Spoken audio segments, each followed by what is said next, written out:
ассалому алайкум дӯстони азиз, мухлисони гӯштини ҷуддо.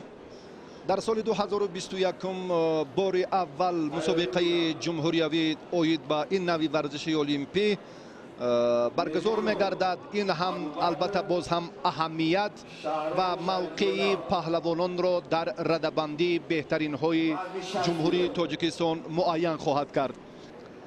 паҳлавон аз дастаи душанбе ду Шукуров бояд бо хилъати сафед бошад.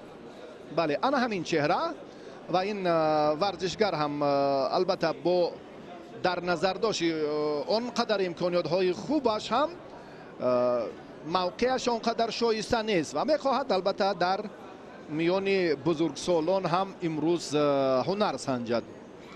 ва Малазода ин паҳлавони суғд аст.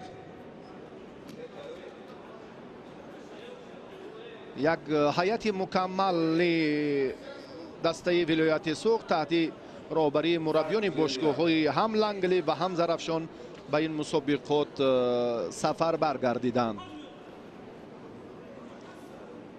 намояндаи душанбе ду хилъати сафед дорад. рақобати варзишгарон оғоз шуд.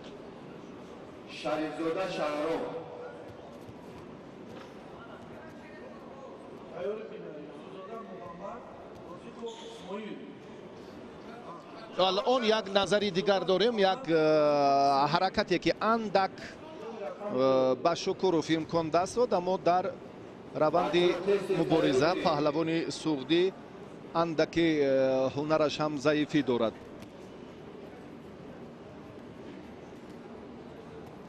мавқеи паҳлавонон албатта дар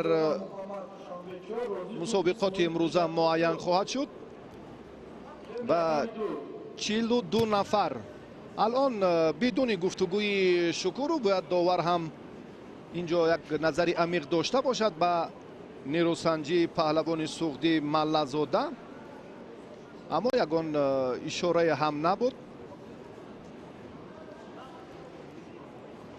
дар баробари оғози ҳар як ҳаракат ва амали худи паҳлавонон бояд бо як масъулият ва ҳамон риояи ҳамон амалҳои хеле маъмул, аммо варзишгари суғди ин маротиба ҳам барои ростӣ истифода кардани ин амал бисёр фосила нақши бузург дорад.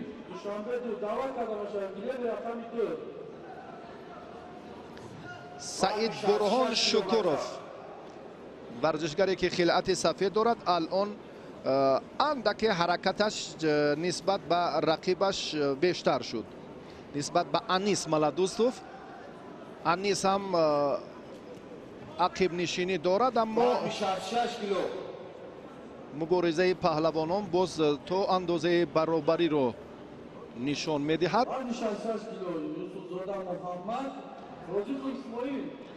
Саид Бурҳон ин чеҳраҳо бароси он қадар шӯҳратёб нестанд ва чун гуфтем дар раванди мусобиқот ки имрӯз ҷавонон ҳам мехоҳанд ки дар баробари паҳлавонони бо таҷрибаи мамлакат мавқеъ дошта бошанд ва акнун инҷо огоҳӣ бояд, ман фикр мекунам бо ин ҳаракатҳое ки ҳар ду варзишгар, бале, довар инро ҳам воқеан тасдиқ кард, чунки гӯшти нагирифта истодан пассивии ҳар ду варзишгарро мо дидем. бояд бо як масъулият, бале, ҳаракатҳои ҷолиб, чунки бисёр ҳам вақт кӯтоҳ аст, 4 дақиқаро дар бар мегирад.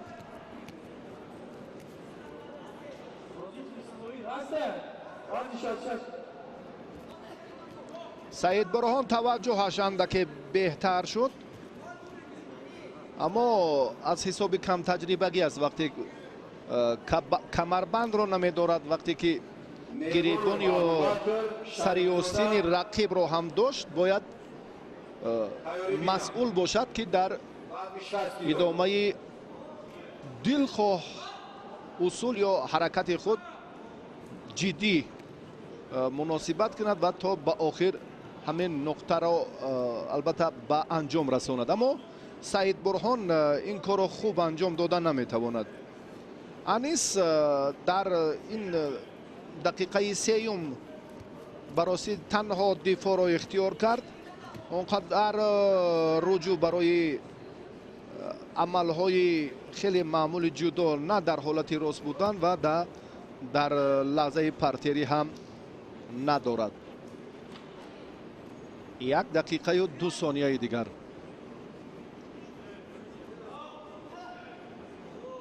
جوانان سوختی امروز هم هیئتش به راستی مکمل است نسبت به آن مسابقه هایی که قبلا ما مشاهده میکردیم. البته اکثری آنها همان ورزشگرانند که خود یک سلاله را باقی ماندن و از همان سرچشمه معتمدش هم از همان ناحیه مسجح کوهی است، چون در مکتب ورزشی آبوردان و همچنین در زرافشان و در باشگاه لنگلیف هم 3 منطقه اساسی برای تیار کردن پهلوانان خیلی شهرت خاصه دارند در ولایت سوخت و براستی در جمهوری هم. الان بیکوف خلاصه گیری نمی کند.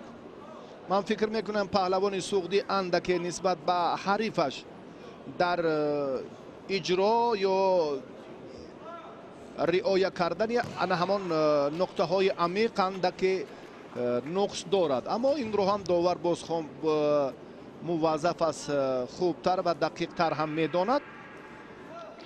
اولین نیروسنجی به وقت اضافه طول کشید و برای دریافت امتیاز طلایی هر دو پهلوان حالا مبارزه میبرند. کامیل تبارف در دوری اول آزاد است.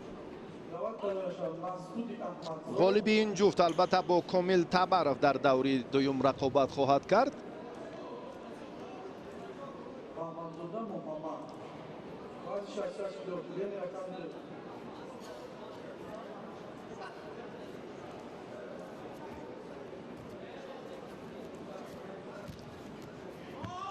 بسیار هم یک امکانیت خوب برای این کارا. شکر رو باید خیلی بر وقت شروع میکرد سعید برهان.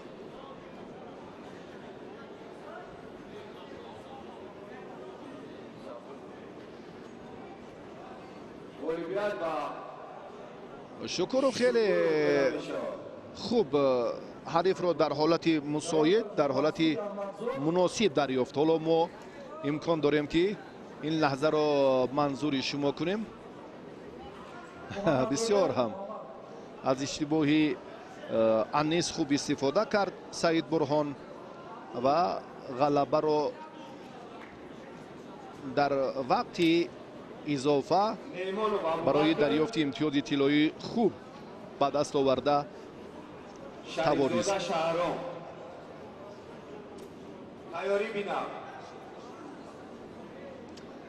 تبارف در دوری اول آزاد است.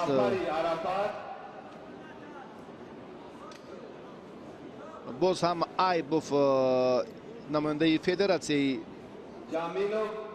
گوشتین جودو در دوری اول هم آزاد است. میرزایوف پرویز هم در دوری اول آزاد است و اکنون باز اینجا قوت با همراهی نظر باید به میدان آیند. اما اینجا شاید باز هم توجه به وزن دیگر کنیم. حالا ما یک فرصت یک لحظه داریم که باز به نیروسنجی های پهلوانان باز اعتبار دیم. در بعضی تو البته 60 کیلو رقابت در همین گلیم ادامه خواهد یافت. نیمانوف پهلوانی که الان خلعت سفید دارد، این ورزشگر از دسته دوشنبه 2 است. ابوبکر نیمانوف و ورزشگر دوشنبه 1 شریفوف شریف زاده، شهرام شریف زاده با خلعت کبود. عمل کرد در حالت پارتری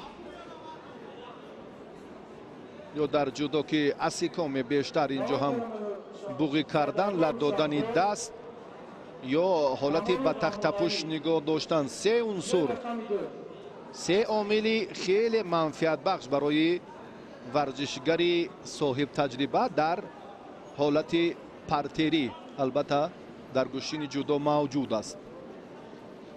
ҳарду ҳам аз уҳдаи талоши дилхоҳ дар ин лаҳза набаромаданд.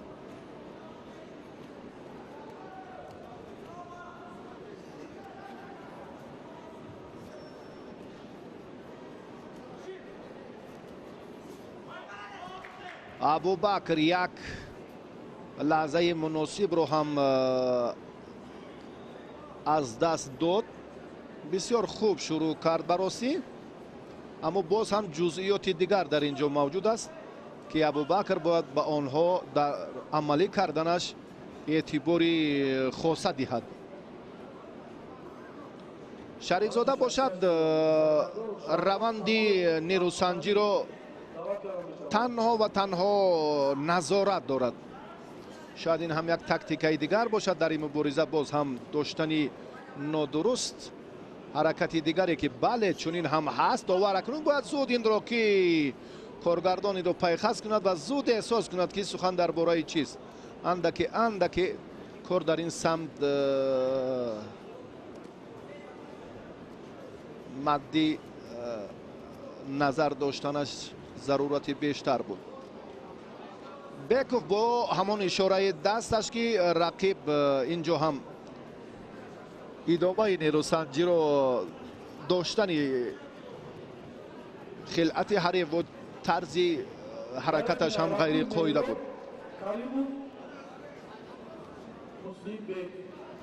силсилашидоҳо хавф ҳам доранд. ҳолати боз ҳам ба тахтапуш нигоҳ доштан, аммо ин ҷо на. дубора руҷӯъ мекунад беков ки варзишгарон албатта дар нерӯсанҷии майдони имрӯза боз ҳам фаъолтар бошанд. ана ҳамин огоҳию шиддо ифодаи ҳамин аст ки ҷиддият дар муборизаи паҳлавонон бояд хеле хуб ба назар расад.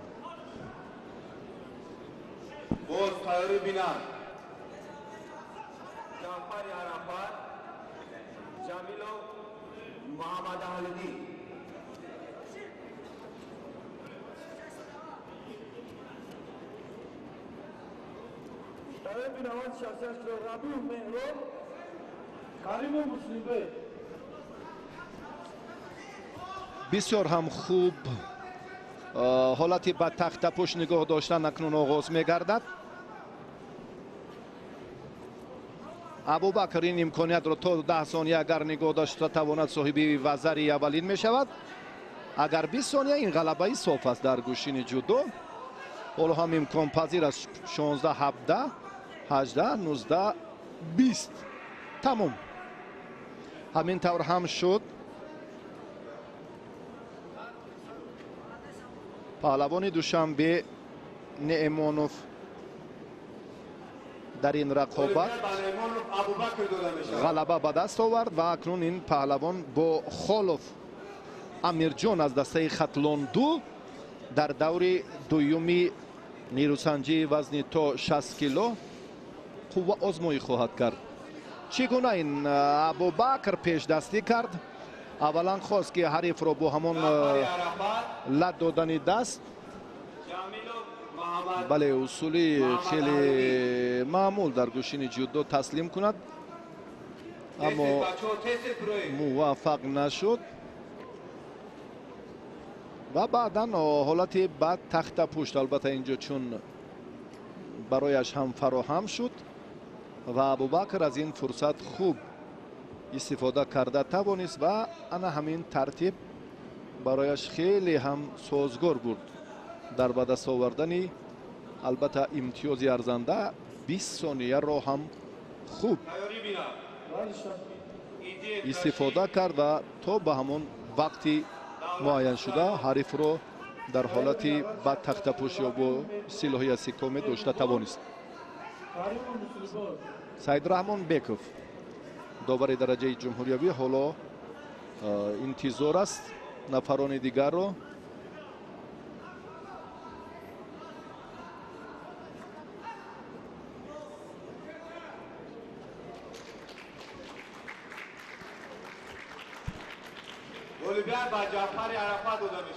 ҷаъфари арафат дар ин лаҳзаҳо бидуни мубориза даст боло гардид, чунки рақибаш ҷамилов ба майдон набаромад.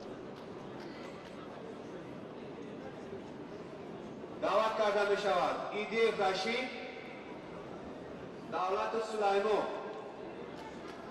Тайёрӣ бинад.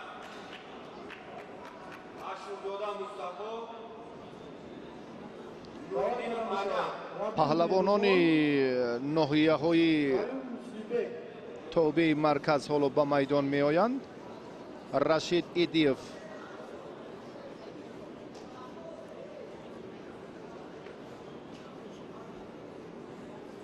бо ҳамроҳи Давлатов ин аз дастаи шаҳру ноҳияҳои тобеи марказ аст ва Идиев аз минтақаи Рашт. ҳоло мо интизори ба майдон баромадани ин ду варзишгарро дорем. дигар чеҳраҳо дар идомаи нерӯсанҷиҳо албатта боз муаррифӣ хоҳанд шуд. дар вазни 60 инҷо ҳам қувватзода, боз Сафаров, Холов ҳоло боз омодагӣ мебинанд.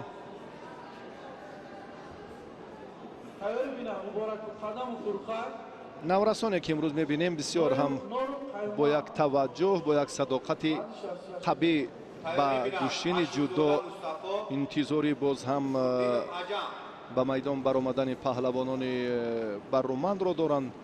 имрӯз ҳам чун гуфтем дар раванди омодагиҳо бештар паҳлавонон ҳамеша омодаанд ба ростӣ ки аз худ як матонат, маҳорати беҳтар ҳам нишон диҳанд. мураббиёне ки имрӯз аз шаҳру ноҳияҳои тобеи марказ даъват шуданд, албатта имрӯз ҳам шогирдони худро ба ин мусобиқот чун омода карданд ва Идиев ва Давлатов ҳоло ба майдон мебароянд. Рашид Давлатов алон бо хилати сафед аст ва Сулаймон Рашид Идиев маъзарат ва Сулаймон Давлатов бо хилати кабуд. наврасонеро мебинем ки бароси бори аввал аст ки аз ҳайати ҷавонон дар нерӯсанҷиҳои бузургсолон ширкат меварзанд. ин ҳам хуб аст, як нав ҷалби ҷавонон ба мусобиқоти имрӯза дар оянда ҳам ба истеъдоди онҳо ҳам такмил ёбад. Ашурзода Мустафо, Нурдинов Аҷам.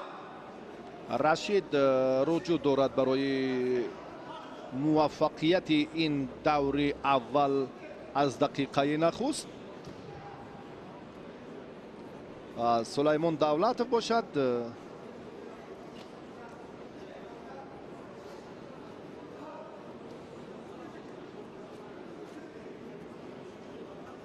маълум аст ки андаке ҷавонтар аст.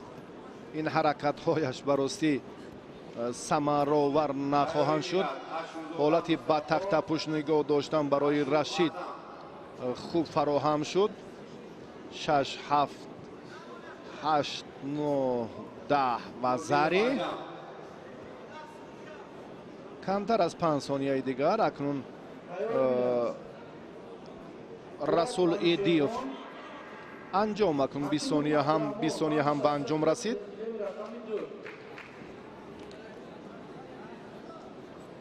Идиев дар ин дидор пеш аз муҳлат ғалаба ба даст овард.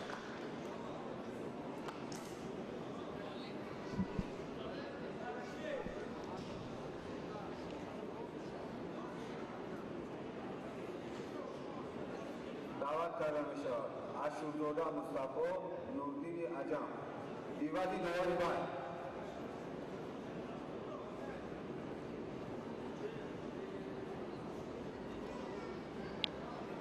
ва Идиев ба ростӣ дар идомаи мубориза бисёр ҳам паҳлавоне ки гуфтем جوان است. امروز هم یک جرأت خیلی خوب نشان داد و البته اینجا در فهرست اندک دیگرگونی ما مشاهده کردیم. این ایدیوف در همان مکتب ورزشی ناحیه مسجد تمرین بیشتر داشت و تحت راهبری محمد جاوید امیدوف که این پهلوان اکنون دست بالا شد و دوری دیگر راه یافت.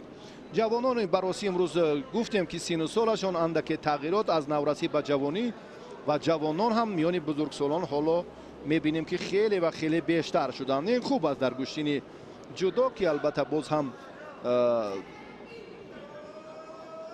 هیئت بزرگسالان را در آینده قوی میکنند و در دوام سبقت ها ما جالبیت بیشتر را خواهیم دید. مصطفی اشورزاده ورزشگر دسته دوشنبه 2 عجم نوریدینوف ورزشگر خلعت کبو داشته الان بسیار هم نوریدینی بله نوریدینی عجم در صورت مجلس نسبش اندک تغییر است فکر میکنم باقی نیست. گو در این باره هم خود مسئولین به ما اشاره کردن که شاید در روندی مسابقات اندک ما این حالت رو مشاهده کنیم و بهترش به تابلو توجه کنید. این نکته هم بود. اما ببینید که از میدان هر دو چون بیرون شدن.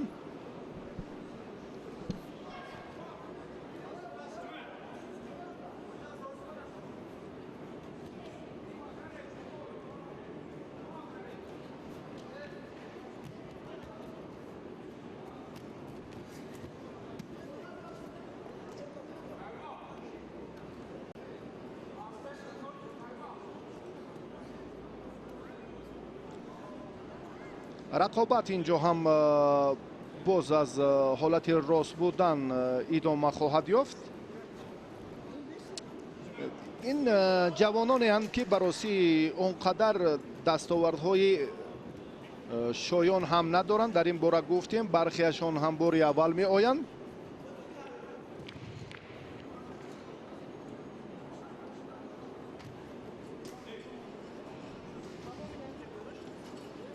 برمیگردیم باز هم به شرح خود از رقابت پهلوانان که امروز بیشتر چهره های نو که کشف می شوند آنها را آهسته آهسته به شما معرفی می سازیم.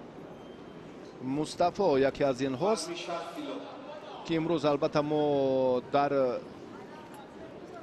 نتیجه در به دست آوردن باز هم امکانیت های مساعد این پهلوان حرف هم نزدیم. و نوریدین عجم این پهلوان یک پرتافت وزری دارد. دوری اولی تلاش پهلوانان در وزن تا 60 کیلو منظور ما و شماست.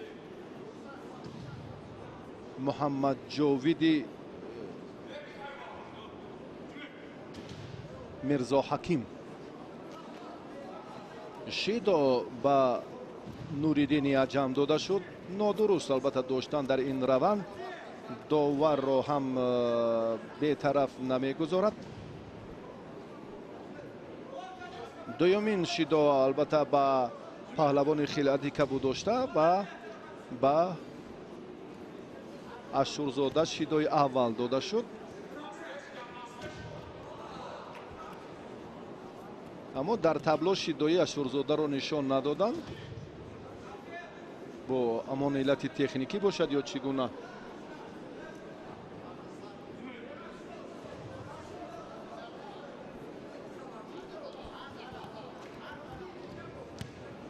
درست شد. اکنون اشورزاده هم ملکه شیدایش را داور اندک دیرتر این کار انجام دادن. به هر نوع باشد رقابت ادامه می‌یابد. در دوری اول البته اندک پهلوانان جوان کم تجربه به میدان می آیند.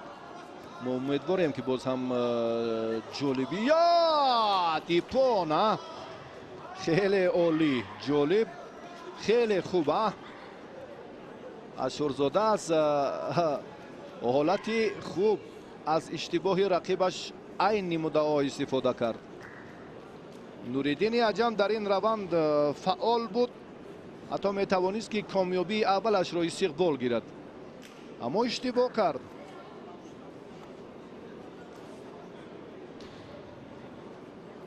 اشورزاده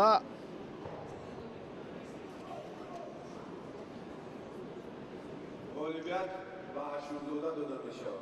بله این پهلوان اکنون از دور اول به آسانی نتیجه دلخواه به دست آورد و به مرحله دوم برآمد در مرحله دوم ملکه رقیبش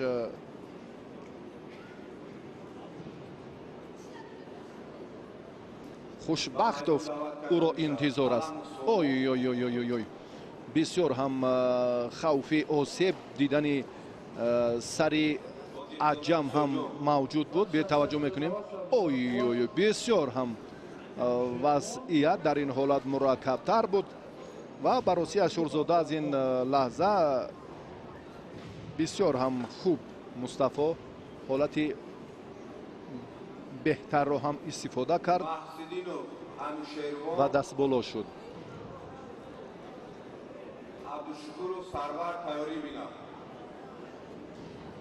سوربون علموف رو ما حالا با شما معرفی میسازیم این پهلوان از دسته دوشنبه 3 هست قادرزاده عیسی جان این پهلوان از دسته دوشنبه 2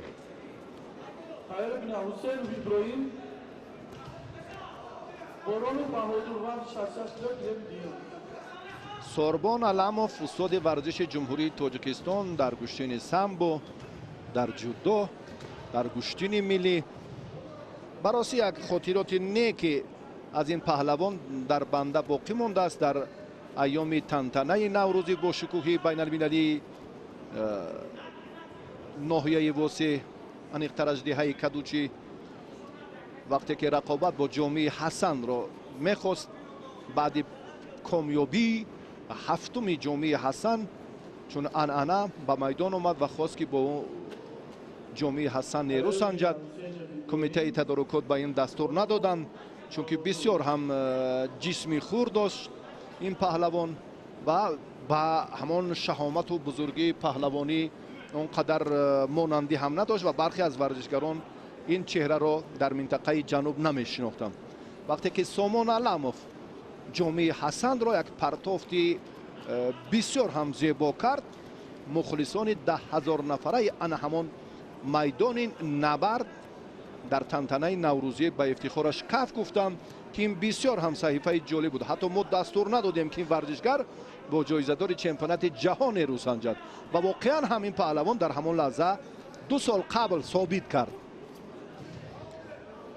در چمپیونات آسیا برنده مدال برنجی در سامبو است در جودو همزمان نورسیش در مسابقه های کشورهای اتحاد دولت های مستقل نتیجه بهتر هم دارد خود ورزشگر دستپرور مکتب ورزشی شهر وحدت است سلوله علموف رو ما البته منوچهر و علیشهر و باز چندین نفران دیگر را خیلی خوبتر هم میدانیم جاوید محمد جاوید مرزا حکیم داوری جوان ناحیه مسجح با قادرزاده شیدو میدهد نادرست میدارد عیسی جان از دسته دوشنبه 2 است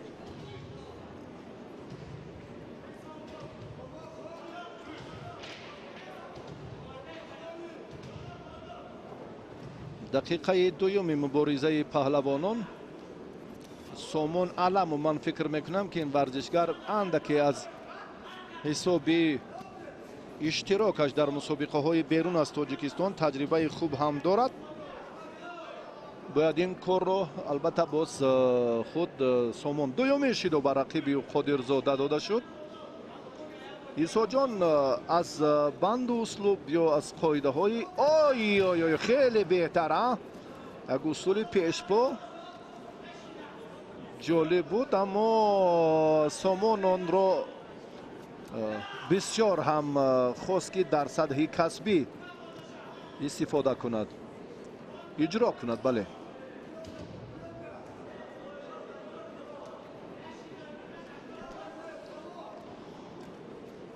سامان خوب میداند که رقیب به چی قادر است. فکر میکنم این حالت باز یک وضع نگرانی را هم برای قادرزاده ساجان به میان میآورد. امروز باید به همان نظام درست به ترتیب معین و سامان گفتیم که از حساب نتیجه هایش، از دستاوردهای قبلیش باید نسبت به ساجان این چهره که جوانتر است به هر دو شیدا میدهد و اکنون سامان علموف در این مبارزه غلبه به دست میآورد.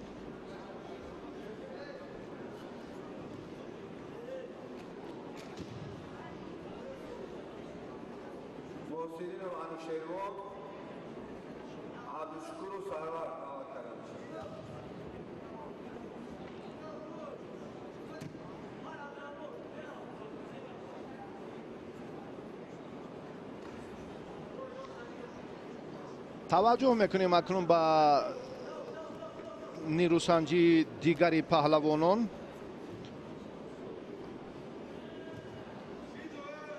در وزن تا 60 کیلو در گلیم اول باز هم محسدینف، انوشیروان و عبدالشکروف سرور. حالا این دو پهلوان در میدانند. سرور عبدالشکروف از دسته دوشنبه 1 و محسدینف انوشیروان از دسته دوشنبه 4.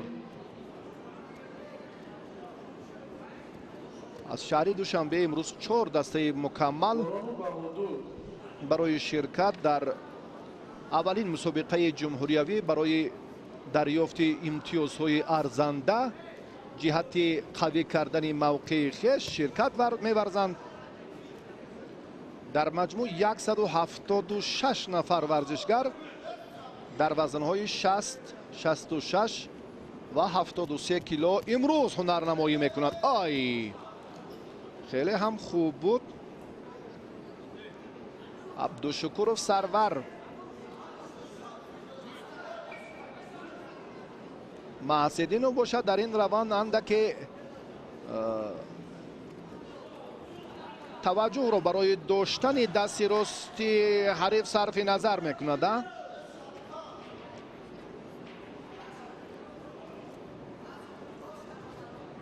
چرا از گریبان و از کمربند یا از بالا داشتن حرکت دیگر سریوستین بسیار عامل های موجوده. براستی این رو هم داور پیخست کرد، به هر دو شیدا داد. آیا چنین عمل، چنین نظرهای البته غیر قاعده از نظری داور هم دور نخواهد مانند که فکر میکنم حتی افتیدن اورنج اگر در اینجا هم در فرصتی همان مناسب باشد و وزری برابر است.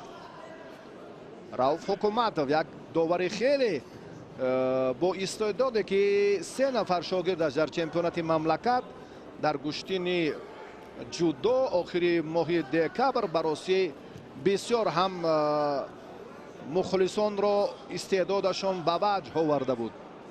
شیدا تعدید میکند. بله، شیدای دوم هم الکی به این ورزشگر داده شد. محسدینف سرور عبدالشکروف الان این مراتب هم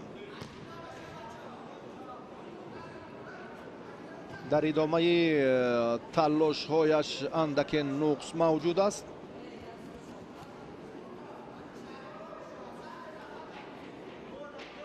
جدی باید از بالا. بله، وقتی که باز ببینید حرکت را یک عملی دیگر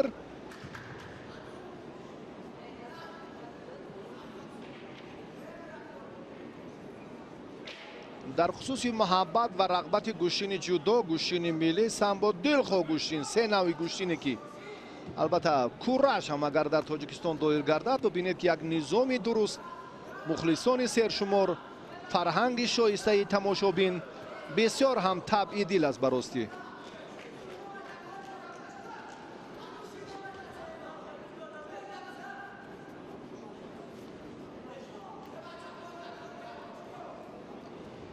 محسدینов انوشیروان الان این پهلوانانی که ما میبینیم با همراهی سرور عبدالشکورов و شیدوی اکنون دویم هم به سرور داده شد. وضعی هر دو هم در یک حالتند.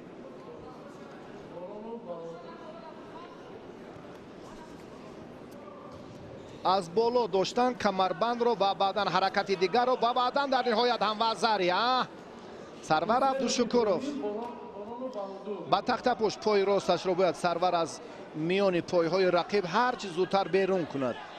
این از قاعده گوشتین جودو. بعدا حالت با تخت پشت نگاه داشتن فرا میرسد، اما رقیبش تسلیم شد.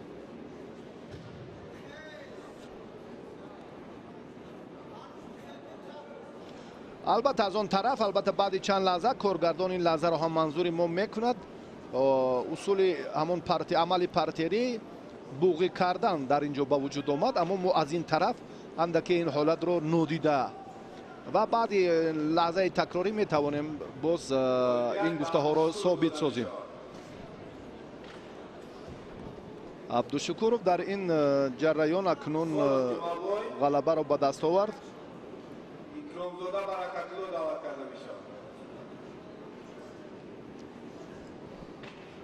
بله، این یک لحظه بود که خیلی هم مساعدت کننده در جریان مبارزه برای انوشیروان و بعدا تلاش مبارزه رنگ دیگر گرفت. این حرکت هم اندکی بهتر بود اما از میدان بیرون.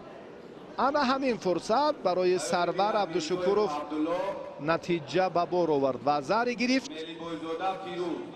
بعد این هم رقیبش باز چون اندکی فرصت را از دست داد. تشکر به کارگردان و واقعا یعنی واقعا هم درست بود بوغی کردن این عمل. با همین ترتیب سرور عبدالشکورov غلبه رو در دوری اول صاحب شد.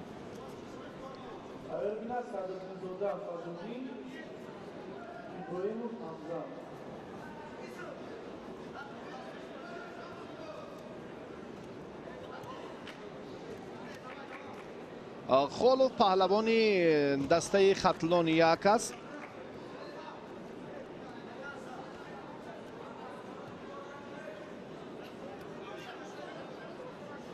جمعبای خولوف از دسته خطلان یک با خلعت سفید. سعید میرزایف مخلص شدی و واقعا نمودهای گوشتین است. در دلخواه چاره‌بینی حتی سطح محل هم این چهره رو ما همیشه میبینیم. برکت الله اکرامزاده این از ناحیه فیض‌آباد پهلوانی که خلعت کبود دارد.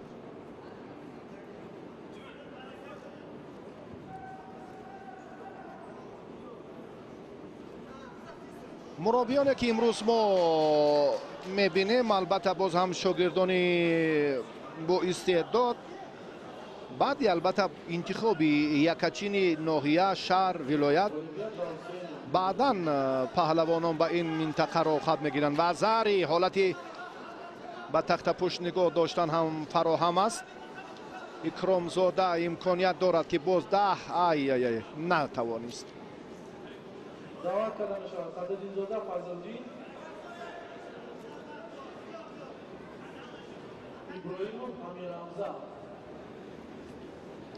جمعبای عقیب ماند از نتیجه نیروسنجی دور اولی سبقت‌ها در وزن تا 60 کیلو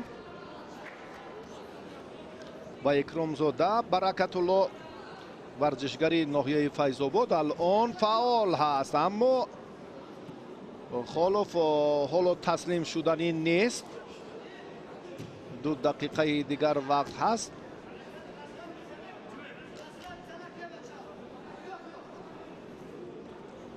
فکر میکنم که امکانیت ها اندکی باز هم برابر میشود.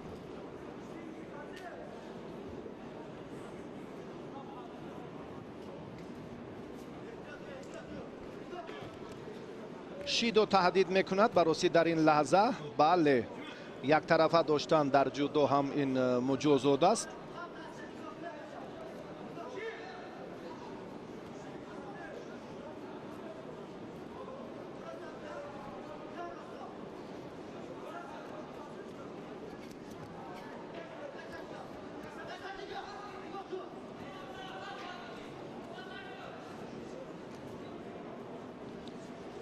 جومابوی باید نتیجه را برابر سازد، چون از حسابی آن نتیجه های جومابوی تا جای ما میدانیم در شهر بختر، در ناحیه جلالالدین بلخی، ناحیه کوشانیان، اندک مهارتش هم خیلی خوب بود در مسابقه گشتین ملی ناحیه کوشانیان میان نورسان. شیدو اکنون به هر دو داده شد، اما جومابوی دو شیدو دارد، یک وزری را از دست داده است. اکرامزاده برکت‌الله باشد در دقیقه آخرین هم این نتیجه را نگاه داشتنش مساعدت کننده است البته برای اشتراکش در دور دوم.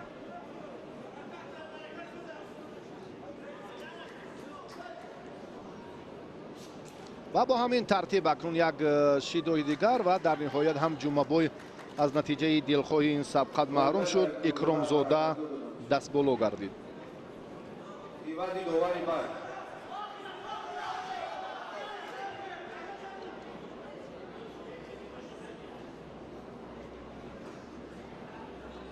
توجه میکنیم به این لحظه به حرکت های جالبی اکرامزاده در روند مسابقات. یک پرتافت خوب رو هم بهتر رو هم انجام داد. بعدا حالت البته به تخته پوش نگاه داشتن.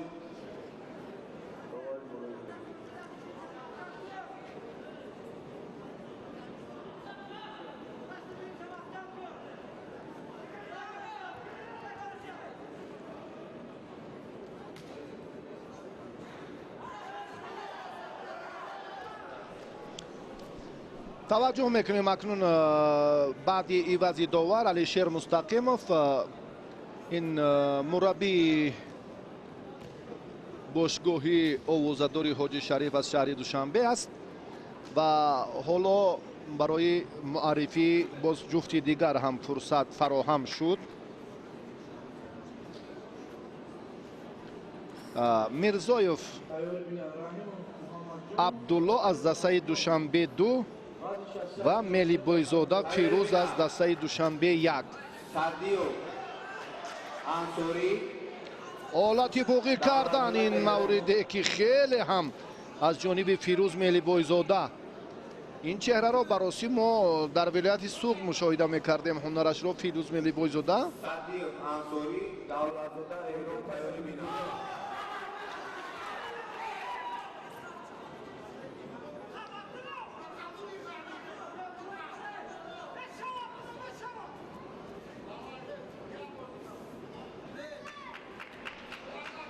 براسی رقابت هر دو پهلوان هم جالب توجه. فیروز ملی بایزاده این ورزشگر ولایت ختلان ناحیه جلالالدین بلخی، سفرعلی براتوف.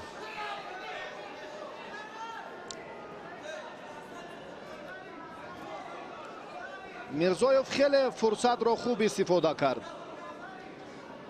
عبدالله از دسته دوشنبه 2. فیروز ملی بایزاده چون گفتیم در ادامه بسیار هم عالی. از این موقع، از این حالتی که ما میبینیم هم که باز فکر میکنم از کارگردان فیروز بختیبک و ضیاءالدین سفرов این فرصت خواهش میکنیم که این لحظه رو منظوری ما کنم دوباره که چی حالت وزری با وجود آمد. دفعه دوم دید فیروز ملی بایزاده اینجا هم یک توجه کرد.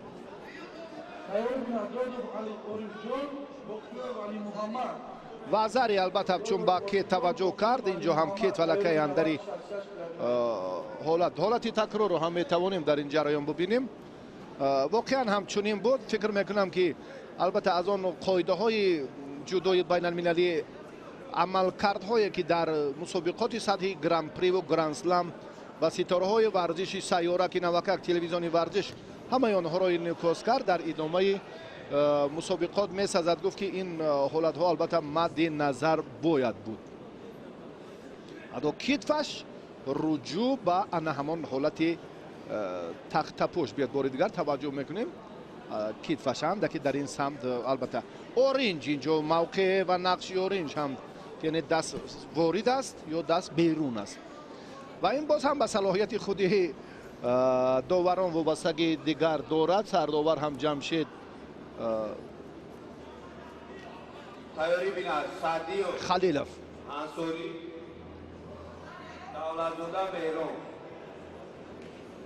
дақиқияти инро албатта боз ҳам дар ин ҷараён метавонад ё чунон ё чунин. акнун довар инро вазари баҳогузорӣ кард.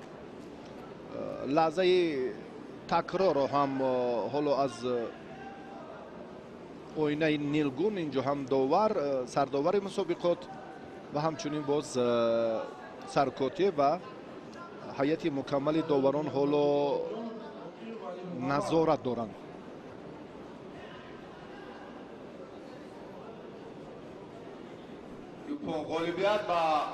бале ба ҳар нав ҳарчи гуфтем дар ин самт фикр мекунам иштибоҳ ҳам набуд. бояд инро ҳам баъди ҳамон дақиқияте ки салоҳияти худи кори доварон аст бароси инро интизор шудем ва ин гуфтаҳои мо ҳам комилан собит шуданд.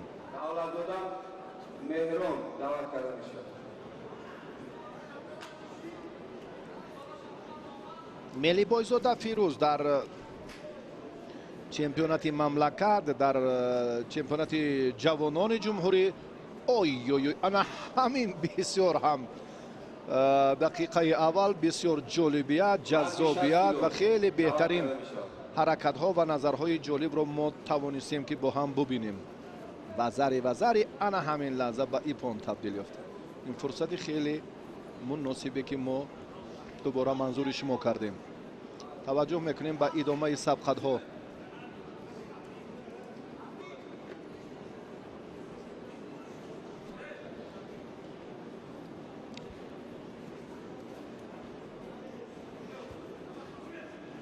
ансори садиф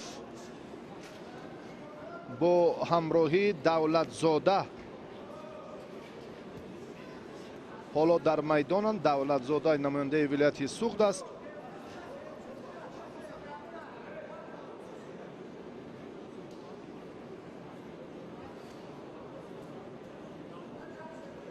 вазни 60 кило даври дуюм шукуров сайбарҳоқ тайёр бинад табаров комӣ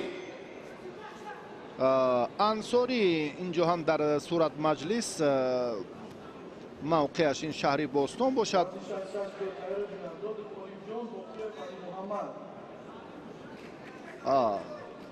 шаҳри бустон вилояти суғд фикр мекунам. бале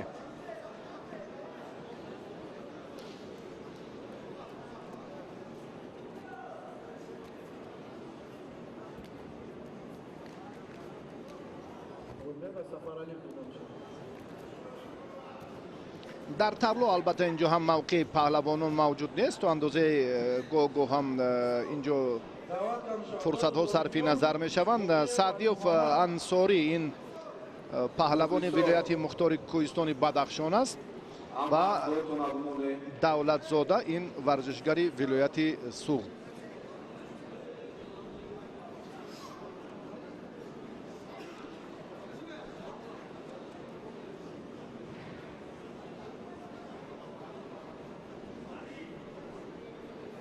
намояндаи бадахшон дар рақобати паҳлавонон ҳоло ягон натиҷа нест.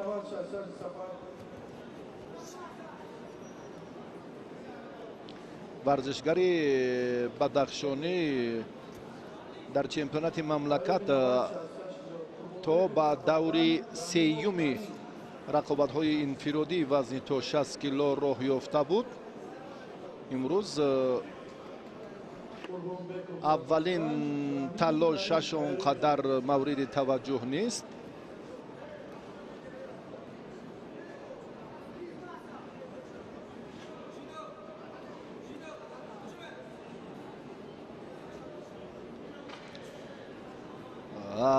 مهراب давлатзода бошад варзишгари суғдӣ.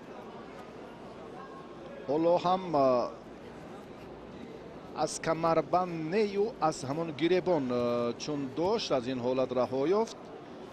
кӯшиши Саъдиев дар ин ҳолат ҳам он қадар беҳтар набуд. ин аз он ҳамааш аз ҳолати рост будан, ҳамааш аз ҳамон лаҳзаҳои аввал сарчашма мегирад ки чӣ гуна паҳлавон ба ин руҷӯъ ё таваҷҷӯҳи хоса дорад дар истифодаи ҳар як амал.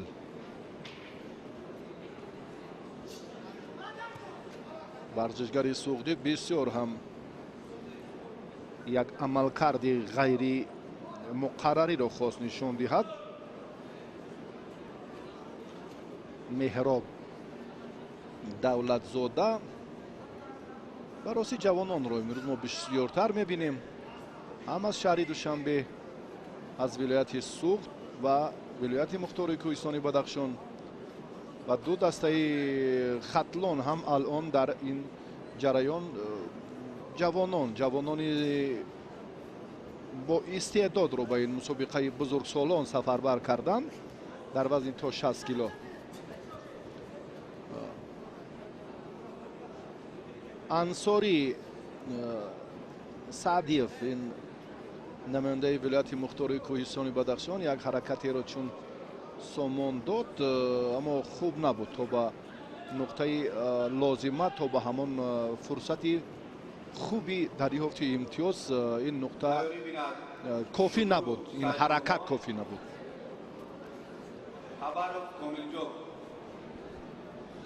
яке аз сабабҳои хуб анҷом наёфтани амал ана ҳамин аст. дар бораи мураббиёне ки гуфтем, имрӯз ҳам аз минтақаҳои дигар собиқ паҳлавонони ноҳияи Файзобод ва Ховалингро ҳам коргардон манзури мо карданд. Айниддин қаблан ҳам дар Федератсияи гӯштини ҷудо фаъолият мекард ба ҳайси саркотиб ва алон мураббӣ аст, мураббии гӯштини миллӣ дар шаҳри Душанбе. бисёр ҳам чун гуфтем ки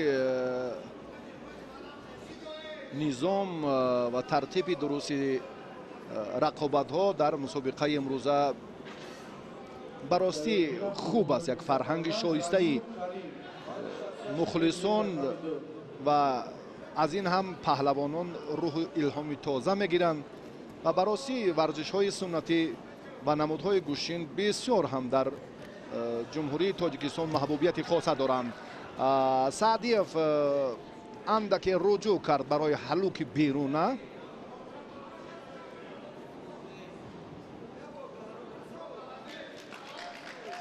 довар Алишер Мустақимов дар ин раванд, дар ин лаҳзае ки мо мебинем, боз шидо медиҳад ба давлатзода меҳроб, паҳлавони вилояти Суғд. мактаби варзишии ноҳияи Масҷоҳ,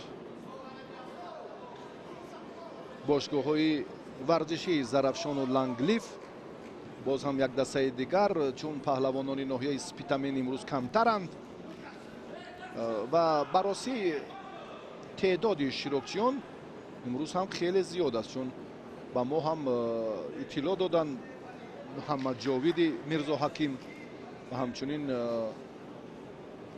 Комроншоҳи Устопирён ва боз Шоҳин Гулов ки аз ин се минтақа ҳаводорон ва дӯстдорони гӯштини ҷудо ба ин мусобиқот сафарбар гардиданд ва беш аз 26 нафар ҳар як даста имрӯз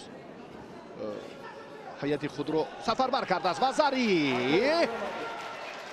вазари буд, ман фикр мекунам буд.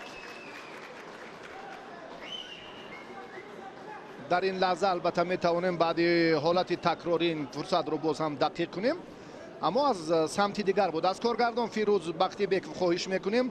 фикр мекунам вазари буд баробари партофте ки хеле бо суръат буд ва бо ҷуръатона ҳам буд. инҷо аз самти дигар лозим аст. ин вазари аст бидуни муболиға. шояд довар инро баъди як лаҳза баъди як фурсате монанди ан ҳамон лаҳзае ки гуфтему тасдиқ шуд тасдиқи амиқи худро пайдо созад. ин бидуни гуфтугӯ вазари аст. аз ҳамин нуқта барои мо лозим буд. ба Зиёвуддин Сафаров ва Фирӯз Бахтибеков ташаккур. воқеан ҳам бале ҳамин тавр ҳам шуд ва Саъдиёв дар ин дидор ғалаба ба даст овард ва ба даври дуюм баромад. ин охирин нерӯсанҷии паҳлавонон дар даври аввали вазни то 60 килограмм буд.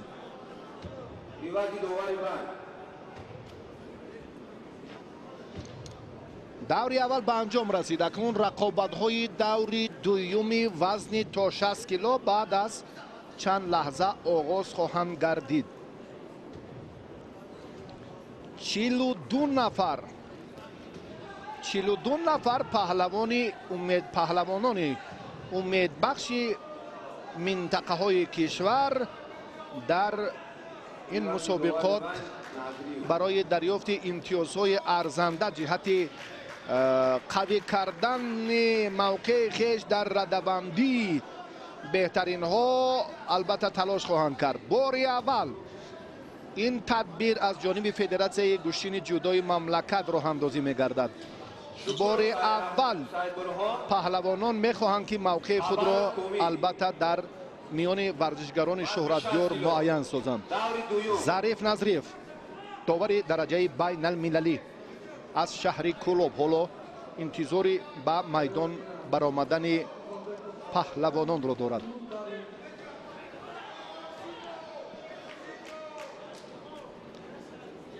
Шукуров бо ҳамроҳии Табаров Комил ҳоло ба майдон хоҳанд омад. Шукуров аз дастаи Душанбе 2 ва Комил Табаров аз дастаи Душанбе 4. ин Табаров Комил аст, хилъати кабуд дорад. Шукуров дар як давр ғалаба ба даст овард. Анис Маллазодаро Шукуров шикаст дод. агар шумо дар хотир дошта бошед ан дақиқаи пештар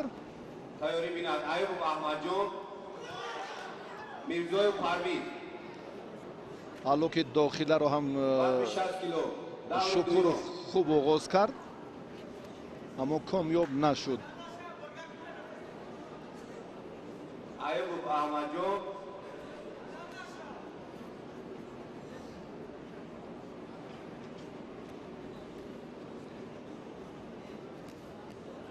рақобат андаке боз ҳам шиддати дигар мехоҳад.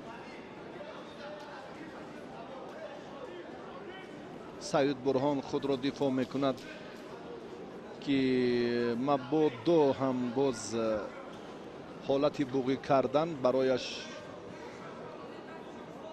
мушкилӣ эҷод накунад.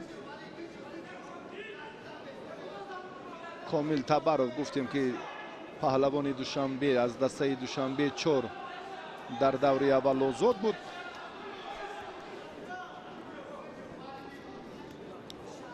ва дар рақобати дуюм алон имкон ҳам надорад. усули сари китфро хост хуб оғоз кунад, аммо ҳастанд буд мушкилиҳо барои омӯзиши фарду. албатта ин бисёр хуб аст.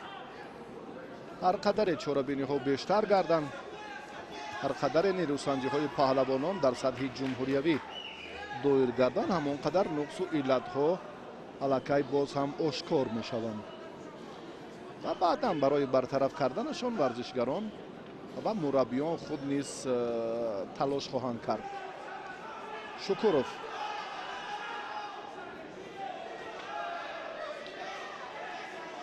дар гилеми дигар муборизаи паҳлавонон дар вазни то 73 кило 66 кило ҷараён дорад.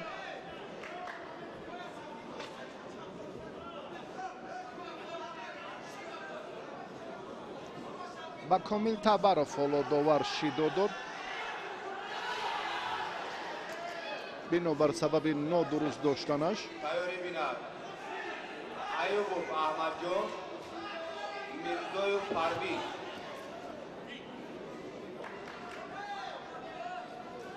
یک طرفه داشتن باز هم این اشتباه است.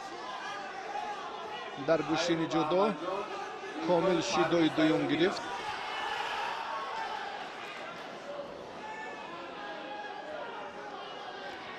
شکروف اندکی در این حالت فقط خود را دفاع میکند. باید چنین هم باشد.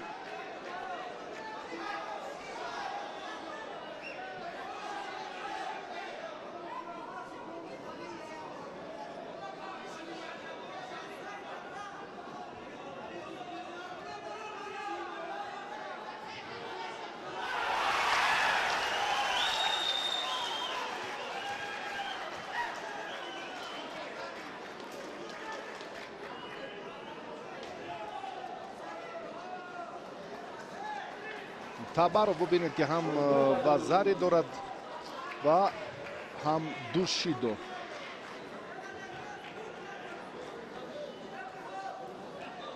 دعوت کردم شاه قربانیت سفرگان زمین و کریم.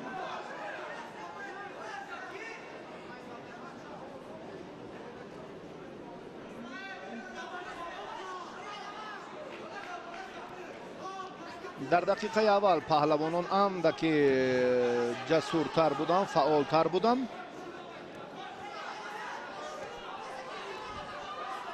بسیار هم شکروف اصول را خوب آغاز کرد.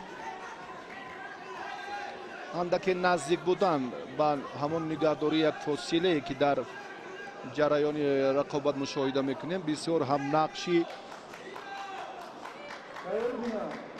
مهم دارد برای پرتافت و برای خوب سامان دادن همین اصولی که شکروف آغاز کرد. اما در مبارزه با تبرف پهلوان شهر دوشنبه مقاومت خوب هم نشان داده نتوانسته ایستاده است. هرچند که در دور اول بسیار هم مهارت خوبی خود را هم نشان داد.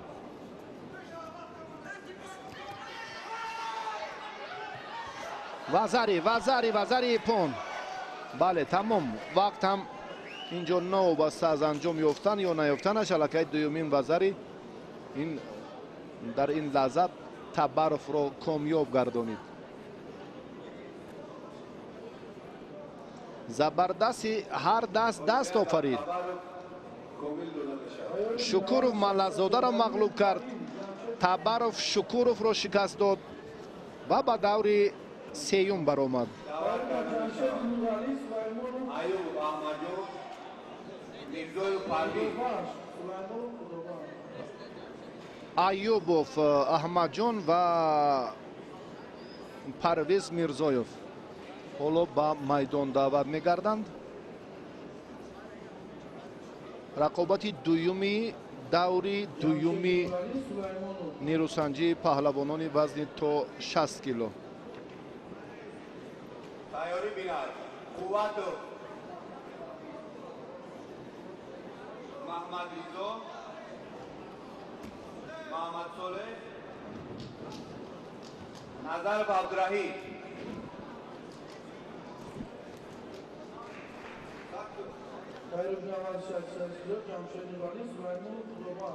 پرویز میرزایوف خلعت سفید دارد، معذرت کبود دارد.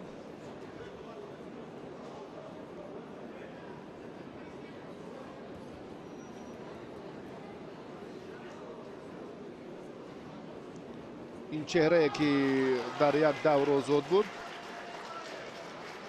و ایوبوف هم در دور اول آزاد بود. پهلوان فیض‌آبادی با خلعت کبود است.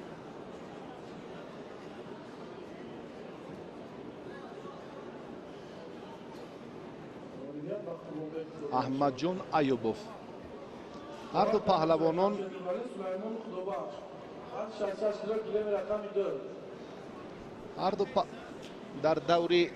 در دور اول озод буданд, чун гуфтем дар бораи ба ин марҳила роҳ ёфтани паҳлавонон. Шидо як бора Аюбов иштибоҳ кард. ҳаракате ки ғайри қоида буд, як тарафа доштан. Боз ҳам агар дастро ин маротиба ҷониби худ бармекашид ва баъдан партов сомон медод, беҳтар буд ки ин амал хуб анҷом ёбад. аммо чунин накард.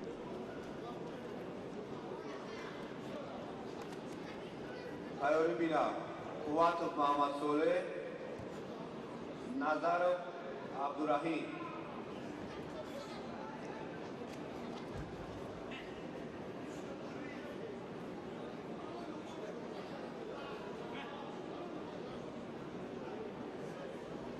Ойбақ Сулаймонов додам шуд. Парвез Мирзоев.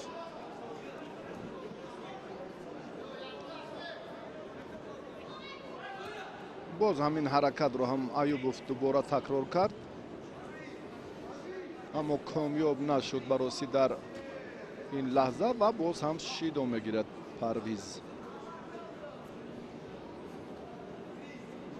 танҳо 1 дақиқа ҳарду паҳлавон нерӯ санҷиданд.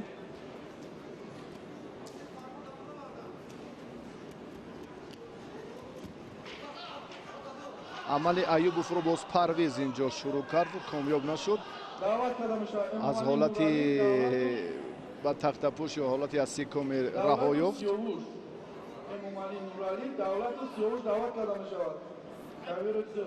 Карим ин паҳлавони шаҳри Ҳисор, собиқ паҳлавоне ки алон мураббӣ аст. насабаш ба ростӣ аз хотир фаромӯш шудааст, аммо дар замоне ки гӯштин мегирид дар вазни 73 кило майдондорӣ мекард. баъдан ба вазни 81 кило гузашт ва ба ҳамин вазни 81 фаъолияти худро дар майдонҳои гӯштин хотима дод. ва ин мураббӣ воқеан ҳам дар гӯштини миллӣ як шӯҳрати беандоза дошт. имрӯз шогирдонеашро ки ҳоло мебинем, Парвиз руҷӯъ барои истифодаи ҳамон пӯшноки партофтани рақиб карду комёб нашуд. ин лаҳзае ки акнун вазаре ва дар лаҳзаи хеле мусоидакунанда ҳам 10 сонияи дигар барои Парвиз кофӣ аст ки ғалабаи софро ба даст оварад. 8-9-10 анҷом. бале, чун мураббӣ дар бораи Карим ҳарф задем. довар хуб худи коргардон ҳам хуб пайхас кард ва дар бораи Парвиз гуфтем ва мураббиаш ҳам воқеан як лаҳзаи хеле беҳтар ва дар ниҳоят ҳам чунин шуд.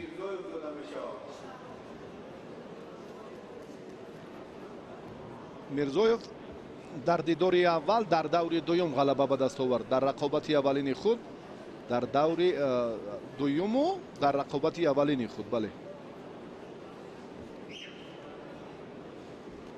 қувватов Муҳаммадризо бо ҳамроҳии Назаров.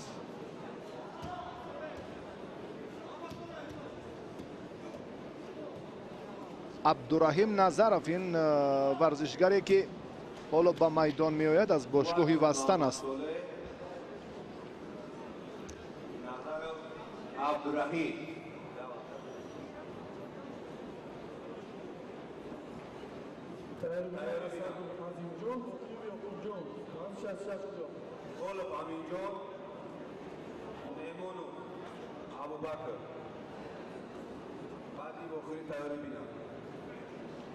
коршиноси эронӣ ки дар толори навтаъсиси варзишии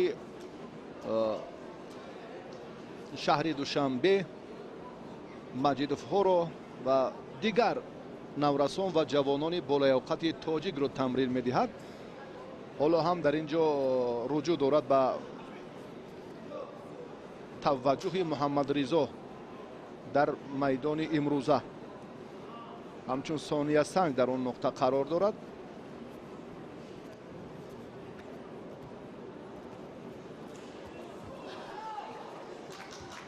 вазари محمدرضا قوتوف چنین لحظه ها را باید بسیار هم خوب استفاده کند. حالتی با تخت پشت نگاه داشتن از میان رفت. حسی کامی نیست. حالا داور اشاره میکند باز از راست پهلوانان مبارزه برند. محمدرضا قوتوف در چمپیونات مملکت در به دست آوردن جام پایتخت بسیار هم نیروسنجی خوب کرده بود.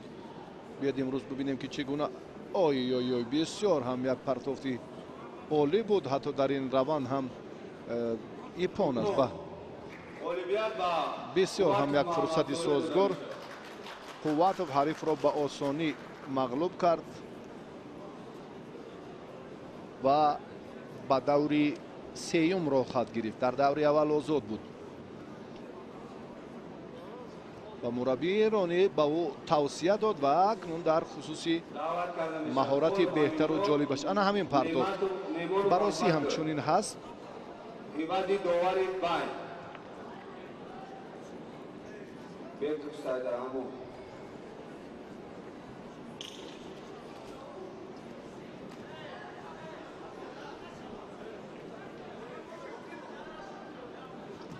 با میدان باز البته پهلوانان دیگر وارد میگردند. دوری دوم رو ما شهر داده ایستادیم. خالف حالا پهلوان دسته ختلان دو با همراهی نعمتوف که در دوری اول آزاد بود با میدان می آیند. در پهلوی من دوستان عزیز بسیار مربیان استادان صاحب تجربه مشاهده میکنیم که زیاد هم بسیار هم یک فرصت مناسب این پان است بدون گفتگو و خالف در این جریان بسیار هم هنرش خوب درخشید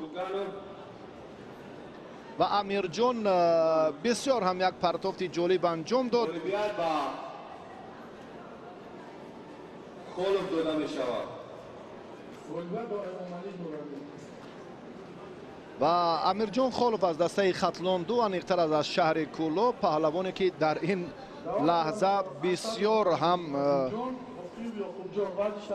پرتافت جالب انجام داده. بسیار عالی در سطح کسبی. این از یک جهت اگر از حالت بی‌اعتنایی رقیبش در یک دیگر از جانب دیگر بسیار هم کسبیت این پهلوان رو ما بار دیگر تماشا کردیم که بسیار هم خوب بود در سطح ضروری و پیش از مهلت رقیب را پشتناکی پرتافت انجام داد و ایپان به دست آورد. واقعا یک تنطنه زیبای عید جودو است. باری اول هم در تاریخ جودوی مملکت این صحیفه های شکر از زمان صاحب استقلالی که به ما هم نصیب می شود و امروز هم حکومت جمهوری تاجیکستان در سمت عملی کردن تدبیرهای سریع وقتی جهت عمومیت ورزش علل خصوص ورزش های سنتی حتی سابقه داران موسفیدان کودکان امروز هم در این تالار از ببینید از ابتدا از صبح تا به شام اگر تا به وقتی شب هم رقابت ها جریان گیرند کسی جای خود را ترک نمی کند و در همین فرصت همین لحظه همین فضا تا به نقطه آخرین باقی میموند. این ifade آن است که واقعا مردم تاجیک سلاله پهلوانی و فروتنی و قوی ارادگی را مال خود میدانند و همیشه در این روند شاگردان زیاد را هم تربیت کردند. با میدان ورزشگران باباجانوف مومین جان حالا باید به میدان براید. کوگانوف حریفی و این پهلوان دسته دوشنبه یک انتظاری رقیبش است. کوگانوف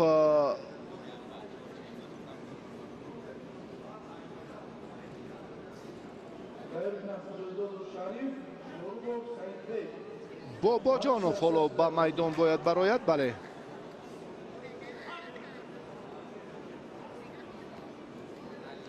муъминҷон бобоҷонов Куватов Маҳмадризо, андаке дертар вориди майдон шуд.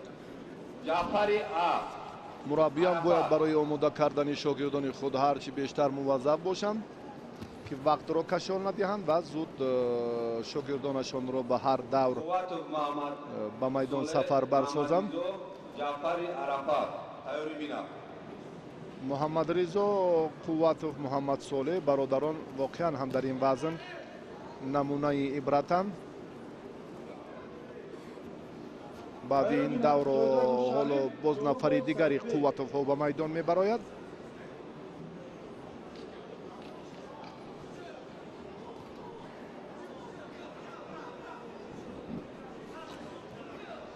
Тайёрӣ бинад Куватов Маҳмадризо, Ҷаъфари Арафат.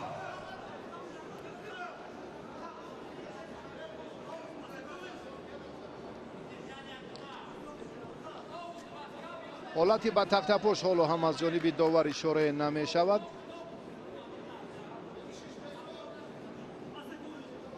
асекоми акнун шурӯъ шуд. лаҳзаи нигоҳдории ҳариф то 20 сония ба тахтапош. ҳатто 10 сония ҳам барои имтиёз арзанда аст, аммо инҷо бобоҷонов аз уҳдаи раҳоӣ кардани ин ҳолат намебарояд. беҳтараш ҳам ба майдон намеомад, хубтар буд, чунки хеле вақтро кашол дод. қариб буд ки аз майдон хориҷаш кунанд ва ба майдон омад ва бо ҳамон як тартиб ва тарзе ки хос ба гӯшини ҷудо аст, ин ҳолати асикоме Куганов хусангӯӣ дода мешавад. ва Куганов дар ин даври сеюм ғалаба ба даст овард дар даври дуюми рақобати худ.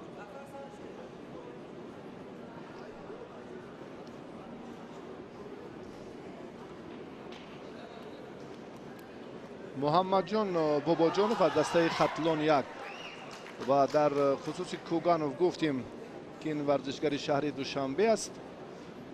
рақобатро бо ҳамин тарзе ки мо мушоҳида мекунем дар ибтидо Куганов ҳам руҷӯъ кард барои муваффақияти даври дуюм.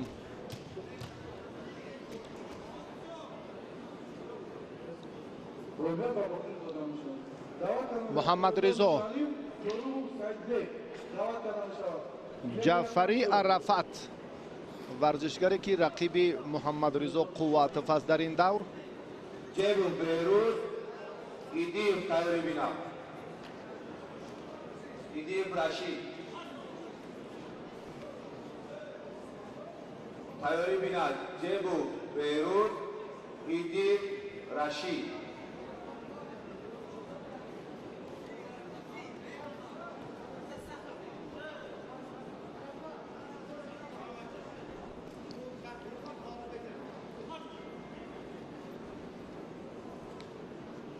дастовардҳои Муҳаммадризо албатта дар чемпионати Осиёи наврасон,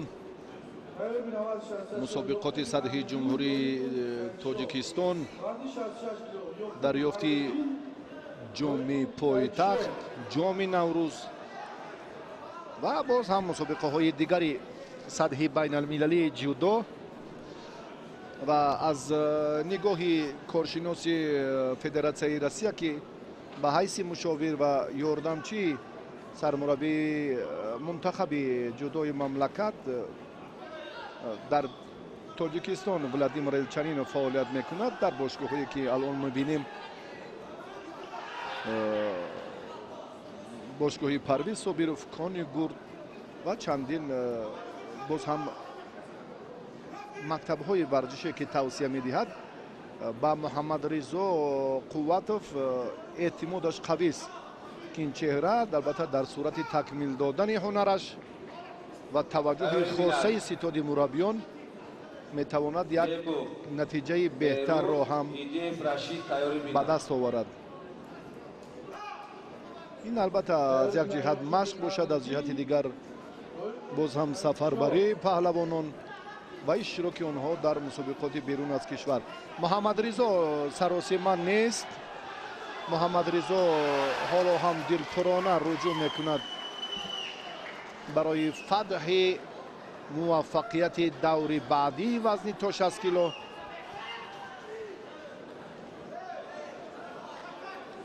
با آسانی اینجا هم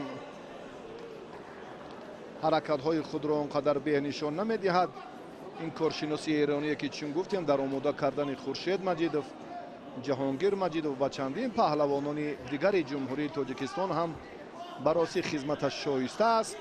دعوت کردم شما خوبی اهل‌دین دایقو سعیدشو ورزش از 60 کیلو از بالا داشتن اینجا بسیار مساعد بود برای محمد رضا قوتوف، اما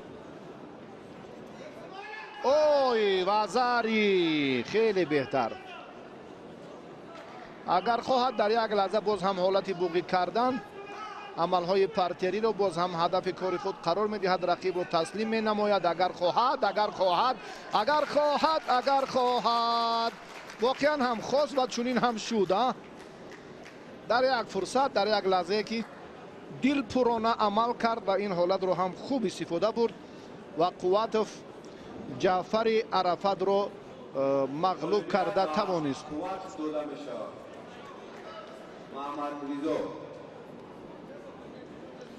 و قوتوف با کوگانوف اکنون میدانداری خواهد کرد در دور سیوم. همین یک پشنوکی پرتافت انجام دادن و زری بود و سپس همون حالت بوغی کردن برای آشان فراهم شد و رقیبش عرفت اوستوپیروف، ولادیمیر چنینوف و همچنین شاهین گلوف، سه مربی که امروز باز هم توجه میکنن به شاگردان خود، توجه میکنن به جالبیت و جاذبیت سبقت های میدان امروزه. جیبو بهروز از دسته دوشنبه 2، ایدیوف رشید. ایدیوف رشید این پهلوان ناحیه مسچو تحت رهبری میرزا حکیم امیدوف قبلا قبلگاهش تمرین میکرد. بعدا این سلاله اکنون تقویت خود را یافت و تحت رهبری فرزندان میرزا حکیم امیدوف، محمد جاوید میرزا حکیم و فریدون امیدوف الان تمرین کرده ایستاده است. ایدیوف در یک دور هنرش خوب درخشید در مقابل دولتوف.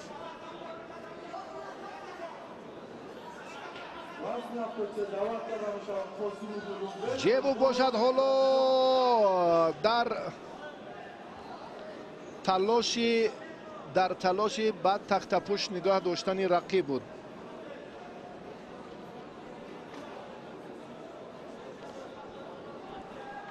بهروز جیبوف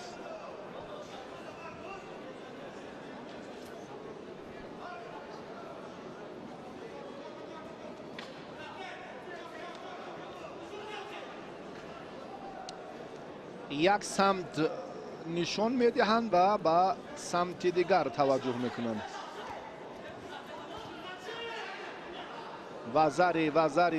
وزری نزدیک به همون فرصت اندک توقف بود. صورت افزایی در اینجا بهتر بود.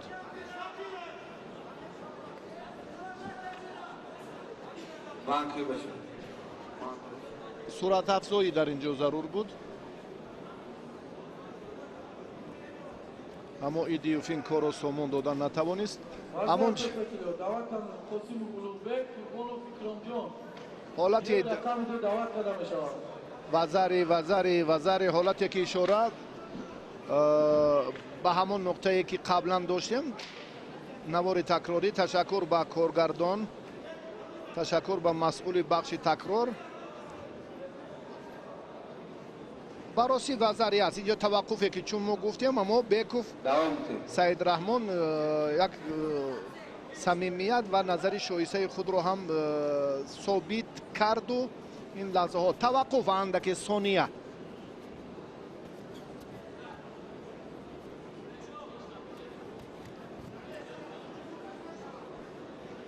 بله، حرکت هر قدر که زیادتر باشد همون قدر دریافت راه‌های ثمره بخش استفاده جهت همان امتیاز ایار بینه وزن 73 کیلو زیادتر به وجود می آید، زیادتر به میان می آید. مخلصان عبدالله جهانگیر لایق رضی الله انتباس هم لیقابا را اندازه مخلصان ایدیوف روشن الان این پهلوان هم توجه میکند برای لد دادن دست. عملهای پرتری صورت گرفته ایستاده است. جیبوف باید دیگر خیل گوشتین گیرد. تا جای ما میدانیم این پهلوان البته در مبارزه ورزشگران جوان باید خود مهارتی فوق‌العاده و دیگر داشته باشد.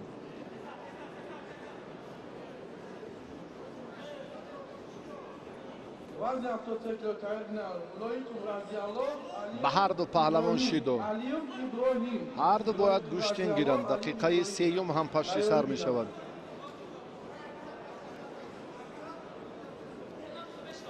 حرکت لازم است اینجا، حرکت در کار. اگر خواهی موفق باشی البته اوه و زری جیبوف خیلی هم پیش دستی کرد. جیبوف پیش دستی کرد و از رقیبش و زری رو به آسانی ستانیده توانست. دقیقه آخرین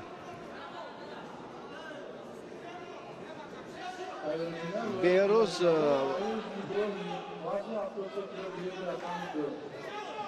جیبوف باید گوشتین گیرد.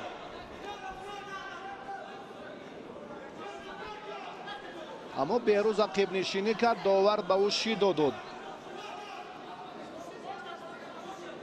روشن دیو باشد تلاش میکند که 30 ثانیه دیگر در اختیار دارد. اگر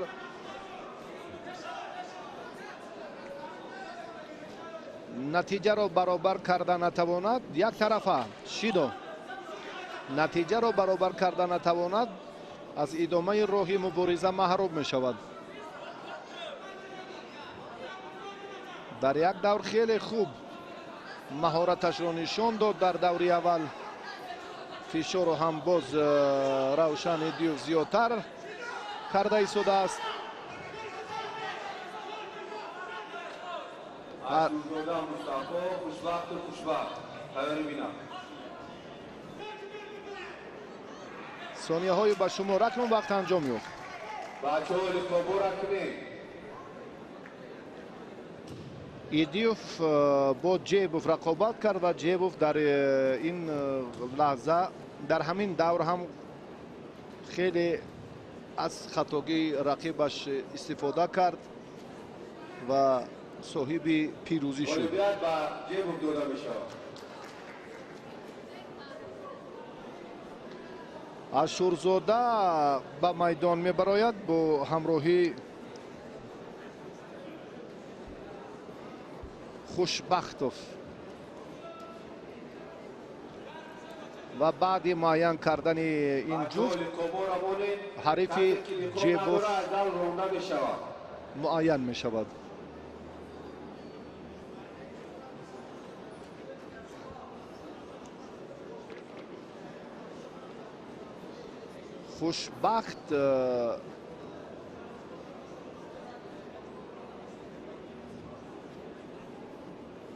خوشبختوف حالا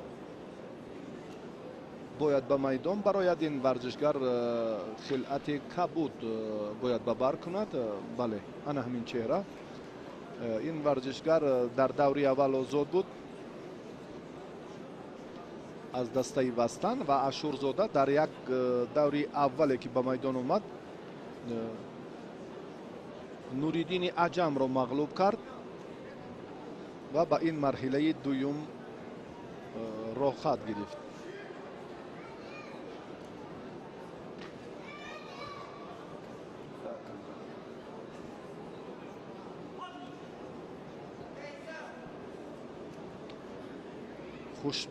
хушбахтов аз бошгоҳи вастан, ашурзода Мустафо аз дастаи Душанбе 2. хушбахтов дар як давро зуд буд. ашурзода як ғалаба дорад, чун дар ин бора аллакай гуфтем. идиев амиршо аламук сомон тайёрӣ бина. аз майдон берун шуд. довар ба хушбахтов шидо дод.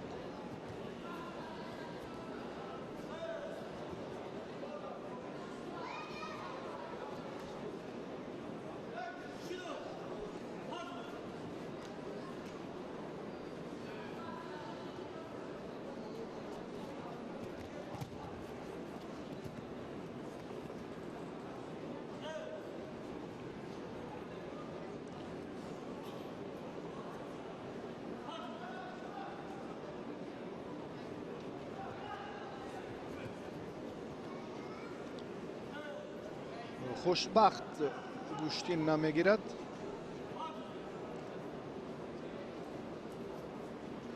ба вуҷуд овардани фурсати муносиб, албатта аз ҳамон ҳолати рост будан,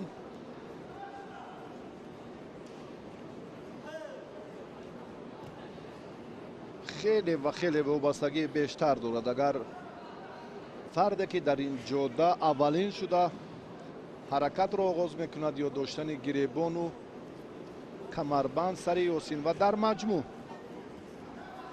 аз хелати ҳариф, он гаҳ албатта сарчашма аввалин шуда барояш ба вуҷуд меояд. дар сурати баръакс акнун маҷбур шуд довар ки ой аз майдон ронда шуд. ин хатогие ки воқеан ҳам буд дар ҷараёни рақобат.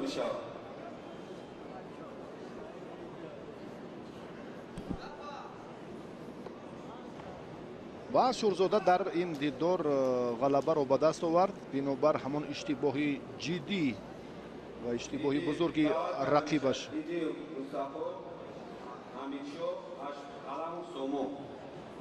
ба ҳамаи мухлисон расонида мешавад ки лиқобҳоро кунед бачо. пахши мустақим рафте сари тараф. Ашурзода фишорро дучанд кард. рақобате ки дар инҷо дидем, амале ки боз ҳам дар гӯшини ҷудо инҷо инкор аст аз ҷониби варзишгари хелати кабуддошта. инҷо ба назар расид аз ҳамин нуқта мавриди таваҷҷуҳи худи доварон аст ки бояд ҳар фурсат, ҳар лаҳза ба ҳамин самт эътибор диҳанд. бале, дар сурати доир гардидан, дар сурати риоя кардан, дар сурати назорат кардан, дар сурати боз ҳам бештару зиёдтар ана ҳамин тадбирҳо он гаҳ як низоми дуруст ва кори мушаххас ва боз ҳам сифати амалҳо боз ҳам беҳтар ва ҷолибтар хоҳанд шуд.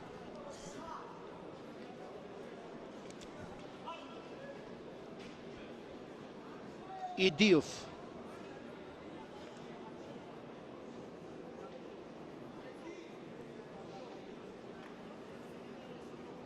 тайёрӣ бинад ғафуров сиёвуш, абдушукуров сарвар. амиршо идиев ин варзишгаре ки хилати сафед дорад.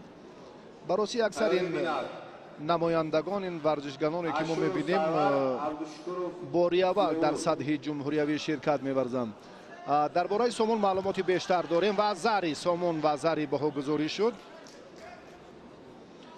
Сомон паҳлавони хуб аст. як лаҳзаи хеле таърихиро ҳам дар нерӯсанҷии аввалаш ёдовар шудем. дар муқобили қодирзода Исоҷон чӣ гуна ҳунарнамоӣ кард. бале, такроран ин амалро ҳам хост ки Аламов истифода кунад, аммо дуюм бора муваффақ нашуд.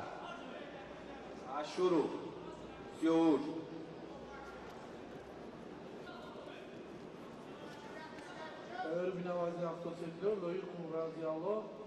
паҳлавонони албатта тамоми минтақаи Тоҷикистон дар инҷо ҳастанд. ин варзишгар аз Варзоб аст. абдушукуров сарвар. идиев амиршо و سامان علموف از دسته دوشنبه 3 پهلوانی که امروز البته با یک متانت و مهارت فوق‌العاده‌اش در دور دوم هم پیصف است.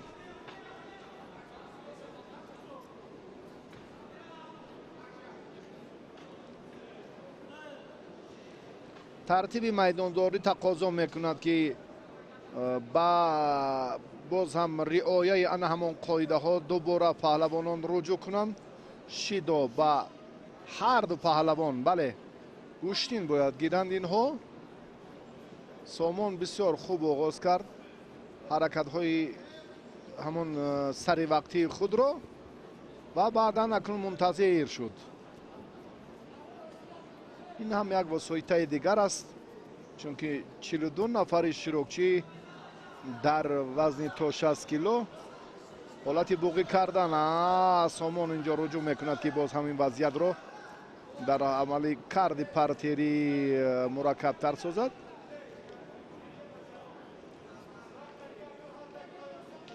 اما ایدیوف اینجا از این حالت رها یافت.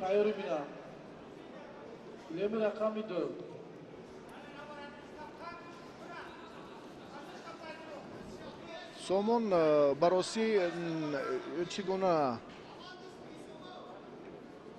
که در پرتر برای بوقی کردن فرصت پیدا کرد. و زاری خنک نظرانه عمل کردنش همین حالت رو به میان آورد. علموف گمان داشت که الکی این طرز برایش کافی است اما ایدیبک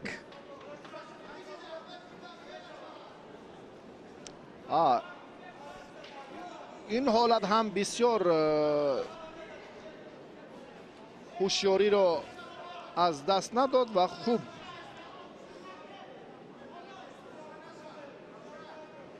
از امکانیت خوب استفاده کرده توانست. 1 دقیقه و 20 ثانیه دیگر.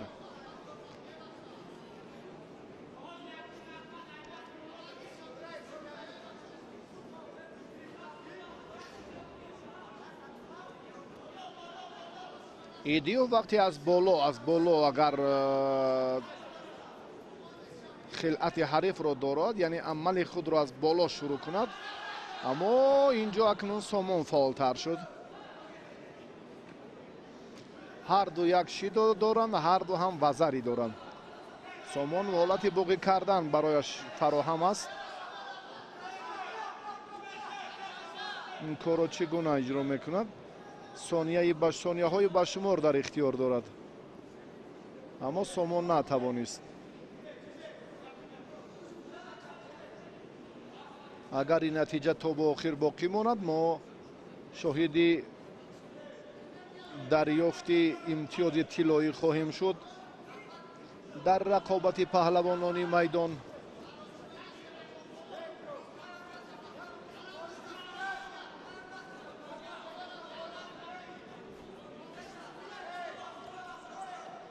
سامان با همون تکرارن همون عمل کرده پشناکی پرتافت دادن رقیب رو خواست استفاده کند. کارش آمد نکرد.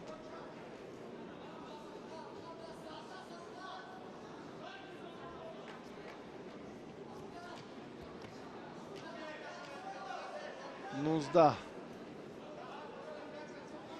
18 کن ثانیه های بشمار در اختیار دارن هر دو پهلوان.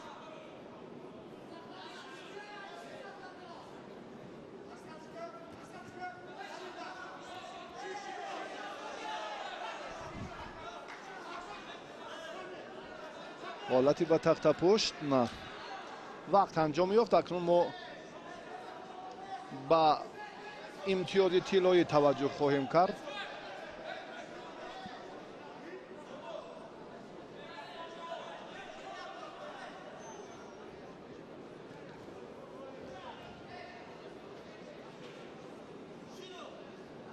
شیدا با سامان علموف داده شد. خسته حال شد.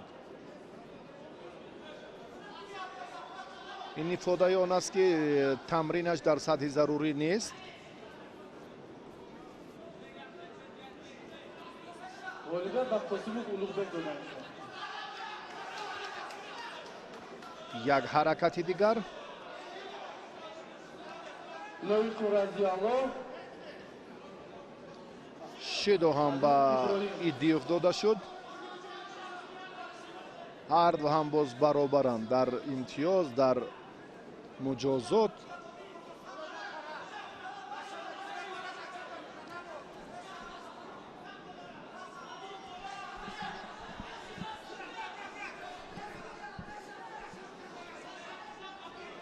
ایدیوف توجه نمیکند البته به طرز استفاده درست هنگام به میان آمدن لحظه های جالب پرتری. ببینم از 66 کیلو گرم رقم 2 امانوف نکروز گلمیزو سعیدالدین دقیقه اولی وقت اضافه. وزن 66 کیلو گرم رقم 2 تیار بینم.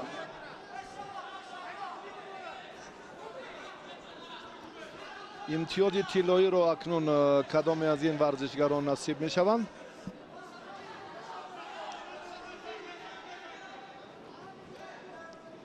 در زیرگروه سی پهلوانان رقابت رو در دوره دوم یادآور می شویم که ادامه داده ایستادند. سامان خسته حال شد براستی، بیمدار است و ایده فلکایی نشان میدهد که آماده است. تیاریش هم نسبت به رقیبش اندکی خوبتر است. راهی برگشت نیست. سامان باید که دو چند مبارزه برد. ایدیوف اندکی جوانتر است اما سلسله حمله های هر دو نتیجه بخش نیستند. وزن 66 کیلو دعوت تمام شد. امانوف نکروز گلمیزو سعیدالدین اوی نزدیک بود براسی، خیلی هم خوب. امتیازی وزری را انا همین طور به دست آورده بود با همین پرتافت پوشناکی سامان علموف.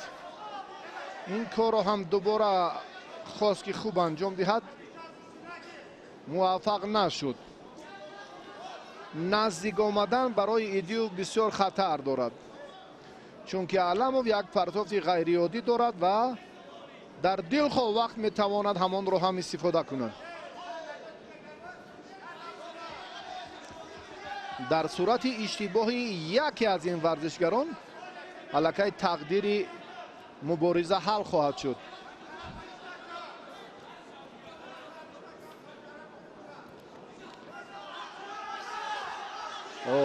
بسیار هم الکی ایدیوف اگر چنین حالت رو باز هم بله کار به نقطه نهایی رسید. غالبیت به علموف سامان داده می شود. ببینید علموف در این جریان از اشتباه رقیبش خوب استفاده کرد. سیومین شیدو باعث پیروزی علموف گردید. تیار بینم 66 کیلو عنایتشور قوت و دیلدار غفاروف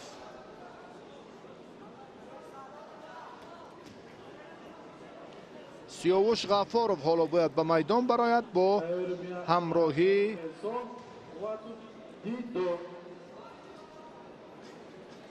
عبدالشکر، چون در خصوصی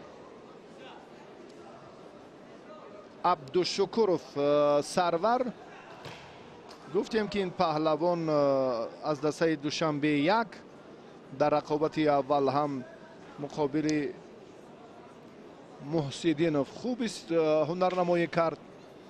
با توجه شما چهره های اصیل مخلصان بیشتر اینجا هم مربیان در این نیمه میدانند و مخلصان البته بسیار هم رقابت های جالب و جاذب رو تماشا دارند و در رفت مبارزه امروزه الکی در وزن تا 60 کیلو چهره های نو را ما دیدیم از ناحیه مسچاه. و همچنین از خودتالان و دوی دیگر از شهری دوشنبه. حالا برمیگردیم با اون نفرانی که غالب بودن در این وزن، در گروه های خود البته موفق هم شدن و یکی از اینها همون عبدالشکورов است. این چهره که با خلعت کبود حالا در میدان است. در میان بزرگسالان در چمپیونات مملکت هم برنده مدال نقره و غفارov این مراتبه هم از چنگالی او رها یافت.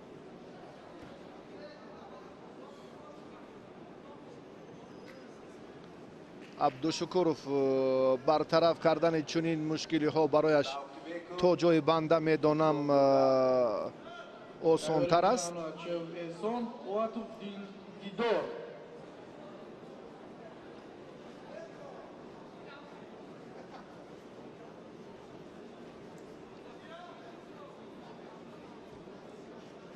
از بالا اکنون این مراتبه هم غفارov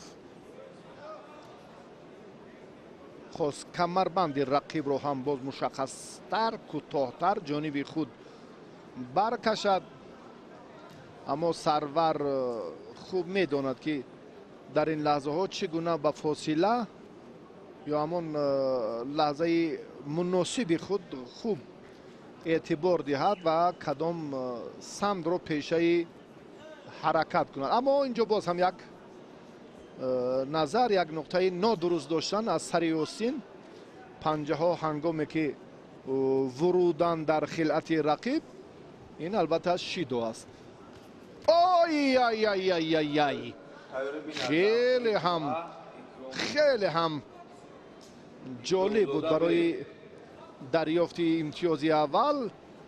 غفارov باز اینجا اندک فعال شدنش هم ضرور بود. به هر نوع چون این لحظه های البته مناسب و چون این فرصت های بهتر رو اینجا ما باید صرف نظر نکنیم، ولی میبینیم که اینجا هم دختران گل دخترانی که شاهد قلنده رو و چند تن دیگر امروز هم برابر مردان در مسابقات امروزه جمهوری که باری اول راه اندازی شد برای دریافت همان امتیازها جهت معین کردن ردبندی موقع پهلوانان در سال 2021 با اصطلاح اوپار یا ستون گذاشتن غفارov داور رو هم به طرف نگذاشت. سرور عبدالشکورov هم شیدا دارد و غفارov هم الکی باز مجازات شد.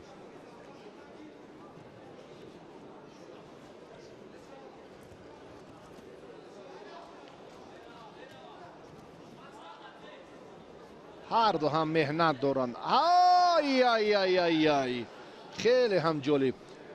سفید پوش غفارov رجوع کرد برای عمل، برای استفاده اصول نوبتی و سرور عبدالشکورov هم از این حالت واقعا خود را خوب رها کرده توانست عین مدعا دفاع نمود و با موفقانه هم بود دفاعش.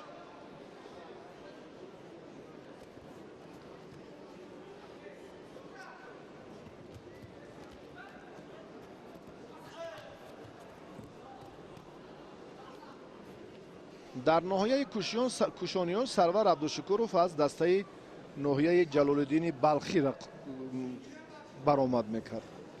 در یک گوشین دیگر میبینیم که از دیگر منطقه، البته اینجا امروز از شهر دوشنبه در همون تالار ورزشی ریسکیدین رجبov تمرین میکند. ورزشگر خلعت کبود داشته. دسته دوشنبه دو رو معرفی میکند. الان هم در ادامه تلاش های پهلوانان یگان نتیجه نیست.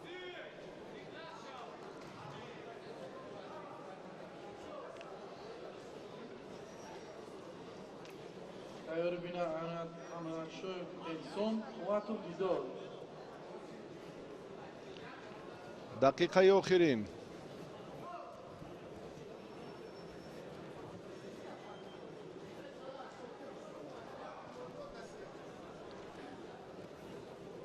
سرور اکنون باز از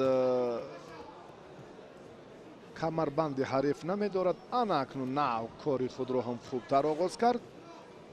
سری سیوجی مساعد است و زری سرور هم خیلی هم یک پیشپایی با مورد سری وقتی رو هم در ثانیه های آخر خوب استفاده کرده. سرور عبدالشکورов این غلبه البته دویمش خواهد بود بعد 3 ثانیه.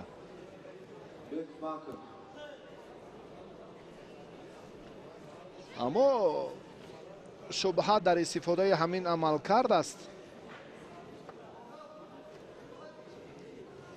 که رقابت رو باز داشتن. از این طرف نزدیکتر باشد. اما کتف لازم است که چگونه به زمین افتید. فکر میکنم دقیق بود، یگان جای بحث هم نبود. سرور عبدالشکورov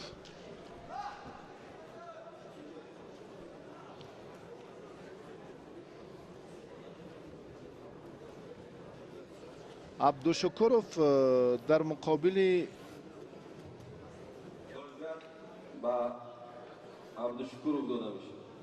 غفاروف هنر خوب نشان داد و با همین طرز سرور عبدالشکورov غلبه دوم خود را به دست آورد و به دور سیوم برآمد. به دور 4-1 نهایی انیکترش.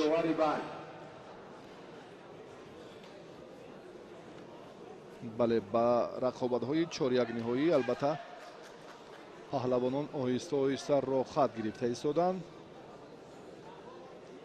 بله، وزری هست، یگان جای شبهه نیست، اشتباه هم نیست. واقعا هم پیشباک خیلی هم لحظه مناسب و مساعد رو خوب استفاده کرده و در نهایت محمد جاوید میرزا حکیم مربی خوش سلیقه و جوان ناحیه مسجد. مخلصان پهلوانان سابق منطقه های حصار و فیض‌آباد و شهر وحدت. اکنون پهلوانان دیگر را حالا فرصت معرفیشون هم فرا رسیده است.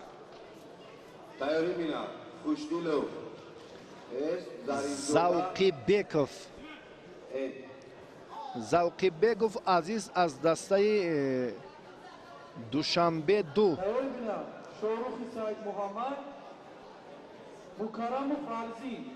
اکرامزاده این ورزشگر ناحیه فیض‌آباد است. برکت الله اکرامزاده خلعت کبود دارد. در یک دور خالف را پهلوان خوتلان را مغلوب کرد و با این مرحله را خط گرفت.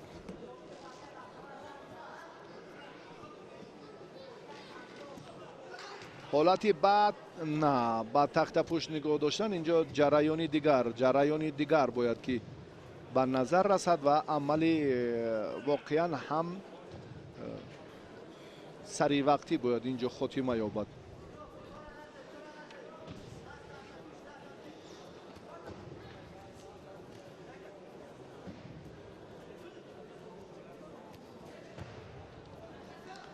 زوقی بیگوف در یک دور آزاد بود.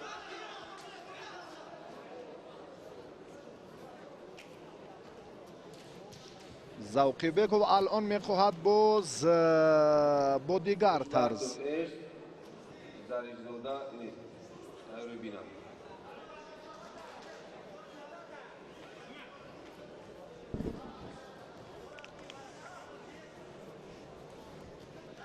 در حرکت های هر دو پهلوان اونقدر کسبیت نیست براستی.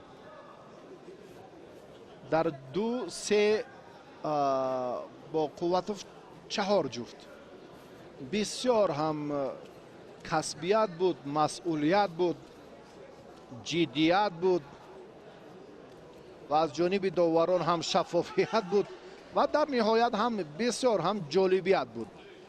این همه همان سمت‌های افضلیت‌ناک را از تجربه، وابستگی بیشتر از تجربه و از تمرین‌های پای در پای، نه موسمی بلکه دائمی منشأ میگیرند. زوقی بیکوف خسته حال است و پهلوان فیض‌آباد اکرم زاده الان رجوع نمیکند برای دریافت همین فرصت‌های سری وقتی که برایش مهیا میگردد. شاید یک جهتی دیگه اون باشد که اکرم زاده در دور اول مبارزه برد.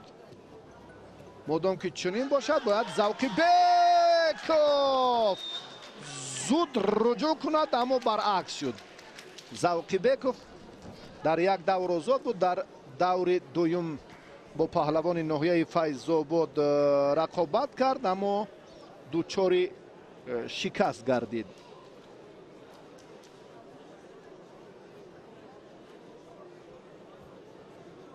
اکرم زاده به دور دیگر برآمد، به دور 8 یگانه‌های. حالا سبقت‌های 8 یگانه‌هایی را ما اینجا منظور شما نموده ایستاده‌ایم.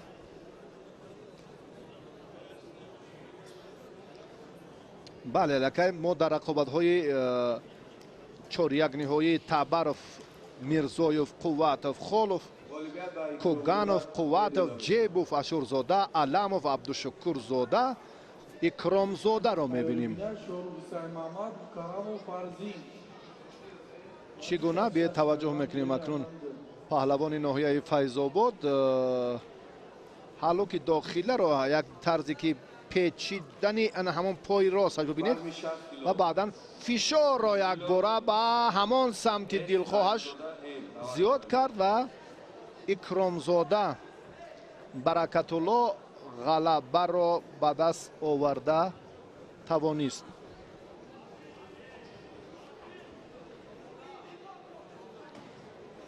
خوشدیلوف سامان، انا همین چهره این ورزشگر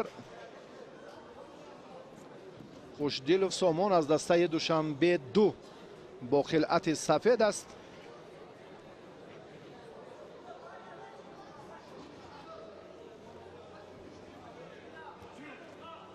ظریف زاده ورزشگری دسته خطلون 2 با خلعت کبود.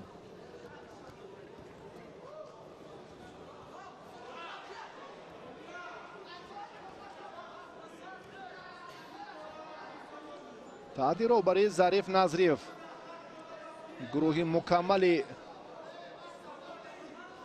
پهلوانان جودوی کلاب شهر در این مسابقات شرکت دارند.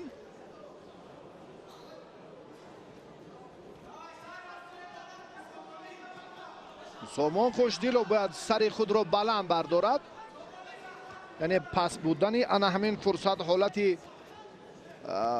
حرکت در عمل رقیبش وقتی که مقابلیت می شود باز هم خطر زیاد را به میان می آورد. سامان این کار را باید خوب داند، نتوانست. ملی بویزاده عزیزالله امین تیاری بینم. اولویت به قوت دادم.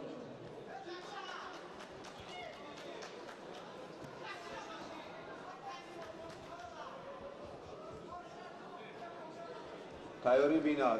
ملی بویزاده عزیزالله امین تیاری بینم. شاروخ سید محمد مکرم و فرزی. هر دو پهلوان یک دقیقه اکنون گوشتین گرفتن. حالا 5 ثانیه دیگر تا خاتمه 1 دقیقه باقی ماند. خوب وزاری سامان خوشدیلوف صاحب امتیاز شد. میرزا جاوید میرزا حکیم مربی داور جوان از ناحیه مسجد.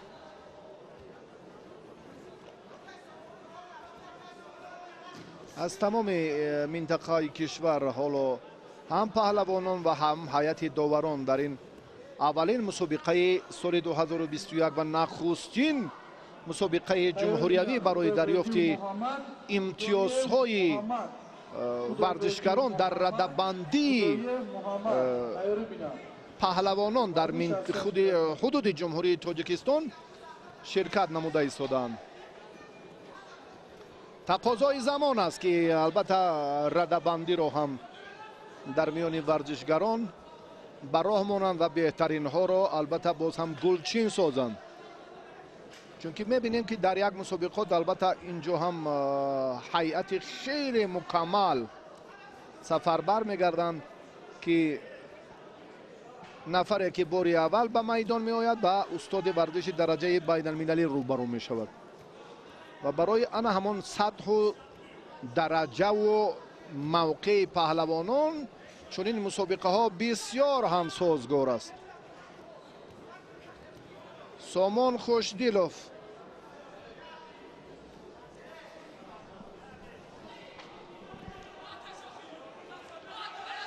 ظریفزاده را می باید این پهلوان کلاب شهر را که کار را در این سمت باز هم جانبتر سازد.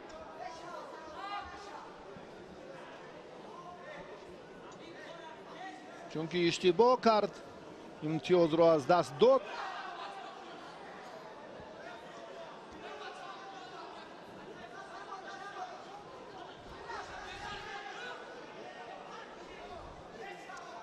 هر دو هم در یک حالت از بالا داشتن. حرکت دیگری ورزشگری کلاب با موفقانه نیست. نه این طرز نتیجه دلخواه با بر نمی آورد.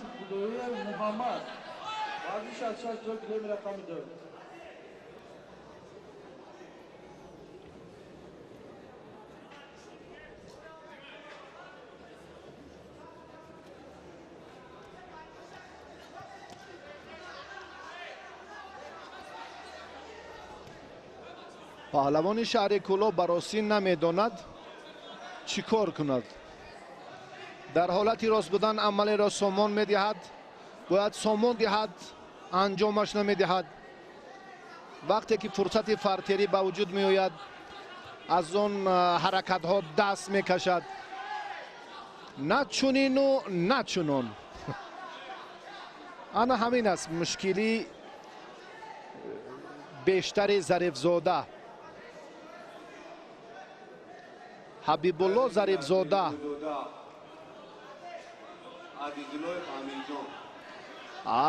در مسابقه گشتین ملی در به دست آوردن جایزه سید شریف حبیب الله ظریفزاده نتیجه را برابر کرده. تنقید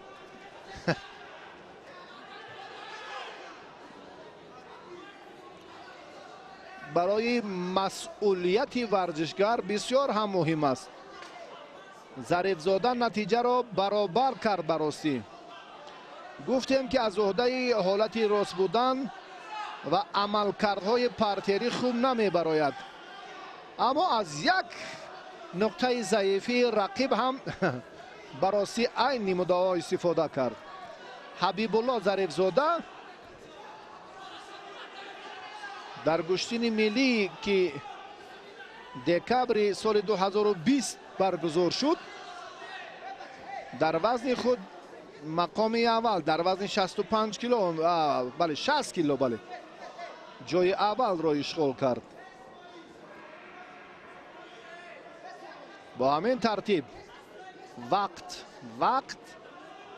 حالا داوری برحق است.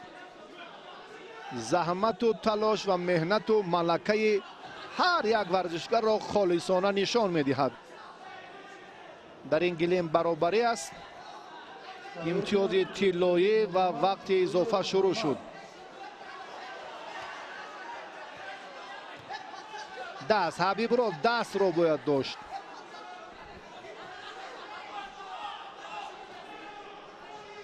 حبیب الله باید دست را داشت.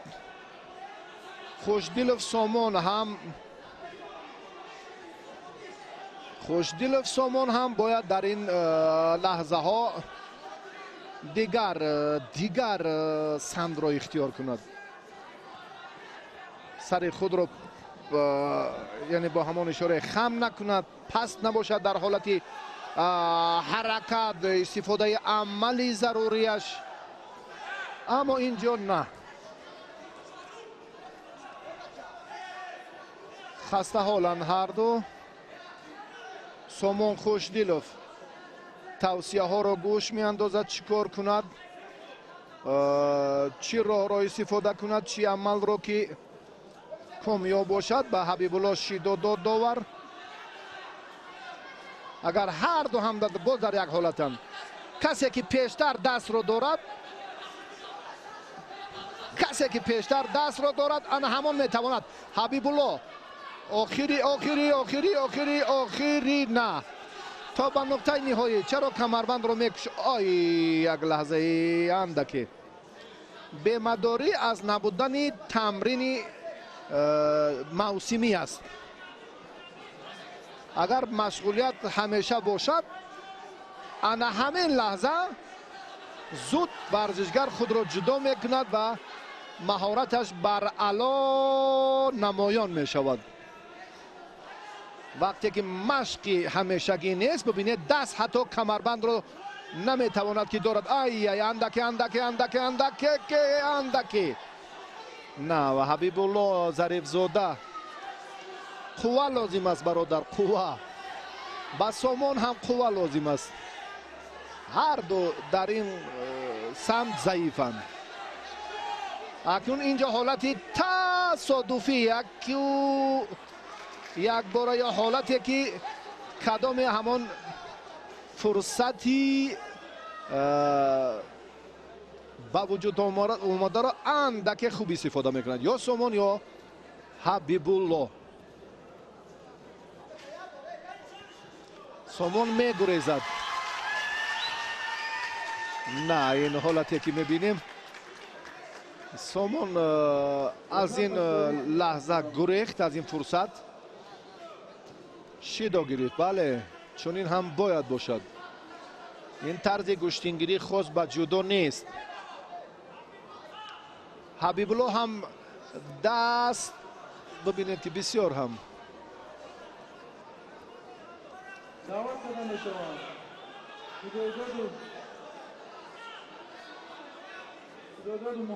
در جریان مشغولیت اگر 200 نه و 300 مراتب پرتاب‌های پای در پای هر یک عمل را استفاده کنیم، از این هم بیشتر، باز هم جالبتر. براستی حبیب الله هم او را شیدا انتظار است، فکر میکنم. نیست نقطه ضروری، نقطه لازمه برای خاتمه حرکتی که هر دو میکنن نمیرسد. انا همین طرزی که باز هم نمایان تر شد. سامان خوشدیلوف دو شیدا دارد.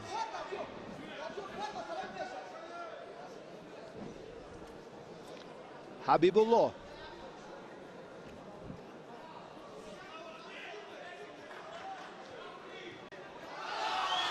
و زری. گفتم که اینجا همون فرصت تصادفی به میان میاد، دیگر کاری نه. حالتی که خیلی هم تلاش و توجه و زحمت مربی اکنون اینجا چی صورت اشتباه از زمان لحظه دیگر. وقتی خوشدیلوف براسی خندید، این از حساب تجربه نه، از همون طالع بلندی کرد. هر دو هم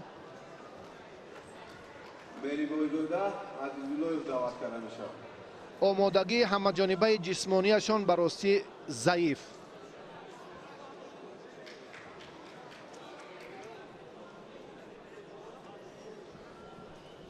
توجه میکنیم به معرفی ورزشگران موفق. دعوت کردن میرزای بزرگ محسود احمدزاد. دعوت کردن میرزای بزرگ ملی بویزاده فیروز، ورزشگری خلعت سفید داشته. انا همین چهره بله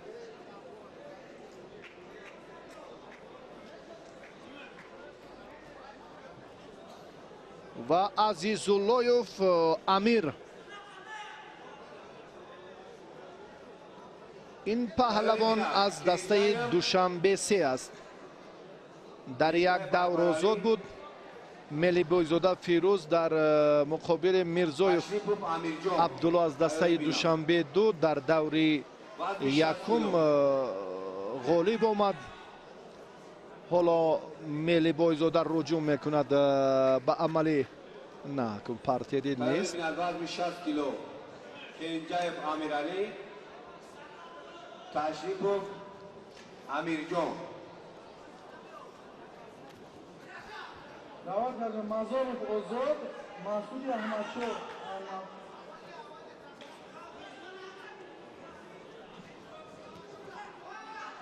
اوی پان ایپان بسیار هم گفتم که ملی بویزاده این چهره بسیار هم براسی قشنگ است. بسیار ما از این باز هم نتیجه شایان و باز هم کسبیتی خیلی بلند رو انتظاریم. ملی بویزاده پیش از مهلت غلبه رو به دست آورد و به مرحله دیگر راه یافت. مزارف آزاد مسعود احمدزاد. سبقت های هشتگ نهایی حالا هم ادامه دارند. سبقت های هشتگ نهایی که البته رقیبانشون برای معرفی رقیبانی آنها حالا ما فرصت داریم که باز هم نزدیکتر شما رو شناس کنیم. تبرف در رقابت هشتگ نهایی با میرزایف، قوتوف با خالوف، کوگانوف با قوتوف، محمد رضا جیبو با اشورزاده، علموف با عبدالشکورزاده، اکرامزاده با خوشدیلوف. ملی بویزاده البته رقیبش رو بعد چند لحظه پیدا می سازد. در سبقت 1/16 نهایی الان ما قرار داریم. تعداد اشتراکچیان چون گفتیم که 42 نفر است. در گلیم دیگر هم شماره اشتراکچیان وزنی تا 66 کیلو 65 نفر را تشکیل می کند. در گلیم دوم که البته باز هم ما توسط تلویزیون ورزش آن را بعد از چند وقت منظور شما خواهم گردانید، البته بعد از یک روز. و در وزن 66 کیلو سعیدشاه لایقوف پهلوان امید بخش میدان دو غلبه دوم خود را نوکک به دست آورد و به مرحله سوم سعیدشاه را خواهد یافت. اما ما تنها نیروسنجی های پهلوانان وزنی تا 60 کیلو را در این گله منظور شما میکنیم. و باز هم رضی الله لایقوف، سعیدشاه لایقوف، عارف جان دادوف در گلیم دیگر نفرانی فعال محسوب می‌یابند که الکی در دور دوم هم ظفر یافتند. شیدا با ورزشگر خلعت کبو داشته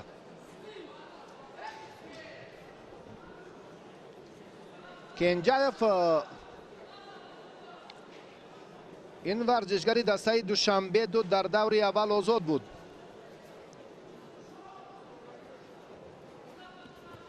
تشریفوف امیرجان این پهلوان باشگاهی وستن است. تایربیا نبی نورعلی عبدالرحمن عثمان. تایربیا نبی نورعلی عبدالرحمن عثمان. امیرجان تشریفوف از آغاز نیروسنجی ها آنقدر متانت خوبی خود را هم نشان دادن نتوانست. شاید در این فرصت حریف را با همان اصول بوقی کردن.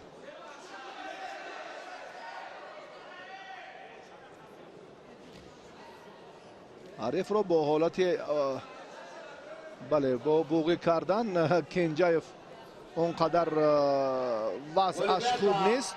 تشریف داده می شود. تشریف با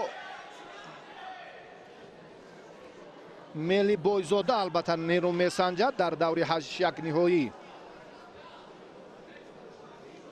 و دو سبقت دیگری 1.16 نهایی وزن تا 42 کیلو باقی مانده است و بعدا ما با وخوری های 8 یک نهایی خواهیم گذشت. 176 نفر اشتراکچی در روز اول در وزن های 60 66 73 نیرو میسنجند. از خوش رفت رقیب تشریفوف بله کنجایف و سمندر کریم پهلوانان ناحیه فیض‌آباد شهر حصار یک فرصت منظوری ما کردن. این محمد جاوید میرزا حکیم مربی جوان و داور درجه جمهوریوی حالا حکمی دارد. فریدون امیدوف این دو تن پهلوان آی وزاری خیلی هم سری وقتی با سیف الله میسر گردید که بسیار یک پرتافت سری وقتی انجام دهد.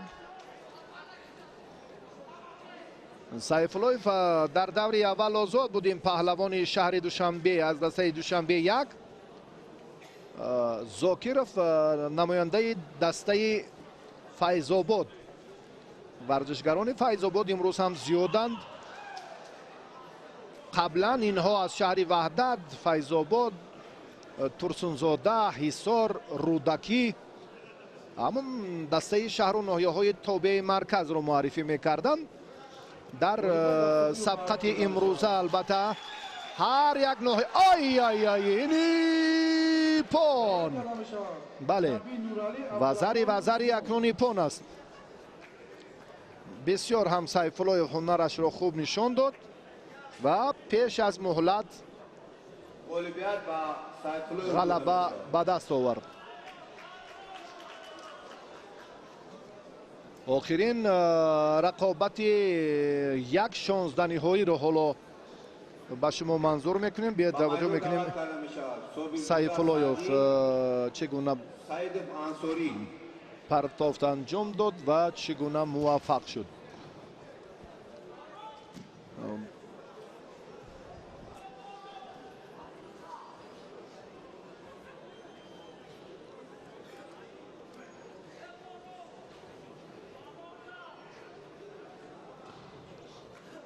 نوارهای تکراری را ما مشاهده کردیم و بسیار هم سیف الله مهارت خوبی خود را هم نشان داده توانست. سعدی با خلت کبود است این مراتبه. در دور اول این انصاری لباس های سفید داشت. در دور دوم طبق قاعده با خلعت کبود به میدان می آید. همین طور هم هست. صابرزاده سعدی نماینده دوشنبه دو خلعت سفید دارد.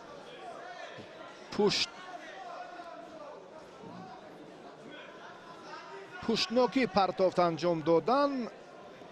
الکی خیلی این اصول هم بعد رسول باقیوف معمول شهرتیار شد و از دست پروران ورزش جودوی تاجیک و محض هم بعد این در المپیاد پکین سال 2008 که واقعا هم یک صحیفه تاریخی بود و تا کنون تاریخ مثلش رو یاد ندارد. رسول باقیوف چگونه پرتافت انجام داد که حالا هم این عنعنه در میان پهلوانان جودو خیلی هم ظهور کرده است.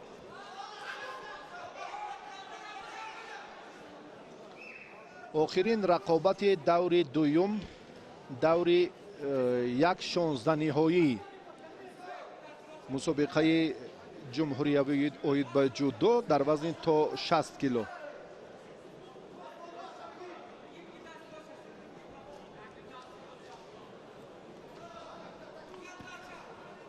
Erbinia Ruziyev Mahmudov, Jazozoda Abubakir. Vardiş 60 kilogram.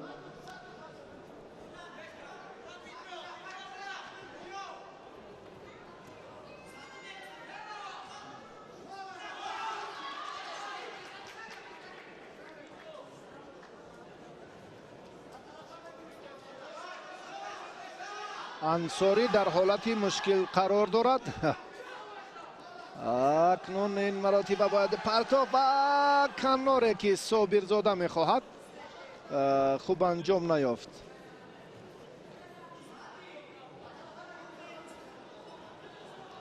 бароси бисёр ҳам ҷолибиятро талошро муборизаи диданӣ ҳар ду ҳам фориғ нестанд, фурсатҳоро сарфи назар намекунанд, бисёр ҳам рағбат барои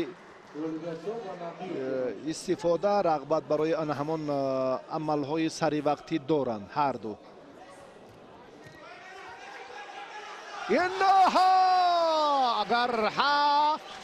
агар ҳалол нев, агар партофти ипон аст.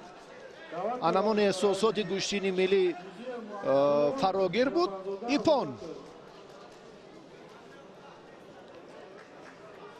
ва бароси собирзода ҳам хеле хуб дурахшид. охирин рақобати як шонзданиҳоӣ ҳам ба анҷом расид. акнун нерӯсанҷиҳои паҳлавононро дар даври 8 ниҳоӣ хоҳем дид. бале, Табаров ҳоло ба майдон мебарояд. Комил Табаров ва ҳоло ин лаҳзае ки Мирзоев даъват карда мешавад. бале, Табаров ва Мирзоев аввалин муборизаи паҳлавонон дар рақобатҳои 8 ниҳоӣ шурӯъ мешавад. ин партофти ана ҳамон Собирзода буд ки дубора манзури шумо кардем. Айниддин ва чанд тан боз мураббиёни дигар паҳлавонони собиқи шаҳру ноҳияҳои мамлакат нерӯсанҷиҳоро тамошо доранд. Табаров, Комил, Мирзоев, Парвиз, варзишгари хилъати кабуд дошта. Қувватов Маҳмадсолеҳ, Холов Амирҷон.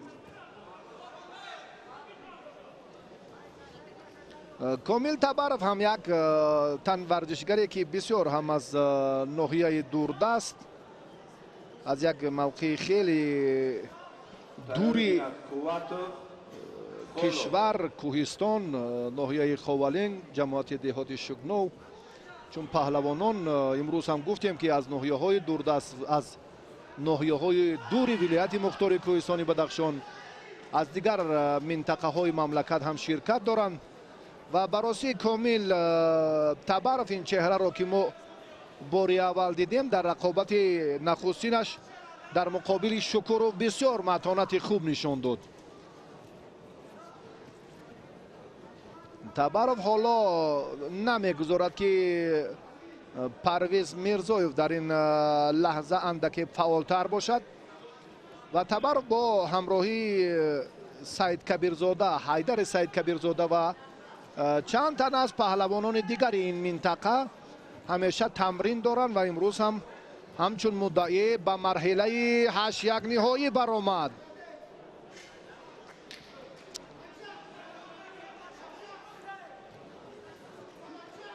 Табаров дар даври аввал озод буд, баъдан Шукуровро шикаст дод. ҳоло дар вазъияти на чандон хуб қарор дорад. бояд аз ин ҳолати аз сикоми ҳарчи берун шавад. бале, бубинед 9 сония Мирзоев соҳиби имтиёзи аввал шуд ва зари.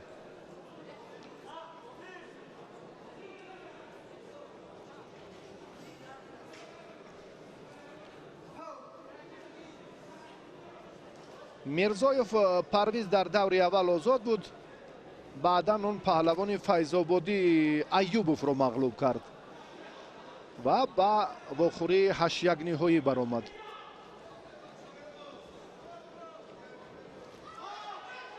Комил бояд ҳушёр бошад. اما این مراتب نتوانست. پرتافت دیگر و پرویز میرزایف در این لحظه در این روند خیلی هم متانتش بر علا عیان بود و میرزایف همینطور پیش از وقتی اساسی غلبه به دست آورد و به مرحله 4-1 نهایی برآمد. اکنون انتظار می شود که تقدیر سبقت دویوم 8-1 نهایی که میان قوت و خالف جریان میگیرد چی می شود و بعدا رقیبش معین خواهد شد.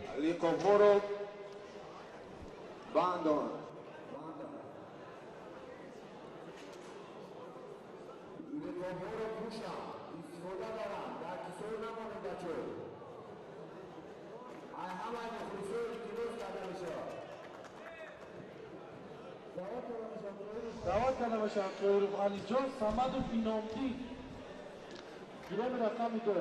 دوستان عزیز اکنون توجه میکنیم به رقابت های دیگر، بر نیروسنجی هایی که باز هم در مبارزه 8-1 نهایی وزن تا 60 کیلو صورت میگیرند.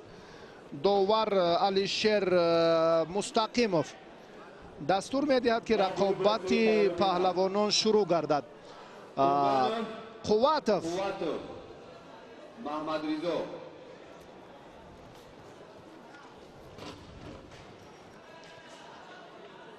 محمد صالح قواتوف محمد رضا قواتوف هر دو برادران الان در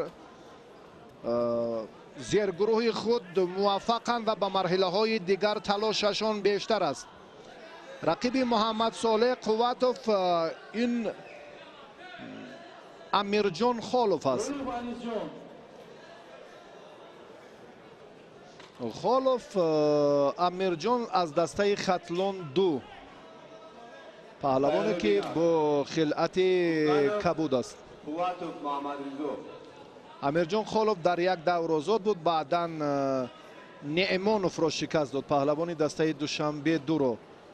قواتوف باشد در دیدار اول هم آزاد بود و نظروف عبدالرحیم رو مغلوب کرد قواتوف و با این مرحله برآمد.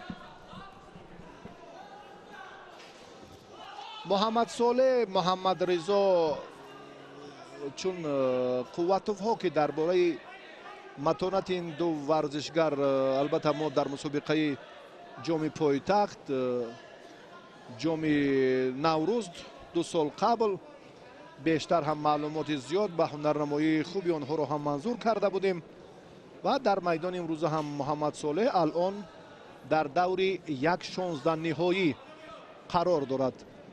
معذرت از 1/16 نهایی الکی نتیجه بهتر رو به دست آورد و در واخوری 1/8 نهایی قرار دارد. جفتی دویومی نیروسنجی های 1/8 نهایی وزن تا 60 کیلو الان جریان دارد و پهلوان کلابشهر به راستی جوان است اما در مقاومت محمد صالح خیلی خوب ایستادگی کرد. در یک دور هم خالف با افضلی بیشتر غلبه به دست آورد و در دور اول آزاد بود.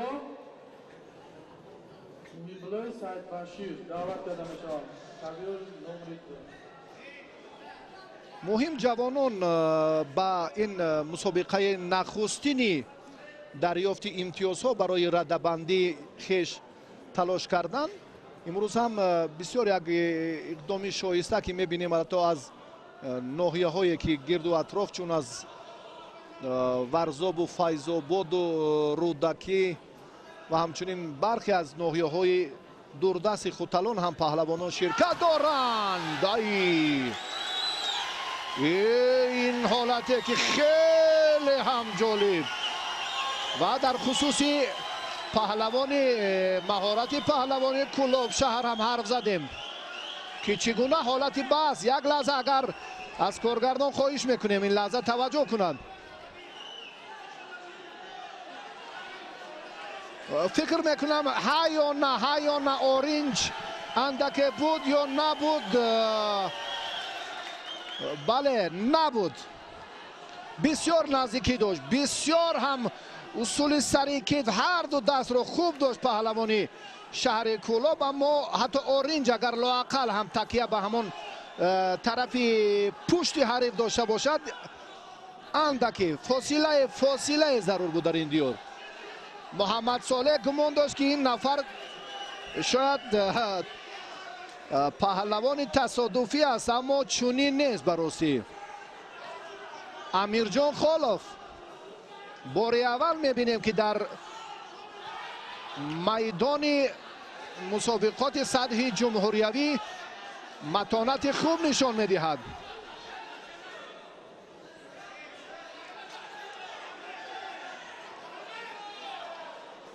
دریافتی چهره محض انا همین مسابقات شد. این پهلوان خیلیتی کبود داشته بررسی دلهای مخلصان را خیلی تسخیر کرد. شیدا با محمد صالح باید چنین مناسبت نکند بررسی. در این منطقه هم مربیان خیلی خوش سلیقه پیوسته تمرین و بیشتر شاگردان سزاوار را به کمال میرسانند.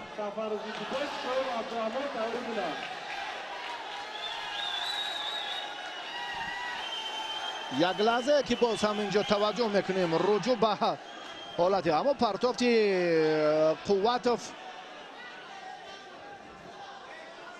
چی از حالت ایستاده بعد امری که داور اینجا اشاره نکرد، اما اینجا با این نیمه میکند. وزاری ایپون هم حتی به همون تکیه کننده به ایپون هم بود. داورم که فرصت رو صرف نظر کرد، من فکر میکنم فرصت رو صرف نظر کرد ایپون. اگر این حالت رو اگر یک لحظه دیگر میتوانیم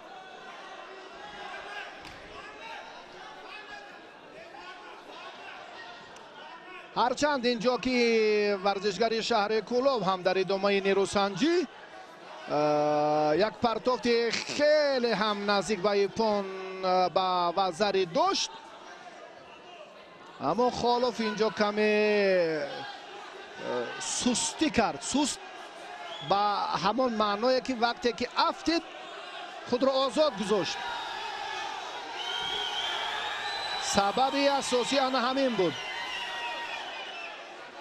سببی اساسی آن همین بود که پهلوان شهر کولوب خود را در همون حالت آزاد گذاشت. و شیدا با محمد صالح. امیرجان خالف مبارزه میبرد.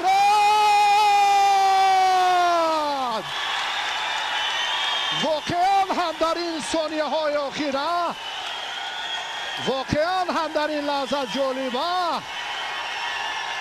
بسیار هم یک پرتافتی، بسیار هم یک پرتافتی سری وقتی بود.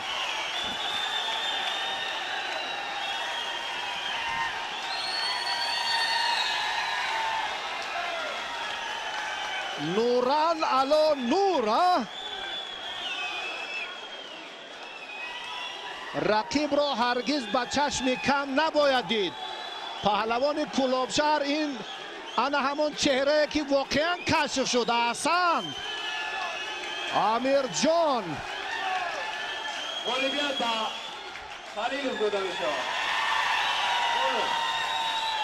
خالف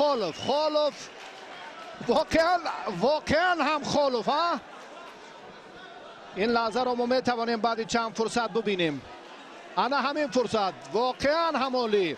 این وزر ایپون اکنون دیگر جای گفتگو هم نیست. بسیار هم وزر ایپون عالی، بهترین پرتاف بود. خالف احسنش میگوییم. بار اول پهلوان کولوب شهر اینقدر متانت در مقابل حریف پرقوت خود نشان داد. محمد صالح قوت را خالف مغلوب کرد و با سبقت 4-1 نهایی برآمد.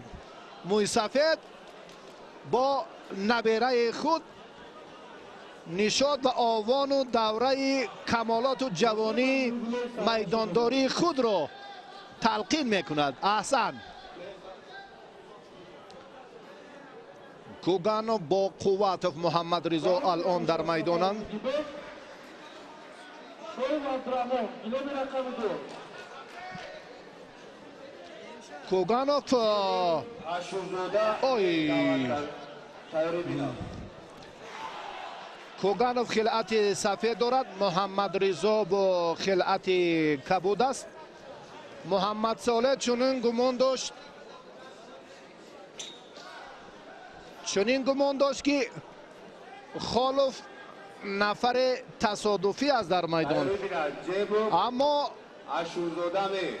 میدان کاملا دیگر چی را نشان داد. از مکافات عمل غافل مباش. از همان نفر قوی به کمال میرسد. سلاله که در کلابشهر و واقعا هم امروز ما همین چهره رو کشف اولین میدان امروزه فکر میکنم که امیرجان خالف بود. حالا باز هم پهلوانان دیگر رو ما معرفی خواهیم کرد. رقابت سیومی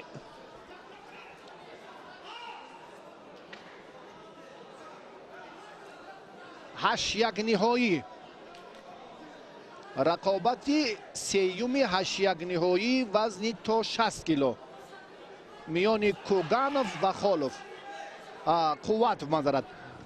کوگانوف در دیدار اول آزاد بود.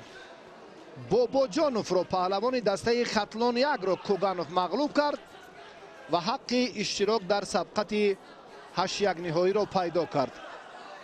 قواتوف باشد در دیدار اول آزاد بود، بعدا جعفری عرفت رو دوچار شکست کرد و با این دور را خط گرفت. مبارزه پهلوانان در سبقت 8 یک نهایی وزن تا 60 کیلو جریان دارد.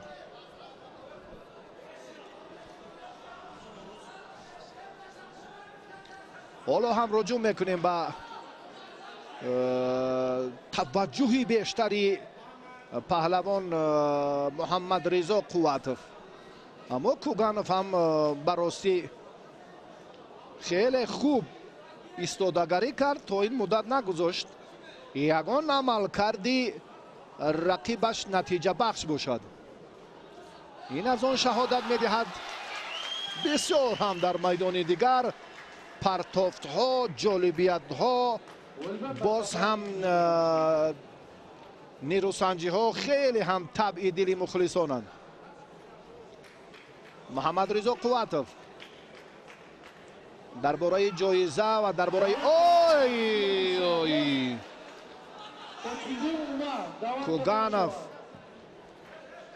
کوگانوف این نفره که بسیار هم حالا در مقابل محمد رضا سزاوارانه مبارزه میبرد. یگان شبهه هم نیست که حتی میتوانست در این مورد هم پرتافتش او را صاحب امتیاز گرداند.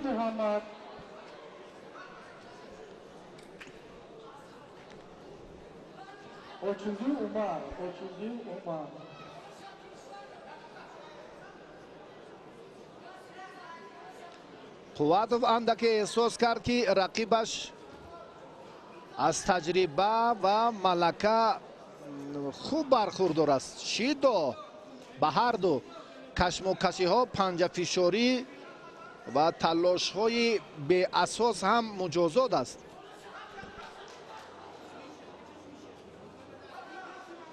جدا فلسفه غنی خود را دارد. حتی ثانیه نقشی سازگار دارد. ثانیه از این نقطه نظر باید همه قدم به قدم، حرکت، نگاه، دست، پای، کمربند، خلعت، گریبان، سر آستین در مجموع آن همین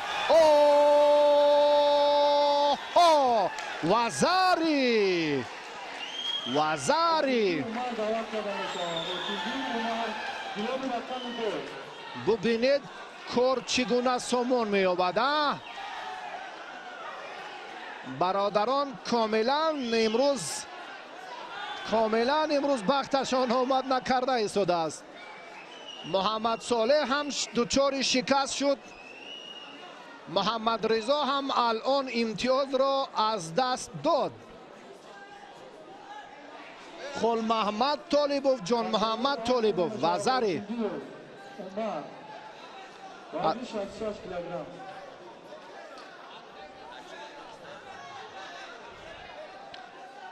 بله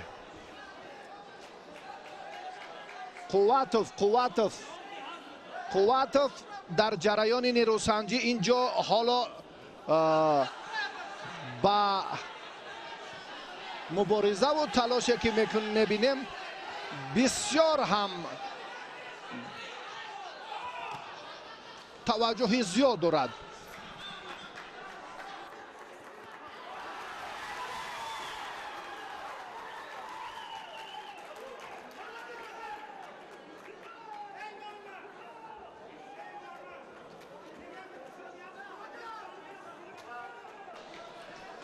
رقابت ببینید که چگونه صورت گرفت و اکنون کوگانوف هرچند همون فرصت مساعد امکانیت خوبی به دست آورده شد تا با آخر نگاه داشتن نتوانست.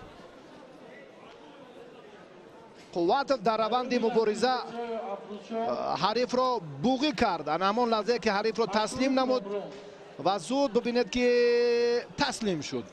بوغی حالت پرتری عملکرد سری وقتی قواتوف بود که الکی حریف تسلیم شد، دیگر راه نداشت، مجبور شد که زود تسلیم شود. دعوت کردن بشود. جیبوف خلعت سفید دارد. اشورزاده محمد با خلعت کبود. اشورو کامران گیلام رقم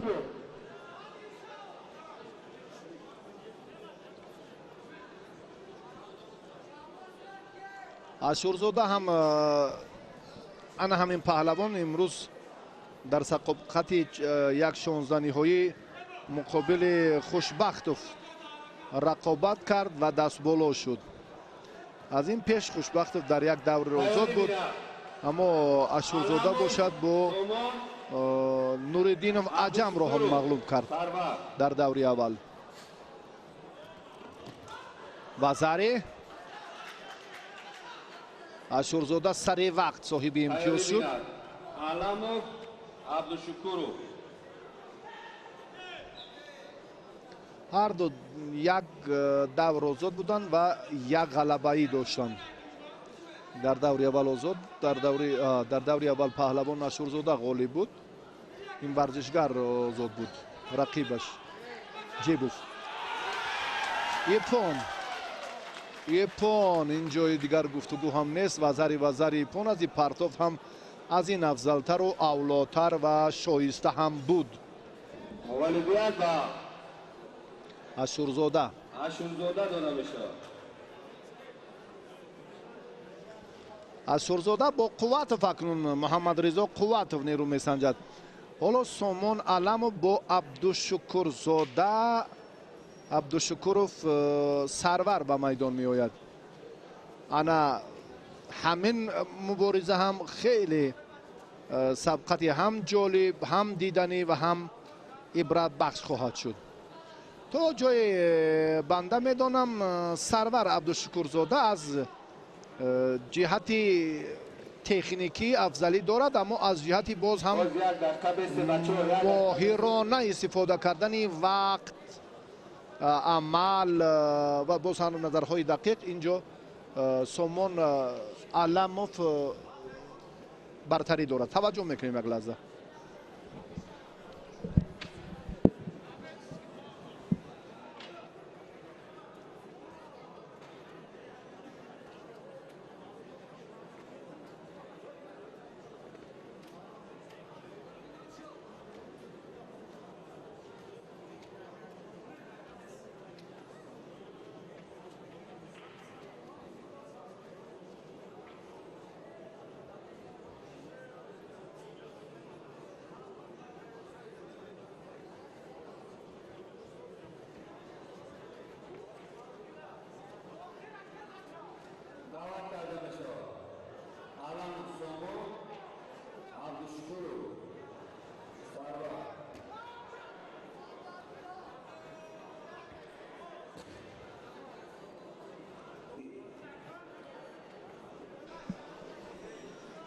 توجه میکنیم باز هم با رفتی تلاش های پهلوانان در سبقت های 8-1 نهایی. سامان علموف خلعت سفید دارد. سرور عبدالشکور با خلعت کبود. پهلوانان موفق دو مرحله وزن تا 60 کیلو.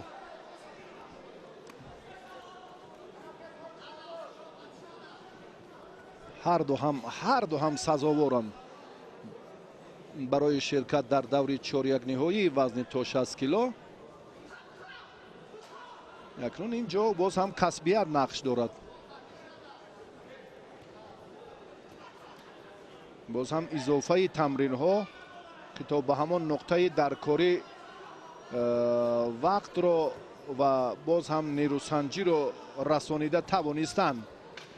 این هم یک جهت خیلی مهم و اول درجه محض ورزش است و محض در گوشین جودو و دلخواه نمودی ورزش. آمادگی همه جانبه جسمانی همون راه دویومی نفس کشی. برای این خیلی و خیلی تیاری باید در سطح ضروری باشه. شید و به هر دو باید گوشتین گیرند چون که دقیقه دویم است.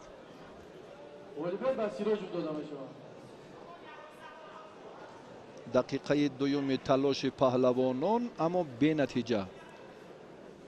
به همین خاطر هر دو مجازات شدند.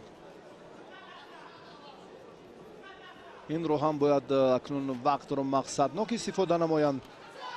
آی آی آی و ضربه به سامان عبدالشکورov داده شد.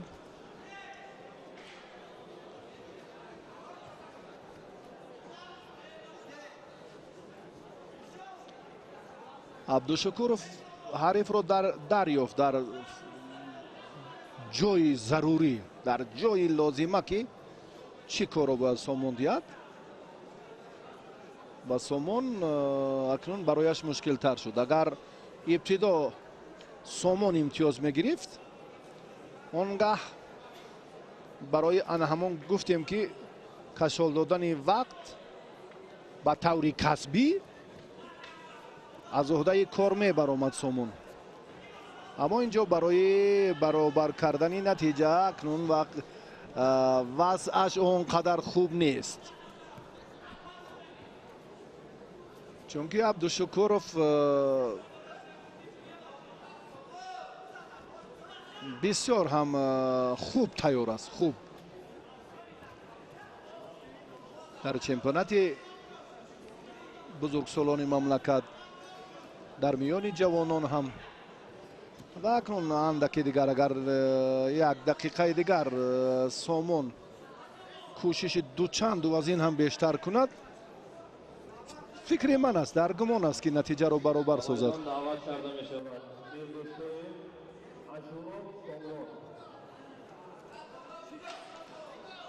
شیدو با سرور عبدالشکورov.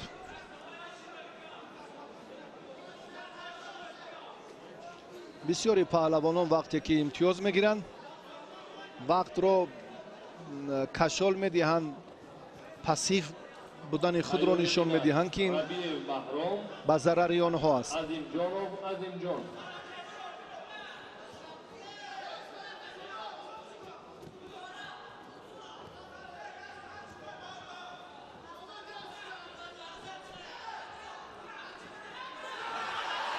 بسیار نزدیک بود براستی. اندکی در این سمت اکنون با سرعت تر پرتافت یا دست چپ عبدالشکورov رو بر میکشید و این کارا زودتر انجام میداد. پرتافتن برعکس به این سمت و دیگر کنار. این بهترین فرصت سامان بود اما سامان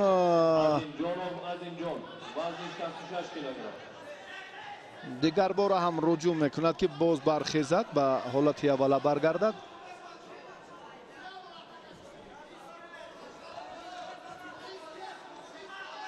به حریفی بسیار با همون ناباب گرفتار شد، دوچار شد.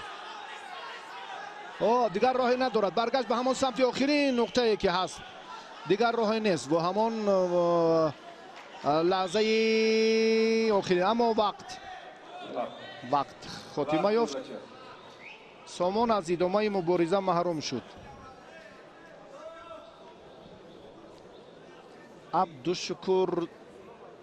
عبدالشکورов با واخوری 4-1 نهایی برآمد.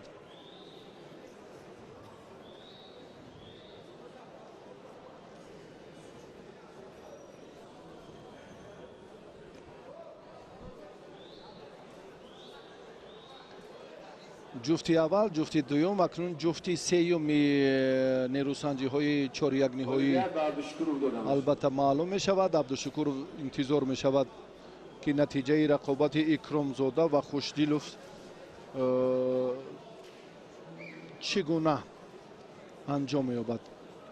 این همان لحظه وزر امتیاز خیلی مساعد عبدالشکورов بود که دقیقاً اینجا هم با وزر برابر بود و بعد آن سامان هم یک لحظه انا همین تابیشی برعکس رو، تابیشی کنار راست رو زود سری وقت. اما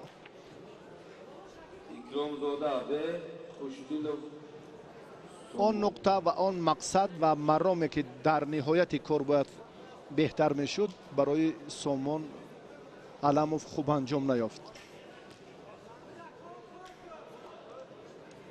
ظریف نظریف داور درجه بین المللی اکرامزاده و خوشدیلوف را حالا به میدان دعوت ساخت. اکرامزاده جمعه‌بای خالوف را، پهلوان ختلان را در دوره اول شکست داد. بعداً باز هم با زوقی بیکوف هم رقابت کرد، دست بالا شد، 2 غلبه دارد و خوشدیلوف سامان باشد در دیدار اول ظریفزاده پهلوان حبیب الله، ظریفزاده حبیب الله را مغلوب کرد و به این مرحله راه یافت.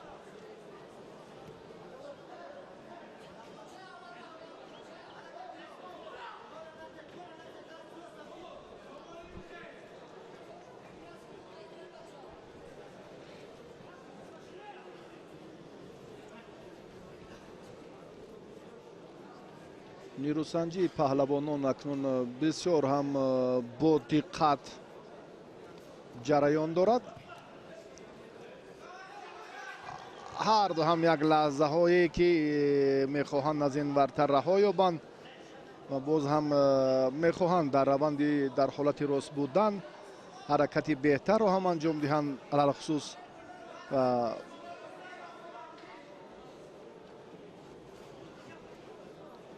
خوشدیلوف سامان پهلوانی که با خلعت کبود است.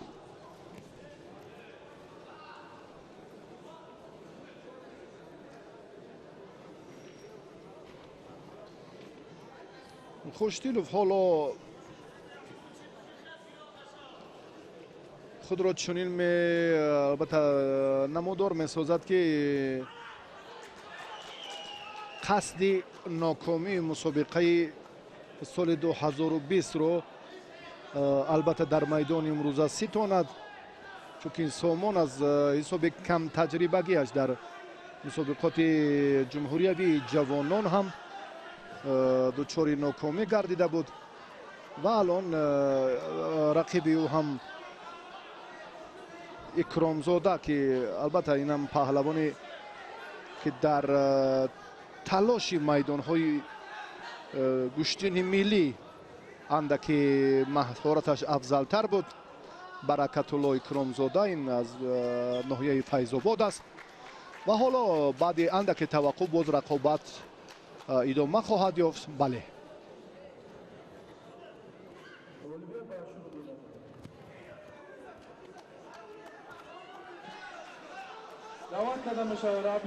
هر دو در یک حالتند، هر دو در یک حالتند اما نتوانست پهلوان ناحیه فیض‌آباد اکرامزاده وقتی که با هم جفت می شوند. اینجا هم ببینید بدون نگهداری فاصله دیگر اینجا همون قوه قوی کمر، اینجا همون تجربه، دست رو از بالا گذارد، دست چپ رو از پایان گذارد، کمربند رو قوی تر نماید یا حرکت رو به نیمه چپ و راست وزری. این رو هم اکرامزاده پهلوان ناحیه فیض‌آباد خوب ثابت کرد. امتیاز رو اکنون از رقیبش سامان خوشدیلوف ستانید.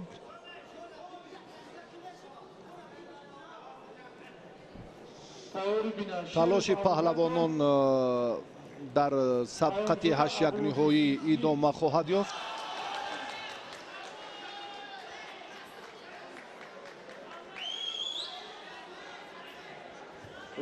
این حرکت نگران کننده است. این حالت با آن آورده میرساند که داور در ادامه سبقت به اکرامزاده بازشی دادهد. بله،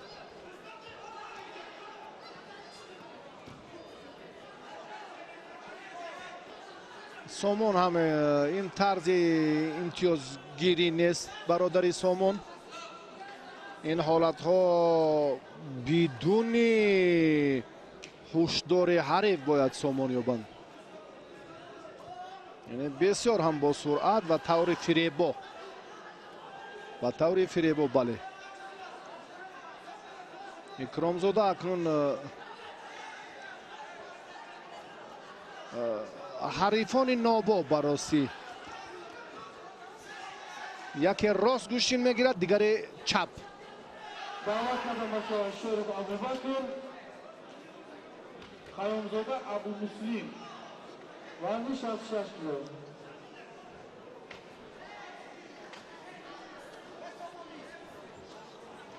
انا همین لحظه امتیازی اولینی که سامان از دست داد و اکرامزاده را صاحب نیمی موفقیت کرد، یعنی نیم غلبه. یک بار دیگر همین پرتاف انجام یابد، الکی موفقیت رو اکرامزاده نصیب خواهد گردید.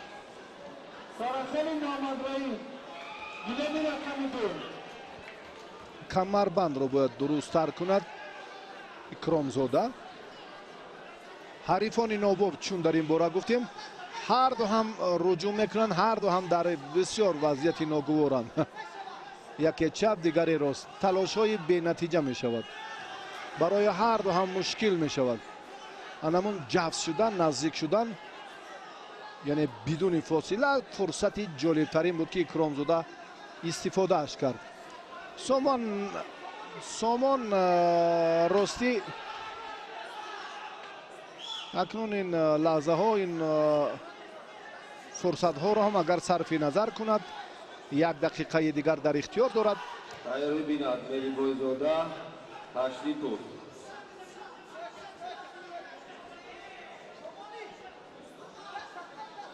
بیاید اکنون از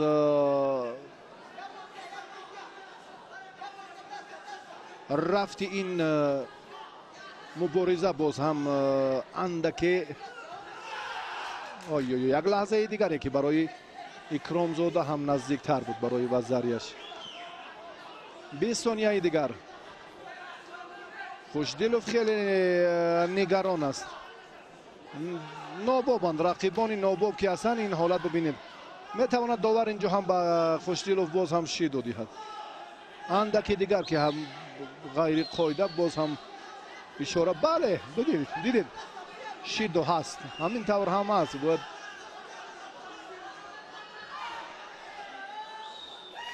وقت انجام می‌یابد. 1 ثانیه دیگر یگان نقش نمی‌بازد.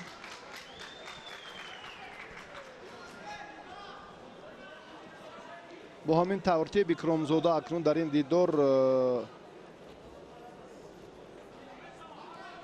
غلبه به دست آورد و پهلوان ناحیه فیض‌آباد با دوری دیگر را خط میگیرد.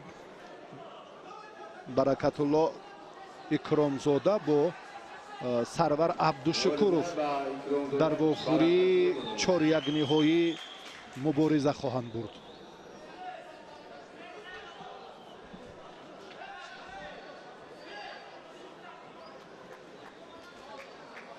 1 دقیقه 1 دقیقه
بچه‌ها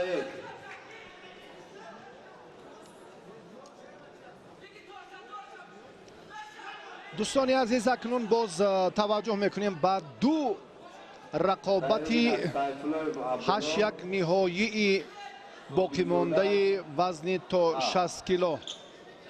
ملی بایزاده فیروز پهلوان خلعت سفید به بر کرده تشریفوف حالا از حالت مشکلی براسی رها یافت. تشریفوف امیرجان در یک دور آزاد بود، کنجایف را در دور دوم مغلوب کرد. حالا در دور سیوم رقابت ها انیقترش در سبقت 1-8 نهایی قرار دارد.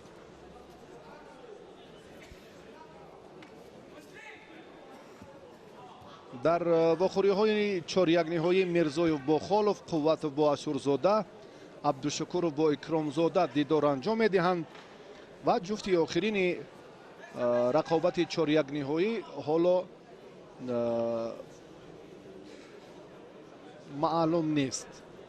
اولش انا همین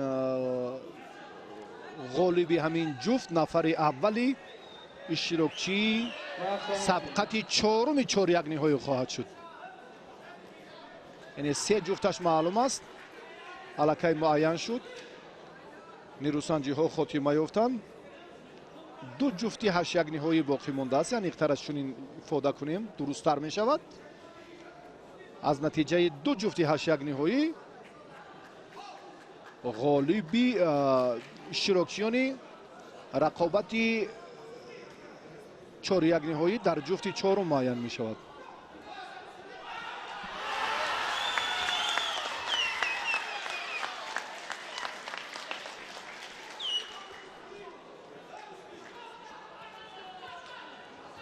پهلو هست، معذرت عادت دویمی و زری هست. دعوت داده میشه وزن 73 کیلوگرم رمضان و زری هست جمیل و ملی بایزاده در این لحظه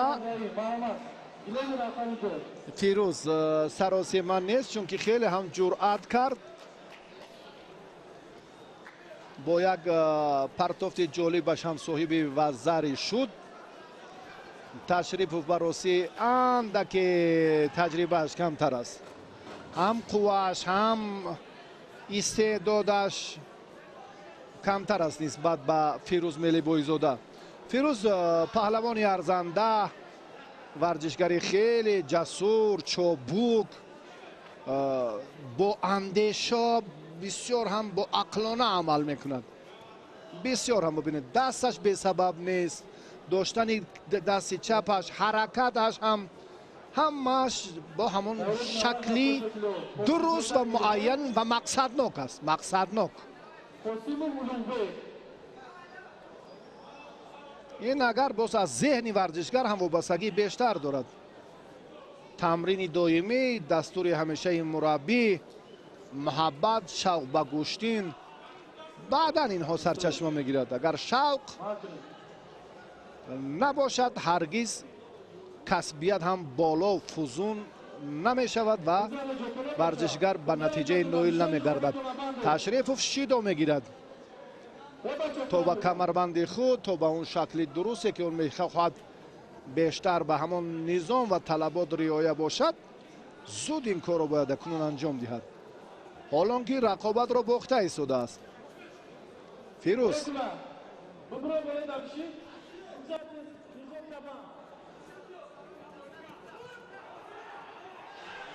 بسیار هم یک امکانیت دیگر، یک فرصت مساعدت کننده بود برای وزری دوم فیروز.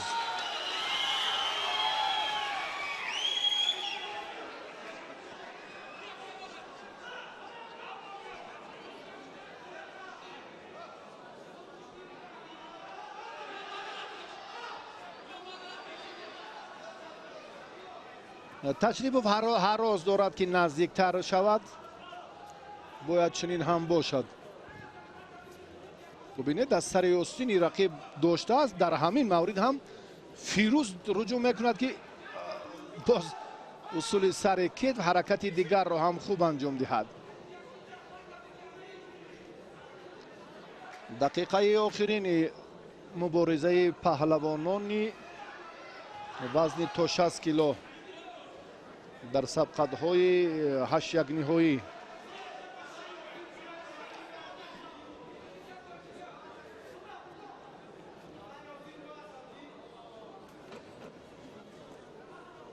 خیری بینا سایفلویف ها صوبیزودا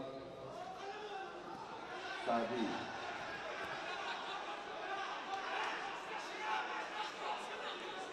کوشش های فیروز بیشتر است.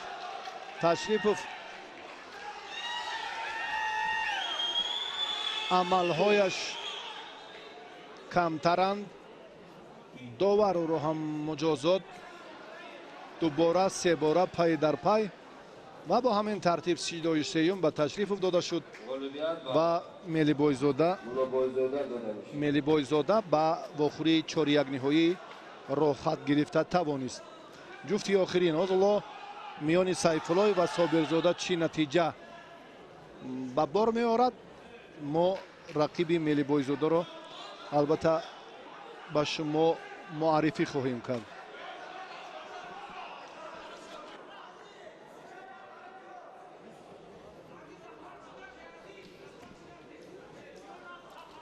حرکت های پهلوانان در جریان مبارزه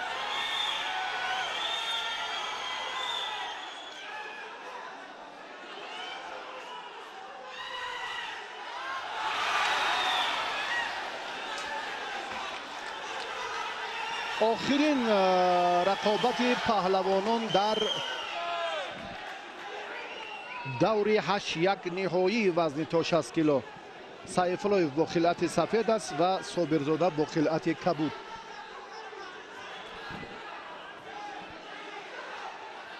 بعدی وقتی تیار بیند میرزایف خولوف بعدی وقتی تیار بیند میرزایف خولوف تیار بیند بعدی آگاهی بله شیدا با سایفلویف داده شد.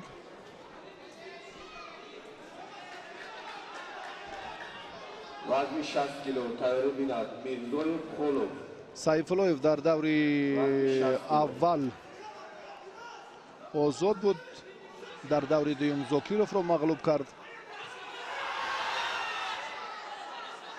صابرزاده باشد در دیدار اول آزاد بود، بعدا سعدیف را مغلوب کرد و به واخوری 8 یک نهایی برآمد.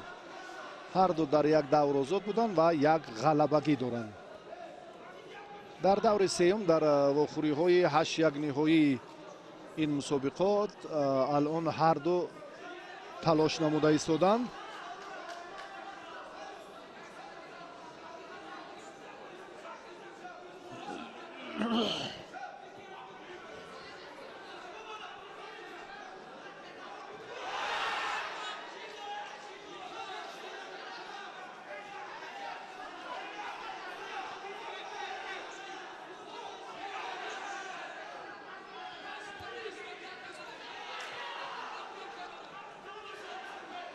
талоши варзишгарон ҳамеша боз ҳам барои ширкат дар марҳилаи баъдӣ аст. натиҷа бахш нест. сайфуллоев ва собиров муборизаро боз ҳам идома хоҳанд дод. як амалкарди ғайриқоидаи сайфуллоевро ба муҷозот рӯбаро овард. алон як ҳаракатро собирзода оғоз кард. аммо инҷо боз ҳам як лаҳзае ки дубора бояд наворо таваҷҷӯҳ кунем. фикр мекунам ин паҳлавон оғоз кард амал карде ки аз ҷониби собирзода буд. бия таваҷҷӯҳ мекунем бори дигар ки ин имтиёз буд ё на. ҳоло дар раванди мусобиқот чунин лаҳзаҳои баҳс албатта ба вуҷуд хоҳанд омад, чунки 176 нафари иштирокчӣ 42 нафарашон дар ҳамин вазни то 60 кило. имтиёзе ки ман фикр мекунам воқеан ҳам дар раванди мубориза ба паҳлавоне ки таваҷҷӯҳ мекунем буд.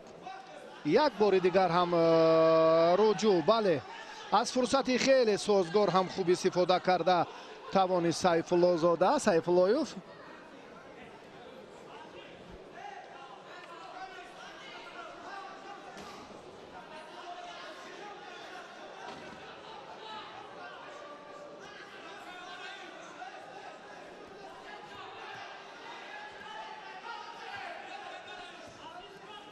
Ой, Ипон!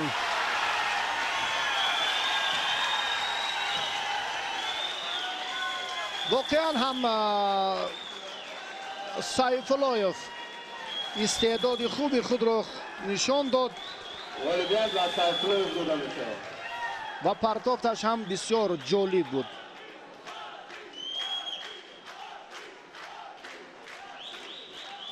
ин навори такрорӣ бозам мухлисонро фикр дорам ки ба ваҷҳ хоҳад овард.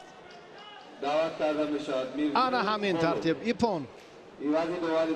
зариф назриев инро ҳам дақиқ баҳогузорӣ кард. Ипон буд. воқеан ҳам сатҳи касбии ин варзишгар, малакаш ба куллӣ фарқкунанда буд. бо ҳамин тартиб рақобатҳои 8-1 ниҳоии вазни то 60 кило анҷом ёфтанд ва ҳоло акнун баъди ана ҳамин лаҳзаи тамошои лаҳзаи ҷолиб мо бармегардем ба шарҳи худ аз нерӯсанҷиҳои паҳлавонон. ин Рӯзиев бародари хеле гӯштингири собиқи минтақаи Рашт ки баъдан баъди ин Абдулло Рӯзиев боз ҳам бештар тамрин кард ва бештар ба ҳамон усулҳои ҷолибу ҷозиби ҷонибек таваҷҷӯҳи хоса кард ва дар раванди корҳо ҳам ғалабаву натиҷаҳои хубро ҳам ба даст оварда тавонист. сабқати аввалини 4-1 ниҳоии вазни то 60 кило Мирзоев ва Холов ҳоло дар майдонанд. Мирзоев ин Парвиз паҳлавони хилъати сафеддошта.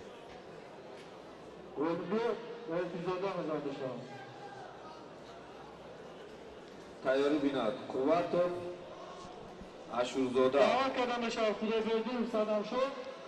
ва Холовро мо ҳунарнамоишро дар даври қаблӣ чун мушоҳида кардем. дар рақобате ки бо ҳамроҳии Муҳаммад Солеҳ Холов баргузор кард. Муҳаммад Солеҳ гумон дошт ки ин паҳлавони Кӯлобшаҳр он қадар таҷриба надорад ва иштибоҳ кард. Амирҷон ғалаба ба даст овард. бисёр ҳам нерӯсанҷӣ ҷолибу диданиву воқеан ҳам ибратбахш барои худи насли наврас буд. аҳсан ба Холов мегӯем ки Амирҷон аввалин чеҳрае ки дар ин майдон шукуф ва ҳунари худро хуб нишон дод. бароси мо аз ин чеҳрае ки бори аввал дар мусобиқаи ҷумҳуриявӣ майдондорӣ кард дар муқобили Қувватов баҳояш он қадар мо фикр кардем ки арзанда нест. аммо ин паҳлавон собит кард ки хеле ҳам زحمت کشیده است و استعدادش هم خوب است. حالا میرزایف رجوع میکند که حالتی به تخت پشت نگاه داشتن رو فراهم آورد، اما نمیتواند چون که خالف مقاومت کرد و از این حالت هم رها یافته توانست. امیرجان خالف خلعتی کبود دارد پهلوان شهر کلوب و پرویز میرزایف پهلوان از دسته ولایت مختار کوهستان بدخشان است. در این صورت مجلس مسابقه جمهوریوی ورزشگری خلعت سفید داشته. کدام از این پهلوانان اکنون به مرحله نیمه نهایی میبرایند، حالا ما شاهد خواهیم شد. غالب این جفت به رقابت نیمه نهایی می رود و زاری بسیار هم پهلوان جوان و امیدبخش کلاب شهر این فرصت از پرویز میرزایف امتیاز ستانیده توانست.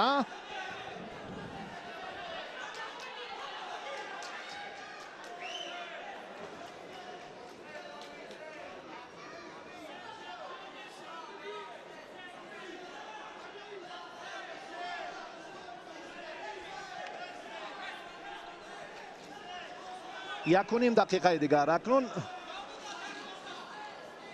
جوان 19 ساله کلابشهر مطلبش رو عملی کرد در مقاومت حریفی خیلی قوی و سزاوارش پرویز میرزایف.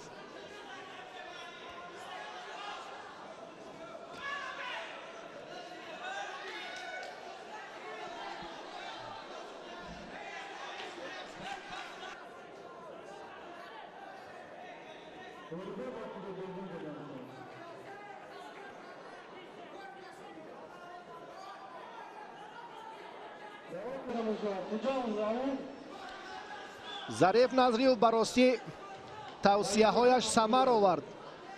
شاگردش اگر این دور را هم به غلبه انجام دهد، آنگاه در خصوص متانت پهلوان 19 ساله کلابشهر می سازد باز سخنهای شایسته گفت. پرویز میرزایف نماینده ولایت مختار کوهستان بدخشان حالا خود را دفاع میکند که از ورطه بوغی کردن رها یابد، چون این هم می شود.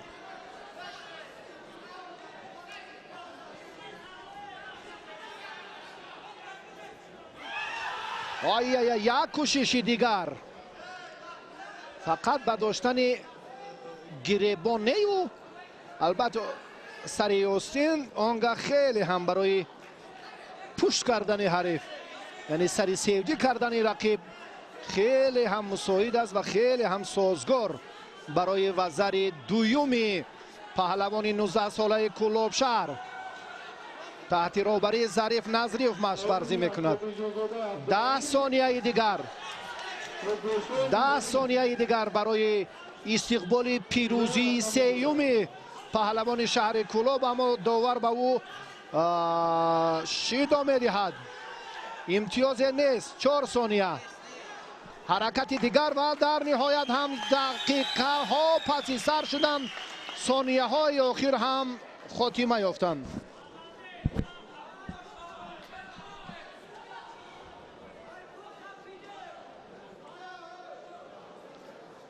پرویز میرزایف از ادامه مبارزه ها محروم شد. حالا امکان دارد اکنون خالف اگر به مرحله دیگر در سبقت چهاریارین در واخوری تسلا بخش پرویز شرکت خواهد ورزید.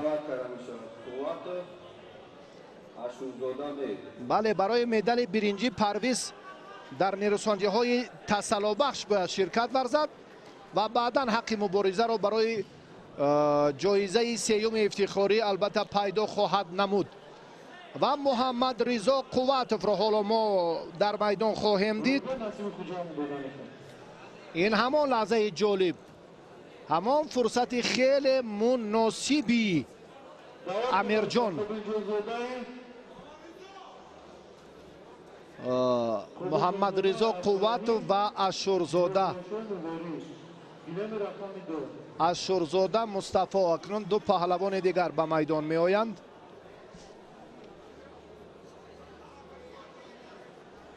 سعید رحمان بیکوف داور درجه جمهوریوی. ما توجه میکنیم اکنون به تماشای این رقابت. این نیروسنجی هم خیلی جالب صورت خواهد گرفت. خوش محمد اقبال تیاری بیند. اشورزاده براسی این ورزشگر هم اکرامزاده به در میان بزرگسالان اونقدر نتیجه خوب هم ندارد، اما در میدان امروزه در مسابقه جمهوریوی خیلی هم بهتر هنرش درخشید و به واخوری 4-1 نهایی برآمد. غالب این جفت با خالف در واخوری نیمه نهایی نیرو خواهند سنجید.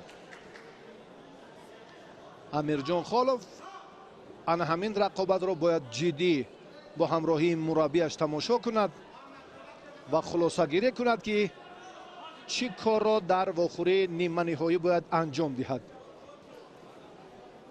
محمد صالح و همچنین برادرش امروز هم قوتوف ها که حالا در میدان است. این ورزشگر محمد صالح از چنگال امیرجان خالف رها نیافت و ناکام شد.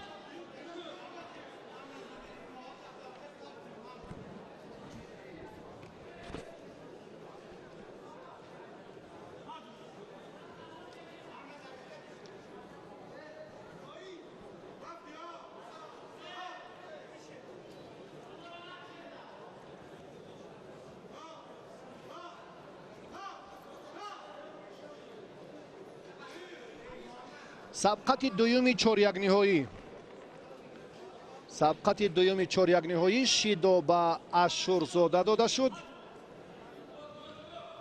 قوتوف آنقدر متانت خودش را محمد رضا نسبت به رقابت های اول بهتر نشان نداده ایستاده است. البته این هم وابستگی از ملکه رقیب دارد. مصطفی اشورزاده براسی امروز هم به مانند امیرجان خالف این هم یک چهره که در گشتین امروزه کشف شد. با محمد رضا قوتوف چونین نیرو سنجیدن البته کاری سهل و عادی هم نیست.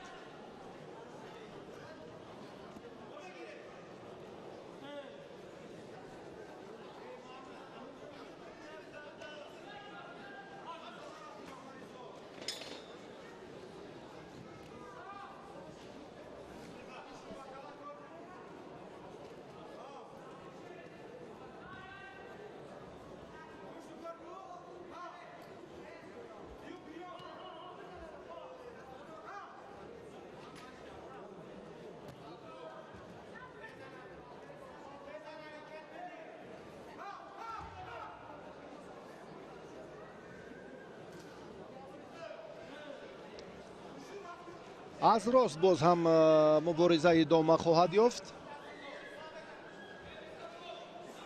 تا به این مرحله البته چون گفتیم که پهلوانان چگونه نتیجه گیری کردند از سبقت های قبلی خود 3 دور را پشت سر کردند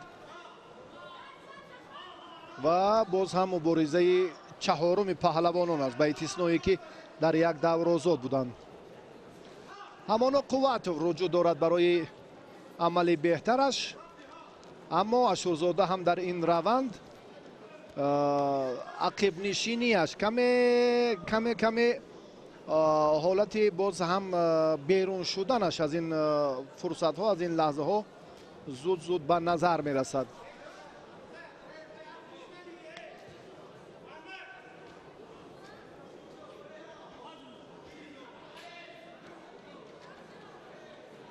محمد رضا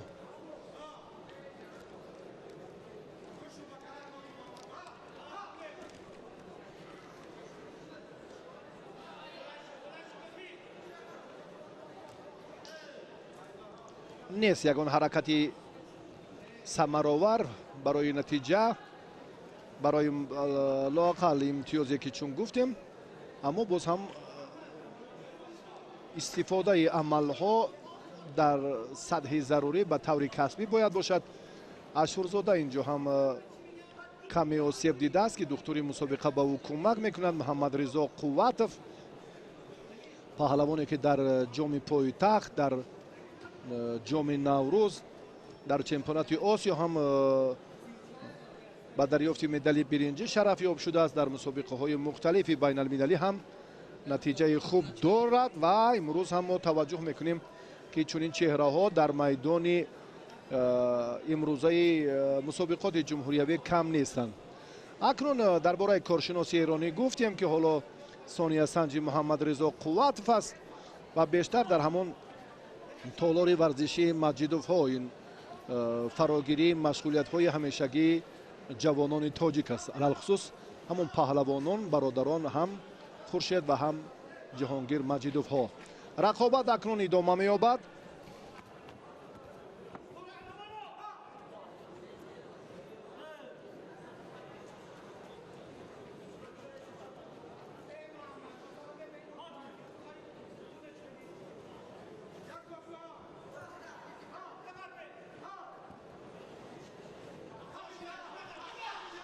حالتی به تخت پشت نگاه داشتن، البته از سکم فرار رسید. این طرزی که محمد رضا قوتов داشته است فکر میکنم میتواند حتی دقیقه هم 9 10 و زری الکی رقیب تسلیم شد.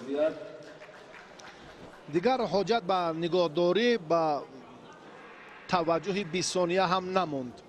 قوتov به واخوری نیمه نهایی برآمد و با خالف امیرجان قوا آزمایی میکند. قوتov در واخوری اولین نیمه نهایی وزن تا 60 کیلو. اکنون دو رقابت 4 یک نهایی باقی مانده است برای معین کردن جفتی دیگری سبقت نیمه نهایی. این همان لحظه جالب محمد رضا قوتov بود.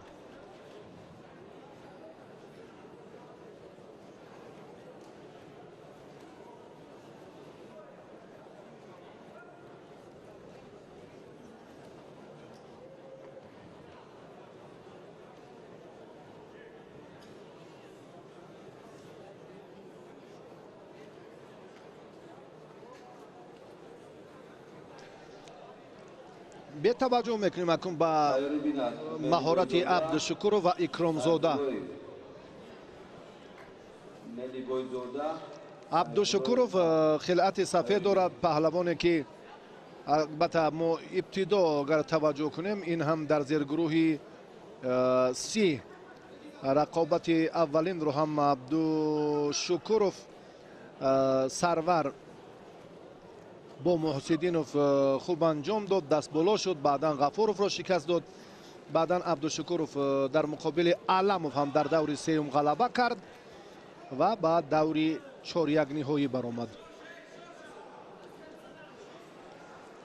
اکرامزاده برکت‌الله پهلوان ناحیه فیض‌آباد در دیدار اول خالف جمعبای را مغلوب نمود، در دیدار دویم زوقبکوف را شکست داد، بعدا در رقابت سوم خوشدلوف را هم مغلوب کرد و حالا قوه آزمایی چهارم خود را آغاز کرد و داور به او شیدو داد.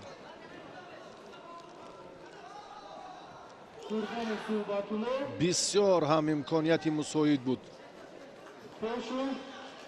عبدالشکورov باز هم در این لحظه در این فرصت مناسب میتوانست که لااقل امتیاز وزری رو هم به دست آورد.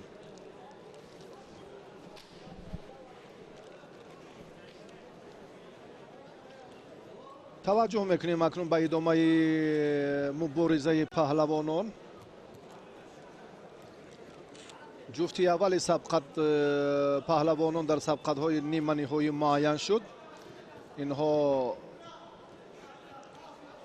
خولف با قواتوفان محمد رضا قواتوف و پهلوان کلوب شهر امیرجان خولف. اکنون دو سبقت دیگر برای معین کردن اشتراکچیان مرحله نیمه نهایی دیگر باقی مانده است. حالتی با تخت پشت از سکم 7 8 9 10 و زری 10 ثانیه دیگر 10 ثانیه دیگر. بله 15 لکه کمتر 16 17 18 19 انجام. عبدالشکروف از این زیرگروه سی اولین شده به واخوری نیمه نهایی برآمد.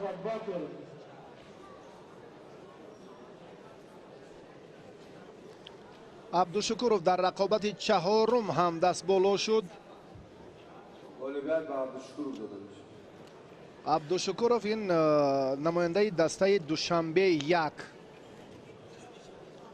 میدانداریش خیلی خوب، هنرنمایی هم جالب توجه و بیشتر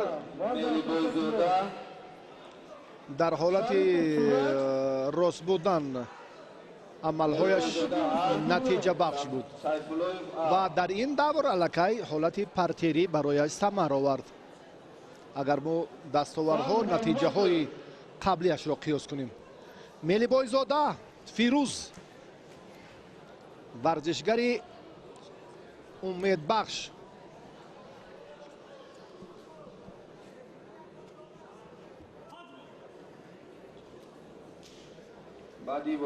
فیروز تحت رهبری ریسکیدین رجب تمرین میکند و سیف الله که پهلوان جوان است، البته از حساب دستاوردهایش نسبت به فیروز ملیبای زاده کم تجربه هم باشد، اما در روند میدان امروزه باز هم تلاش برای پیروزی خواهد کرد. هر دو هم در یک تالار تمرین میکنند تحت رهبری ریسکیدین رجبوف. اما در اینجا دیگر جای برادری نیست. میدان تقاضا میکند که بله اون فردی که بیشتر زحمت کشیده است توجهش به تمرین و به آموزش زیادتر است، البته سزاوار و حلالش بود، چون این هم باید باشد. فیروز این رو در میدان خوب نشان میدهد، بسیار هم جسور، دلپور و خود را چنان وانمود میسازد که واقعا هم البته در روند تلاش کارش ثمرآور خواهد بود.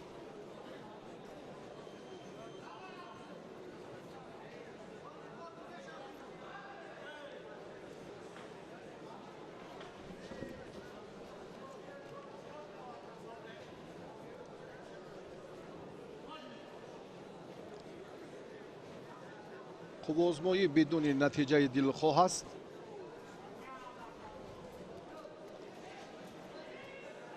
تیاری بیناد خلیلوف قواتوف خولوف قواتوف.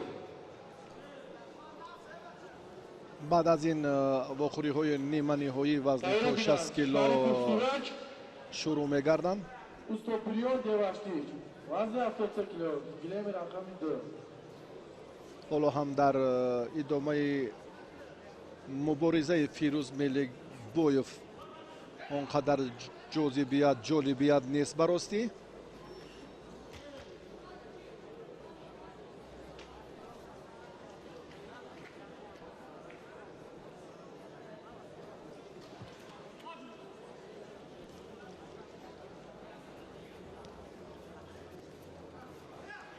بله وزری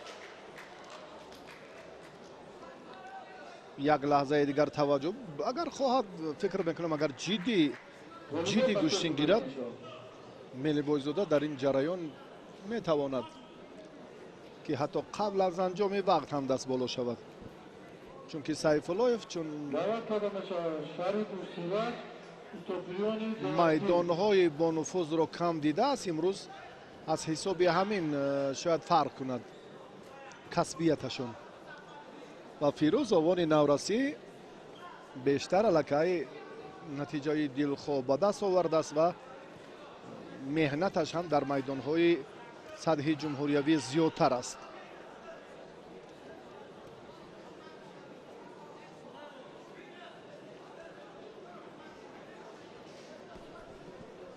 تیار بینن سیفالدین زاده سیفالدین سعیدجانی حیدر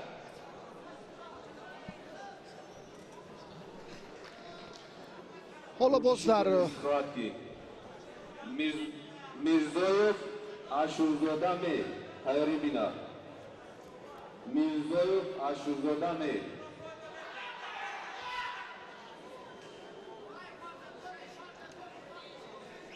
رقابت این دو پهلوان الان هم ادامه دارد. ملی بایزاده فکر میکنم اینجا دیگر قوه اضافه این توجه برای سری وقت خاتمه یافتن نبرد چهارم خود را ندارد، چون که میداند که الکی باز هم در دور بعدی در واخوری نیمه نهایی او باز هم حریف پرقوه عبدالشکورов در پیش است. آی ببینید، بله وزری پون، چون گفتیم که اگر خواهد میتواند که در دقیقه اول کامیاب شود. هر دو اینها یکدیگر را خیلی خوب میدانند. غالبیت با ملی بایزاده داده می شود. اکنون ملی بایزاده با عبدالشکورov رقابت خواهد کرد. تلاش ورزشگران البته باز در سقف‌های تسلی بخش اینجا باید شروع گردد.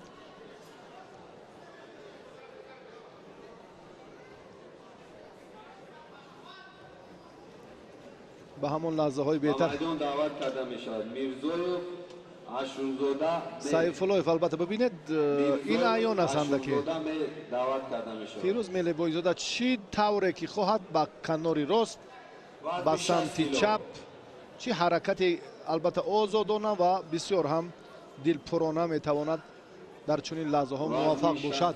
میرزایف اشورزاده بیکوف این ورزشگر هم در وزن 81 کیلو خود در جودو در گوشتین ملی هم سامبو بیشتر هنرنمایی میکرد.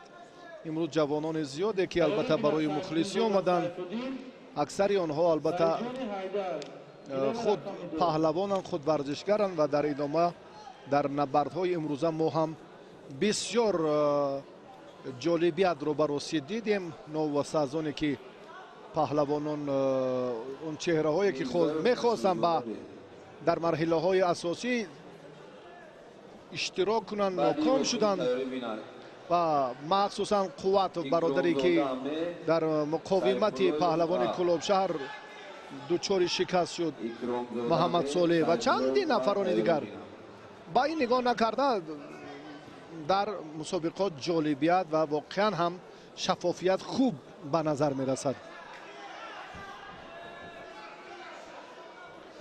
میرزایف بادیانی که از خالوف شکست خورد در سبقت تسلی بخش الان حق مبارزه بردن رو پیدا کرد و از این منطقه اکنون باز هم اشورزاده از قوتوف مغلوب گردید. دو ناکام حالا در سبقت تسلی بخش نیرو سنجیده ایستادند.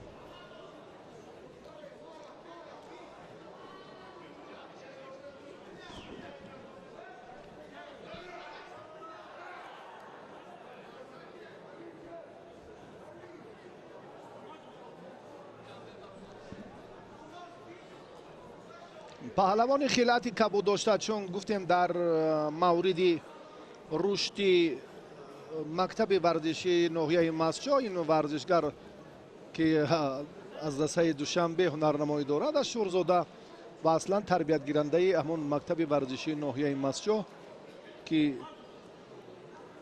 محمد جاوید میرزا حکیم با این ورزشگر طول 7 سال تمرین داد و این چهره هم الکی آهسته آهسته به مرحله های اساسی برای دریافت جایزه های افتخاری مسابقه های جمهوریوی را خط میگیرد. این خوب است البته که از ناحیه های دوردست امروز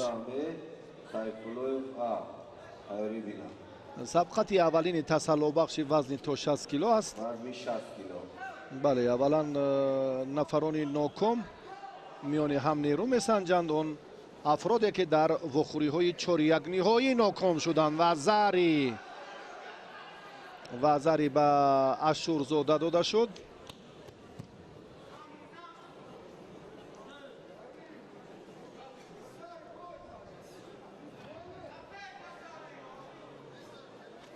باز هم در زیرگروه سی و دی باز دو نفر پهلوان ناکامی سبقت های چهار یک نهایی رقابت تسلا بخش میانی هم دایر میکنند.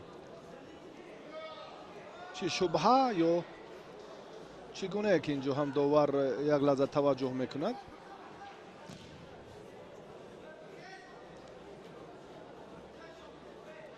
اشورزاده بسیار حرکت جالب انجام داد. از این سمت میدان بیاد و بهترش ببینیم. وزری هست فکر میکنم بود. نگاهی من است. البته شارع هم حق دارد اندیشش را بیان سازد، چون که کتفش تکیه کننده به همون نیمه به حالت تخت پشتی بود.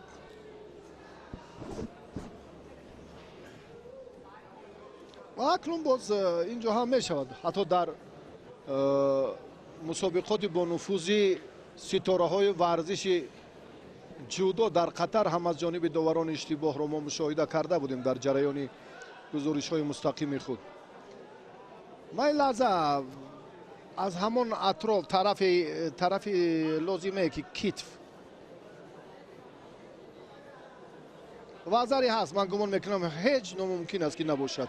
بله چون این هم هست. تصدیق شد که واقعا وزری هست. اکنون ورزشگر خیلت سفید داشته هم نتیجه رو برابر کرد. هر دو هم یک زل وزری به دست آوردن. براستی یک شکل یک طرز. میرزایف اکنون حریف را حالت به تخت پشت نگاه داشتنش را خوب اینجا میتوانست که استفاده کند.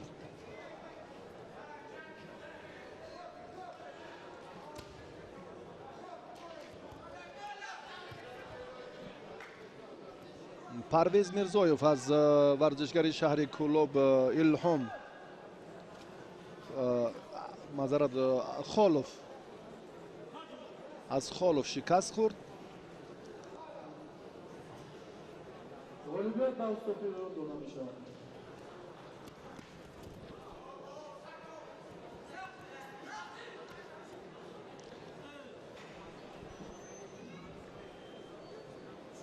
دعوت کرده می شود سیفالدین زیبا سیفالدین، سعیدجان حیدر. در تلاش پهلوانان حال هم برابری است. یک نقطه دیگری مبارزه این هم باز بیشتر مسئولیت احساس کردن. حالا هست 1 دقیقه و 19 ثانیه دیگر.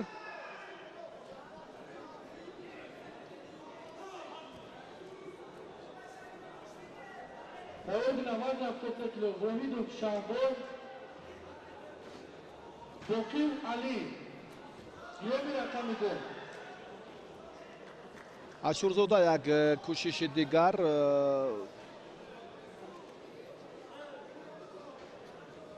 اما سست بسیار هم رفته رقابت این دو پهلوان برای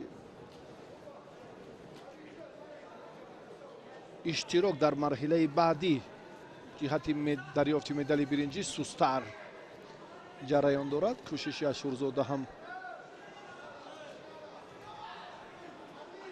حالا هم به نتیجه. پرویز میرزایف اکنون در تلاش میدانداری امروزه یک مراتبه در سبقت 4 یک نهایی به خطاگی را داد و حالا هم خیلی هم نزدیکتر.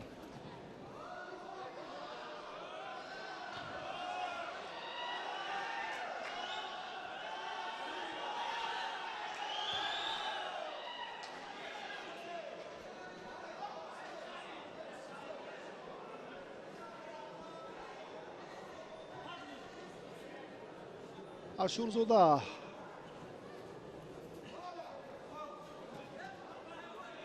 фиреби Парвиз самаровар набуд ва бисёр вазари аст. вазари ва воқеан ҳам ашурзода дар ҷараёни муборизаи имрӯза бисёр ҳам талош кард. дастури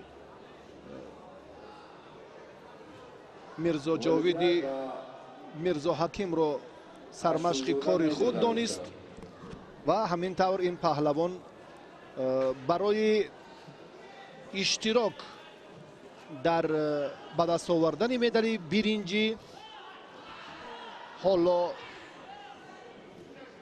омода аст. бале,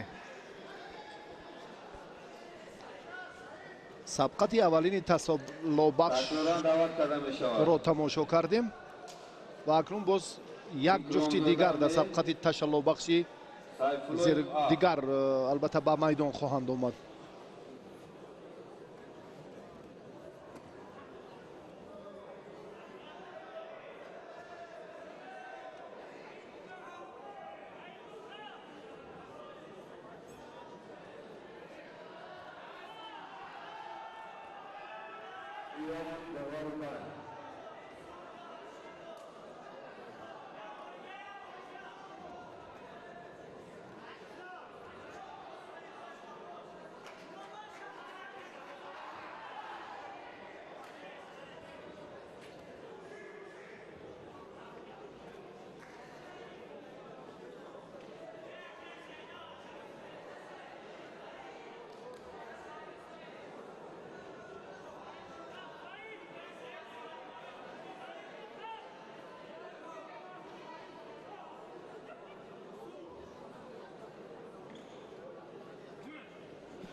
рақобати дигари тасаллобахш ҳоло шурӯъ гардид.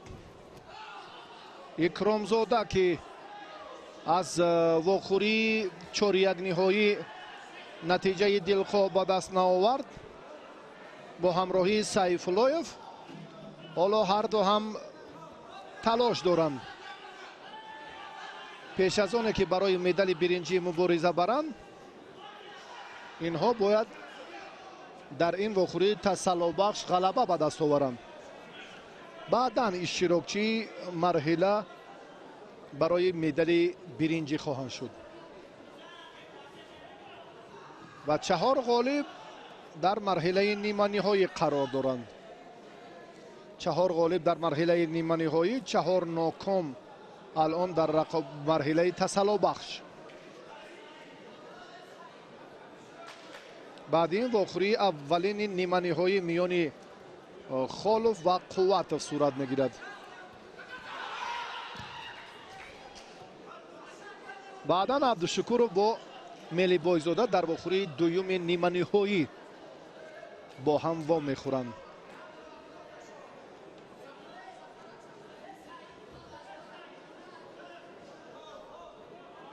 ҳарду се ғалаба доранд то ин муддат ва ба нокомӣ дар як давр рӯбарӯ шуданд. бори чорум аст ки ҳарду ба майдон омаданд.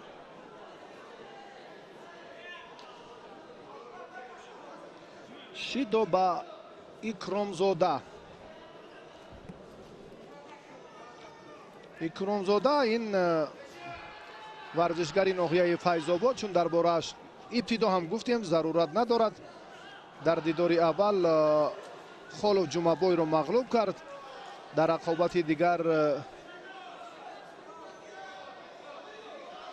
завқибеговро шикаст дод. хушдиловро ҳам мағлуб кард. баъдан аз абдушукуров ноком шуд. се ғалаба, як нокомӣ. ин маротибаи панҷум аст ки ба майдон меояд. мелибойзода бошад. дар дидори аввал абдулло мирзоевро мағлуб кард. дар дидори дуюм азизуллоевро шикаст дод. дар рақобати сеюм ташриповро ҳам мағлуб кард. баъдан сайфуллоевро дар борааш гуфтем ки чунин тартиби сабқат албатта боз ҳам танҳо дар нирӯсанҷӣ бо мелибойзода сайфуллоев ноком шуду халос. ин варзишгар зокировро дар даври аввал шикаст дод. Бо ҳамин тартиб мо дар барои Мели Бойзода баъдан ҳарф хоҳем зад, чун ба охири ниманиҳоӣ ки Мели Бойзода албатта баромад, ҳангоми бо Абдушукуров рақобат кардан ин фурсат ба мо даст медиҳад. Сайфуллоев ҳунараш дар рақобати аввал муқобили Зокиров аз ноҳияи Файзобод дурахшид, ғолиб шуд. баъдан Сайфуллоев боз ҳам Собирзодаро мағлуб кард. аз Мели Бойзода шикаст хӯрд. як вохӯрӣ нисбат ба ҳарифаш Икромзода камтар анҷом додааст.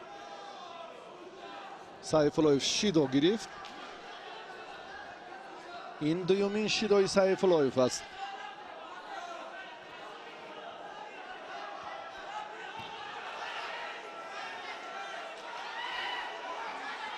Абдулло Сайфуллоев.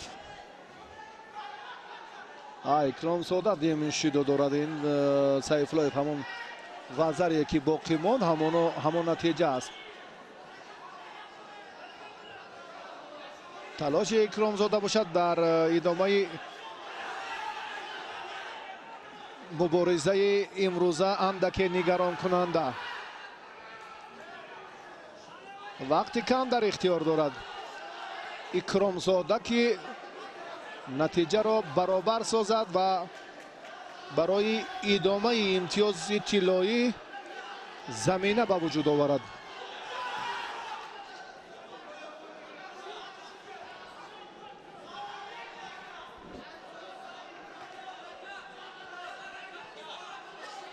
сабқати тасаллубахши дуюм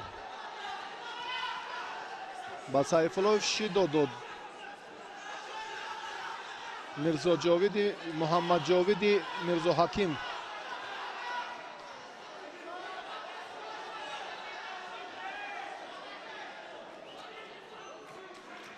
ҳолати ба тахтапӯш нигоҳ доштан. вақт ҳам сомон меёбад. на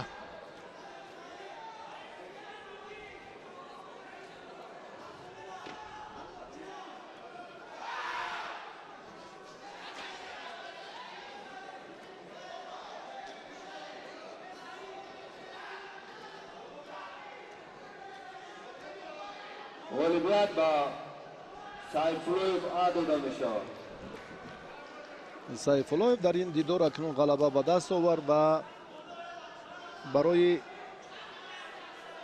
дарёфти медали биринҷӣ аллакай ҳуқуқи муборизаро пайдо кард. Сайфуллоев интизор мешавад ки Абдушукуров ё Мели Бойзода кадоме аз инҳо ноком гардад, он гап бо Сайфуллоев нерӯ месанҷад. Холов, Қувватов ҳоло ба майдон меоянд ва кадоме аз варзишгарон агар ба шикаст рӯбарӯ гарданд, бо Ашуров барои медали биринҷӣ талош хоҳанд кард. ду вохӯрии ниманиҳои дигар боқӣ монд.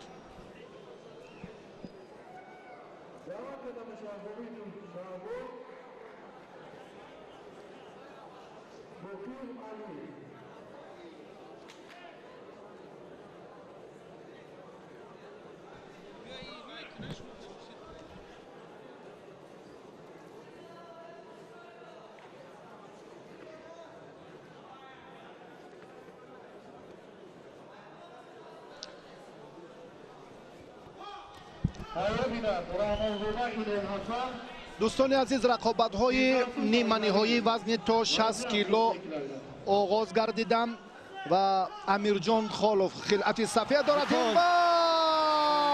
ورزشگر با محمد رضا قواتوف به میدان برآمد و قواتوف در دقیقه اول حریف را شکست داد و با من رمزی شمیرов داوری درجه المپی البته گزارش را ادامه خواهند داد و ما باوری داریم که البته این چهره ها خیلی بهترن. وزنگاه شما الان چگونه قواتوف یک اصول جالب رو هم خوب استفاده کرد؟ پانسیونر را استفاده برد و غالبیت صاف به دست آورد. وخری نهایی برای برآمدن به سبقت‌های فینالی ادامه دارند. وزن 60 کیلو هر دو ورزشگر یعنی عبدالشکورов و ملک بویزاده هر دو ورزشگر نوجوان هستند و برای رویخط گرفتن به واخوری فینالی مبارزه میبرند.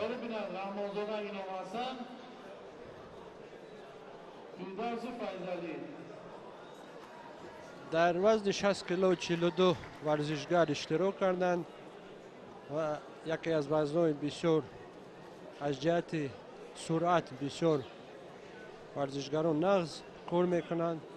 سبقت شروع شد.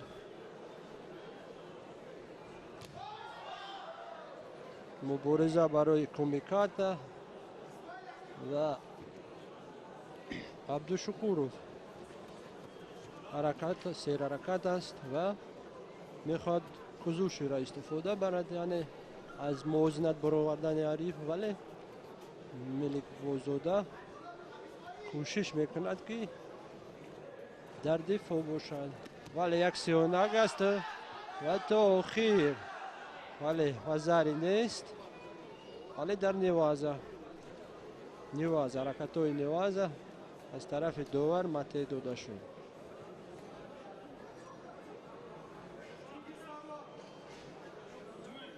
یک حرکت به نظر گرفته می شود از طرف ملک بویزاده و باز پیش رفت است در کمیکاتا.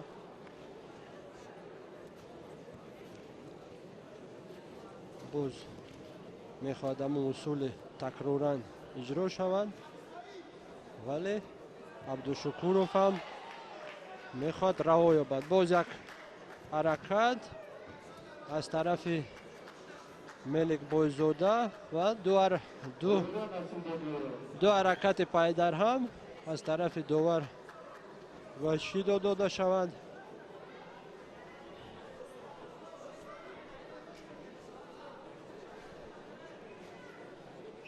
کم رخ میدهند رمزی. به هر نوع اینجا هم چند فرصت، چند فاصله امکان دارد در نزد دکتر؟ سه مرتبه از چیز گرفته میشد، یک دقیقه بیشتر. دو بار ممکنه و سوم بار اگر پیش دکتر رود از میدان خارج میشد.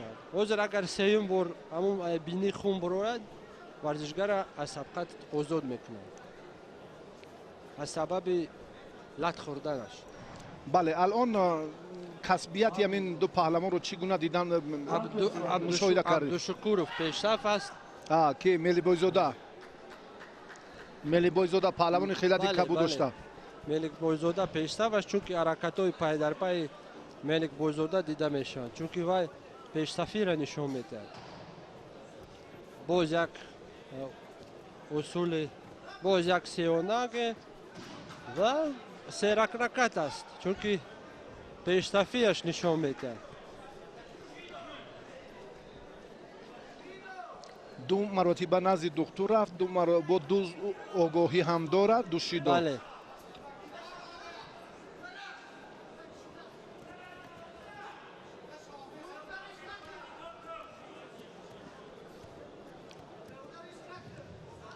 به هر نوع باز هم هجوم های پای در پای است از ملی بویزاده. پیشرفتی را نشان داده است البته، چون که عبدالشکورov فعال نیست.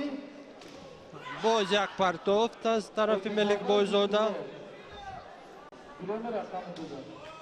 کمک شیدهای سیوم برای کار نکردن عبدالشکورov و خنسا کمک یعنی خارج شدن از سبقت با سه شیدو سه آگاهی. ملی بویزاده با همین ترتیب به فینال برآمد و با همراهی قوت و البته برای مدال تیلوی مبارزه می‌کند. بله، اکنون در این پهلوانانی که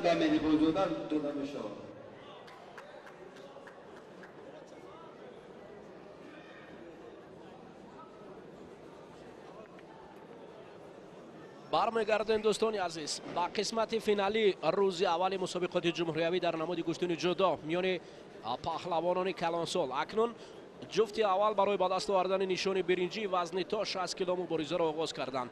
در اینجا اشورزاده پهلوان پیراهن سفید پوشیده است. بر مقابل رقیبش عبدالشکروف مبارزه را آغاز کردند. در وزن تا 60 کیلو بهر با دست آوردن نشان برنجی اول در حال.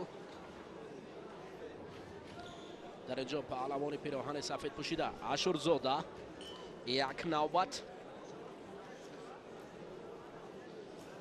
رقیب را خواست کار را در زمین انجام دهد. بسیار چست و چالاک پهلوانان سبک وزن بیشتر کار را بسیار هم چست و چالاکانه انجام میدهند. مصطفی اشورزاده دوشنبه حرکت های مصطفی سمت دیگر برای رقیب افتادن.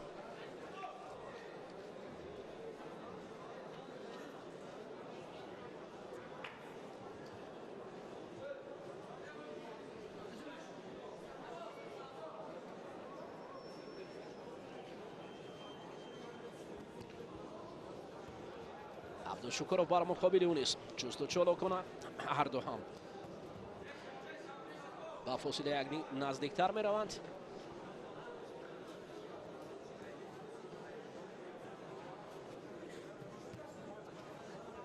اگر با چنین شکل گشتی گیرند سیانگی از جانب مصطفی لحظه باید اجرا می شد اما رقیب امکانیت نمیدهد برای او. اما در مجموع عبدالشکروف حالا کم فعال است. پیراهن کبود بر کرده است این پهلوانی تا 60 کیلو.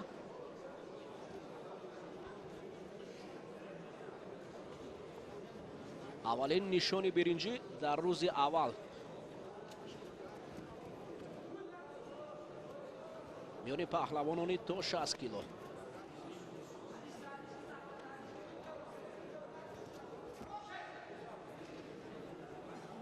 حالا با یک شکل این جفت مبارزه میبرند، یعنی افضلیت میان پهلوانان دیده نمی شود. داور مرکز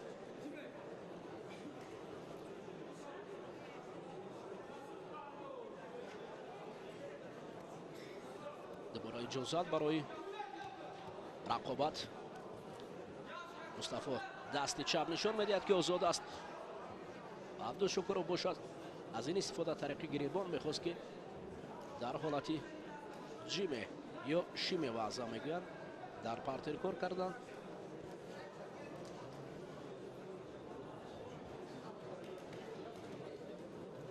اصلا پهلوانان سبک وزن بسیار چست و چالاکند. تمام نگه به نتیجه رسول باقیف سال 2008 این اصول را با تمام نازکی های بلندش همچون اصول بهترین در تاریخ جودوی عالم ثبت گردیده است. پرتوفتی رسول باقیف با همین شکل تمام نگه میگویند. طریق پای هوا دادن رقیب از بالای خود. دوباره مصطفی برای انجام دادن این تکنیک گشتن جدا کوشش اما به نتیجه است. اصلا این همین تکنیک را پهلوانان سبک وزن اجرا میکنند، چون که برای پهلوانان سنگین وزن اجرا کردن این اصول خیلی مشکل است، چون که بار گران پرتافتن بسیار هم خطر هم دارد، همچنین اجرا نمیگردد.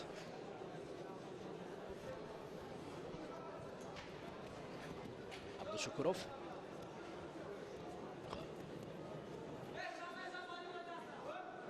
لادودن دست نمی شود، اما باید داور قرار خود را برآورد. در اینجا فاول را معین کند،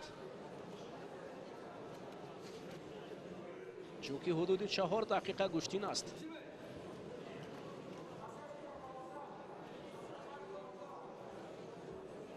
اگر از یک سمت نظر کنیم در اینجا قواها برابر هستند، اما افضلیت هست میان یکی از اینها.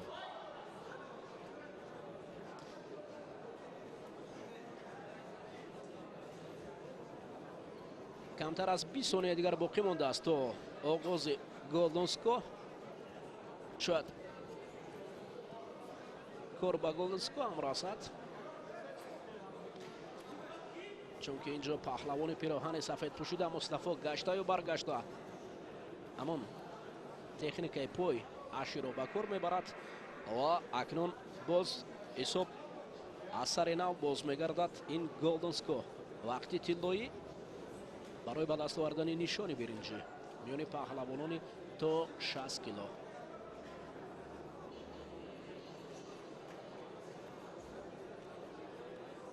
مصطفی کمر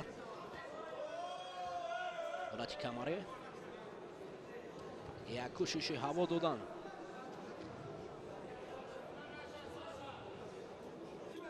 سوکی کاشی میگویند یعنی به سمت قفا هوا دادن. به نتیجه است. برعکس حال اشورов کم فعال می شود.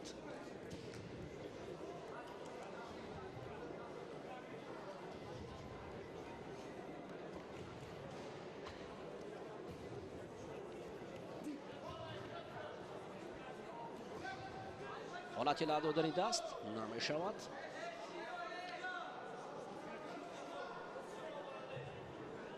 داور قرار خود را بالاخره برآورد. کم فعال را معین کرد. این عبدالشکورов بوده است. سر کتف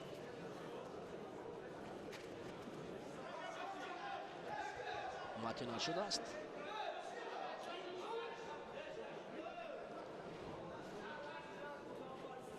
گریبان برآوردن شیدایی مصطفی را نشان دادن. حالا شماره شیداهای 1 بر 1 است. سر کتف خیلی عالی وزاره سیانگ با وزاره انجام یافت و در اینجا یک وزاره در گلدن سکو با جنبستی این رقابت بود. مصطفی کوشش کرد ولی لحظه فارغ بال شد و عبدالشکورов در اینجا برنده مدال برنجی شد. والدیت و عبدالشکورov سربند داده می‌شود. او تداول روی سیر برد.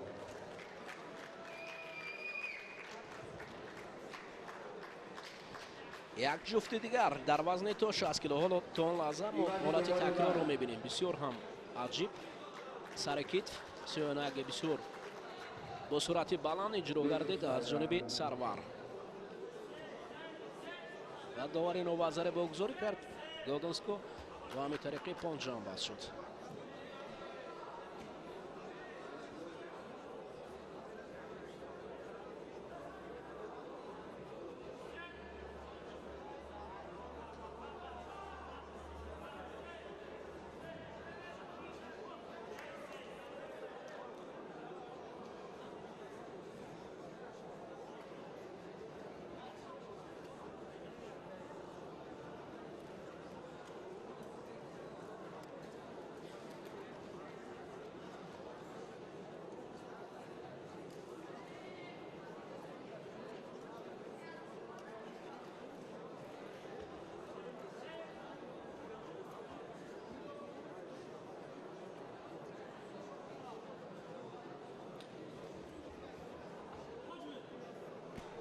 حجمه جفت دویم را داور مرکز برای به دست آوردن نشان برنجی صدا بلند کرد.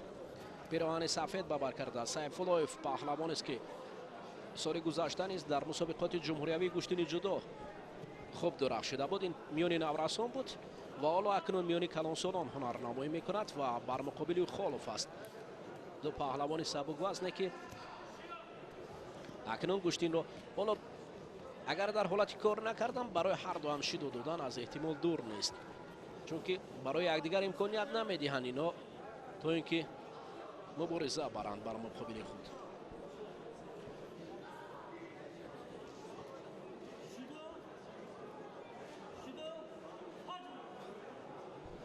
داور علاکای این عمل رو اجرا کرد و خلاصه خود را برآورد. خوب بود سر وقت. اگر در حالت مد نظر بودند شاید پهلوانان دوباره تکرار کنند و این عمل میتواند که برای آنها عادت شود. در مسابقات جهانی با همین شکل بعضا پهلوانان ما باخت میکنند، یعنی شیدو میگویند. پشت پای یک لحظه در اینجا خالف میتوانست که امتیاز پیدا کند و اقل وزاره فقط جستو چالاکی را از دست داد.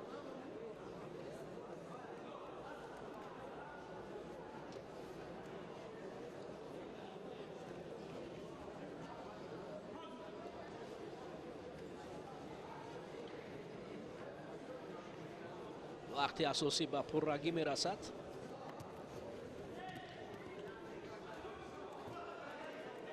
تامناگا با صورت پستر از جانب پهلوان پیراهن کبود پوشیده اجرا گردید. در اینجا حکومتوف راوف شاگرد را مصلحت میدهد. یکی از پهلوانانی که در گشتین میلیونر نمایی میکرد و چندین شاگردان را در نمود گشتین سامبو هم تربیه کرده است. ببینید یک مرتبه گسی ناگه که بسیار وزاره از اون سمت دوبار میگوید حالا شاید این وزاری هم بحث رو به میان آورد.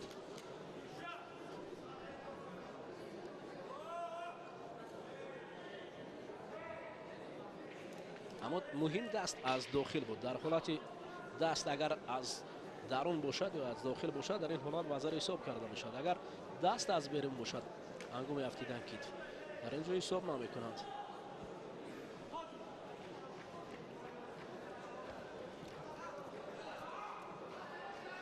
حالا قهر و غضب سیف اللهیف به میان آمده است. در اینجا برای جبران کردن این وزاره با تمامی هستی مبارزه میبرد اما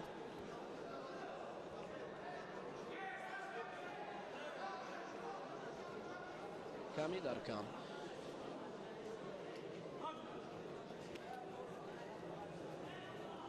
این مسابقات یاد رسم شایم دوستان عزیز که مسابقات ینوری با قول دیگر این ریتینگی میگویند برای معین کردن چهره‌های اساسی، برای پیدا کردن پهلوانان و برای مستحکم نگاه داشتن موقع پهلوانان برگزار میشود. این فولینک است که کمی در کم بود در ماه ینور مسابقات انتخابی در گشتین جدا برگزار گردد. یک نوبت دیگر کمی در کم برای جبران و برای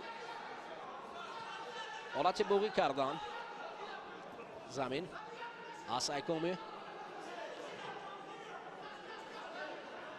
شوم وازا بوقی کردن طریق گریبانی خود پهلوان حالا تسلیم نشده است.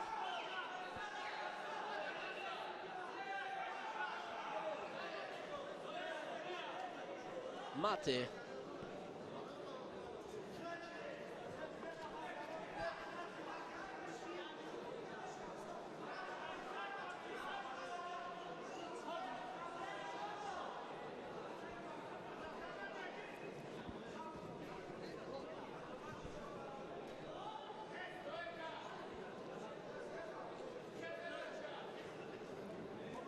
مبارزه پهلوانان کمتر از یک دقیقه دیگر باقی مانده است برای معین کردن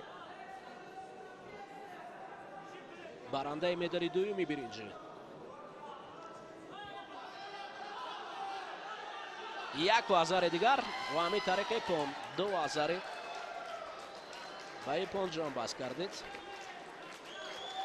علاقه مؤلف مدال دوم برنجی نیست در وزن تا 60 کیلو معین شد. این کفکوبی ها به خاطر خالف است.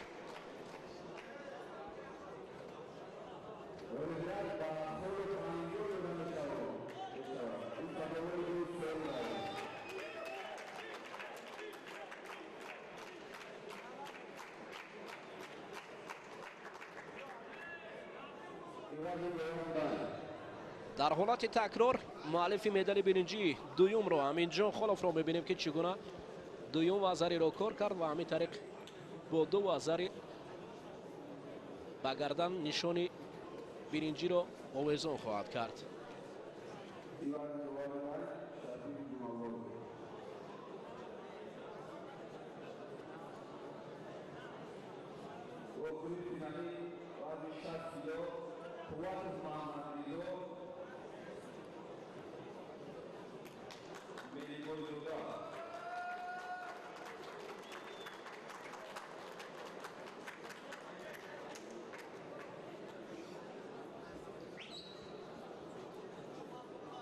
جایزه‌دار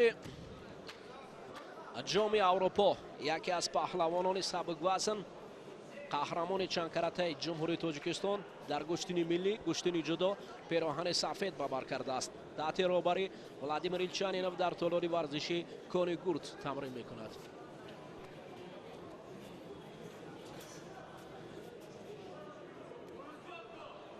ҳоло дар клуби варзиши сабр рафтааст.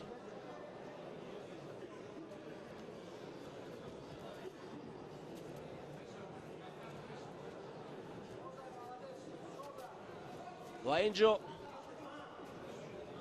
мубориза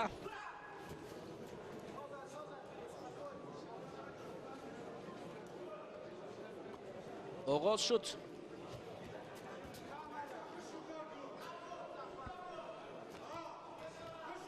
Мамадризо ҳоло дасту ҳостин пурқуввати худро такя ба таҷрибаи ғании хеш барои ба даст овардани нишони тиллои мубориза мебарад. дар қаҳрамонии тоҷикистон охири соли 2020 ин бародарон аз медали тилло маҳрум шуда буданд ва онҳо мақсад гузоштанд то ин ки дубора исбот намоянд ки қодир ҳастанд барои ба даст овардани нишони тилло. аммо Мели Бойзода паҳлавони ҷасур қавӣ низ баҳри медали тилло омадааст. ҳатто гаштаю баргашта ҳуҷум ҳам мекунанд.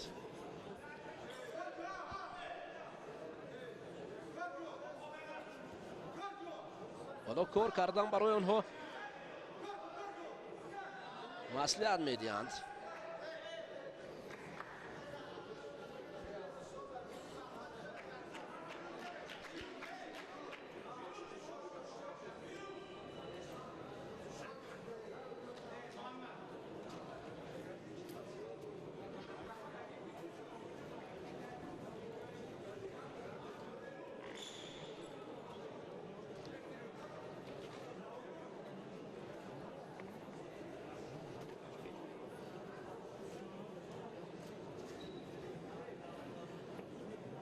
Мели Бойзода бошад бори аввал аз ки миёни бузургсолон гӯштин мегирад.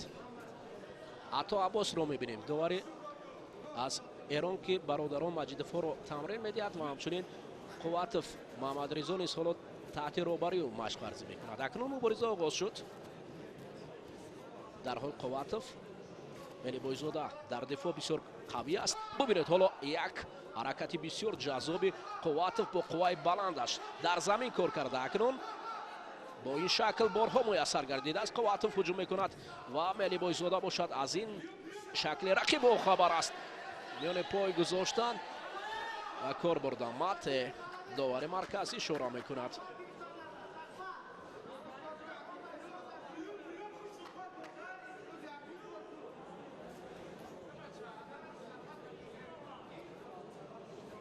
ато Аббос паҳлӯи Қувватов қарор дорад. барои мо иттилоъ доданд ки тӯли чанд моҳи охир Қувватов Мамадризо таҳти роҳбари ато Аббос машқварзӣ мекунад. ҳоло қаблан дар Илчанинов буд дар толори кони гурд, аммо ҳоло дар толори варзиши ором тамрин дорад. ҳолати такрорро бубинед чӣ гуна миёни пои рақиб дар ин ҷо. ورزش شخصیت رو تیاری بینن سفرانی رو علی جان سفر بودیده برای جوی سیرو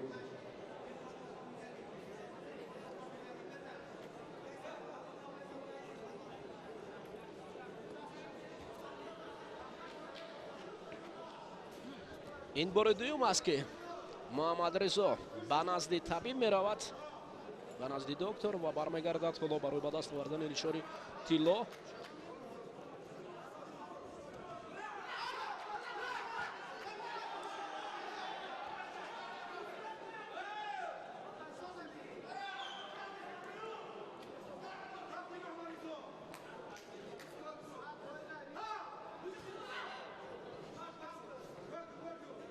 ҳаракатҳои ин паҳлавонон ҳоло натиҷа надодааст.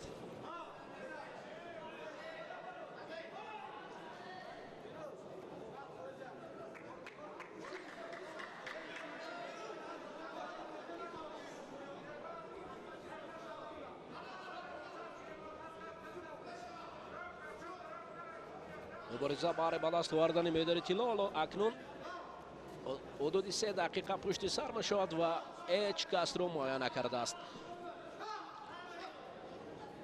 ҳолати асай коми на ба ин шакл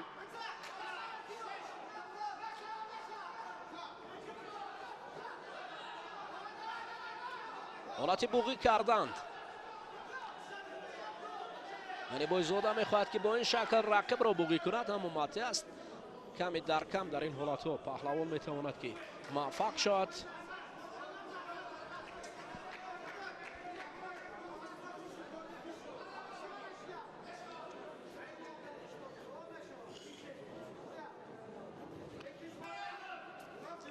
фақат инҷо чусту чолокӣ метавонад ки нақши калон бозад, чунки дар миёни паҳлавонони сабуквазн чусту чолокӣ аз ҳама муҳим аст. онҳо бисёр ҳам шуҷоъ далерона бо як суръати баланд гӯштин мегиранд, махсусан паҳлавонони 60 килоа. дар миқёси ҷаҳонам дар вазни то 60 кило ҳоло акнун ин вазн мешавад. баръакси ҳол мелибойзода назди табиб меравад ва Муҳаммадризо Қувватов бошад дар маркази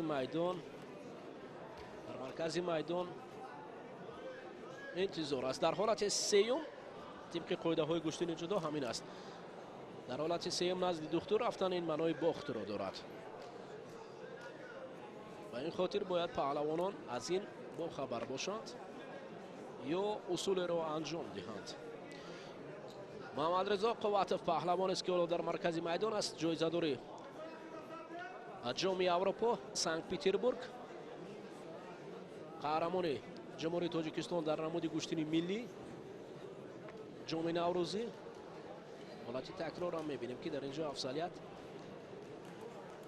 ба ҷониби Муҳаммадризо Қувватов аст. аммо паҳлавони дар чемпионати охири соли 2020 Абу Муслим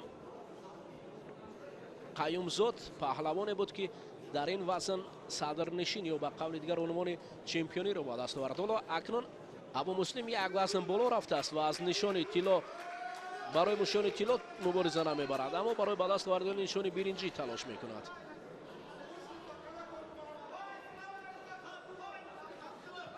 ҳаракатҳои ҳарду паҳлавон саракет мешинад. Мелибойзода ҳаракат кард. Қувватов фосиларо дур гирифт. пушти пой натиҷа нест. Голдонсгоҳ вақт тиллоӣ, нишон тиллоӣ, фурсат ҳам тиллоӣ аст. касе ки ин фурсати хубро ба даст дорад яку як бора тиллоӣ мешавад дар вақти тиллоӣ. на ҳанӯз бенатиҷа аст. довар қарори худро бояд барорад. довар фаолро муайян кунад.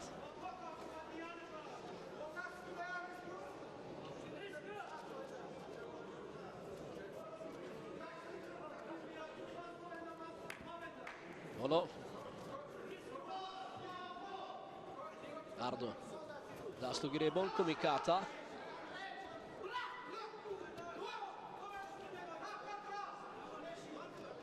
бойзода малакай Муҳаммадризоро хуб омӯхтааст. на мати аст.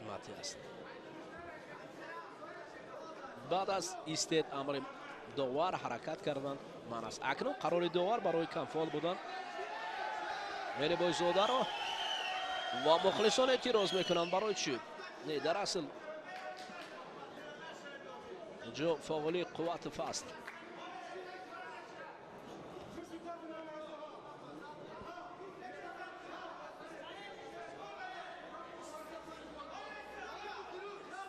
бисёр ҳам чусту чолокона Қувватов ҳуҷум мекунад.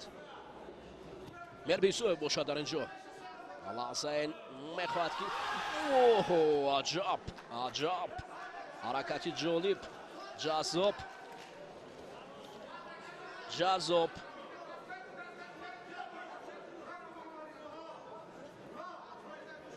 хеле ҳаракатҳои ҷаззобро ба анҷом мерасонад. ҳоло навбати дигар نه، کار در زمین رنگ نمیگیرد.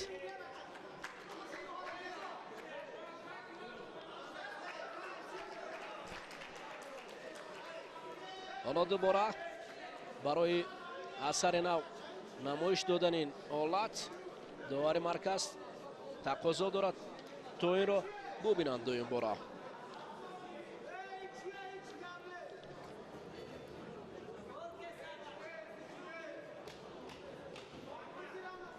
در زمین کار کردن در اینجا داور مرکز.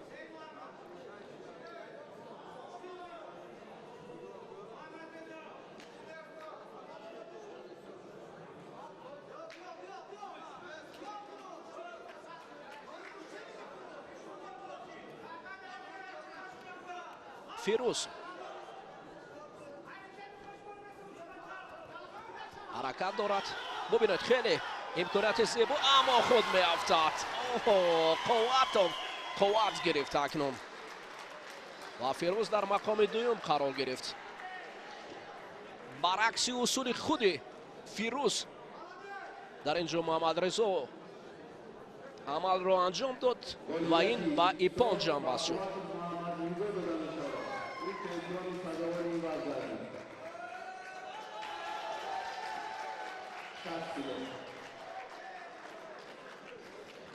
نشان طلا برای پهلوان دوباره برگشت. اکنون قوت من باوری دارم که منتظر بودن، انتظار هم بودن از نشان طلا. دوباره نشان طلا را به گردن آویزان میکند. این پهلوان سبک وزن و یکی از پهلوانان امید بخش برای شامل گردیدن به هیئت منتخب جمهوری تاجیکستان.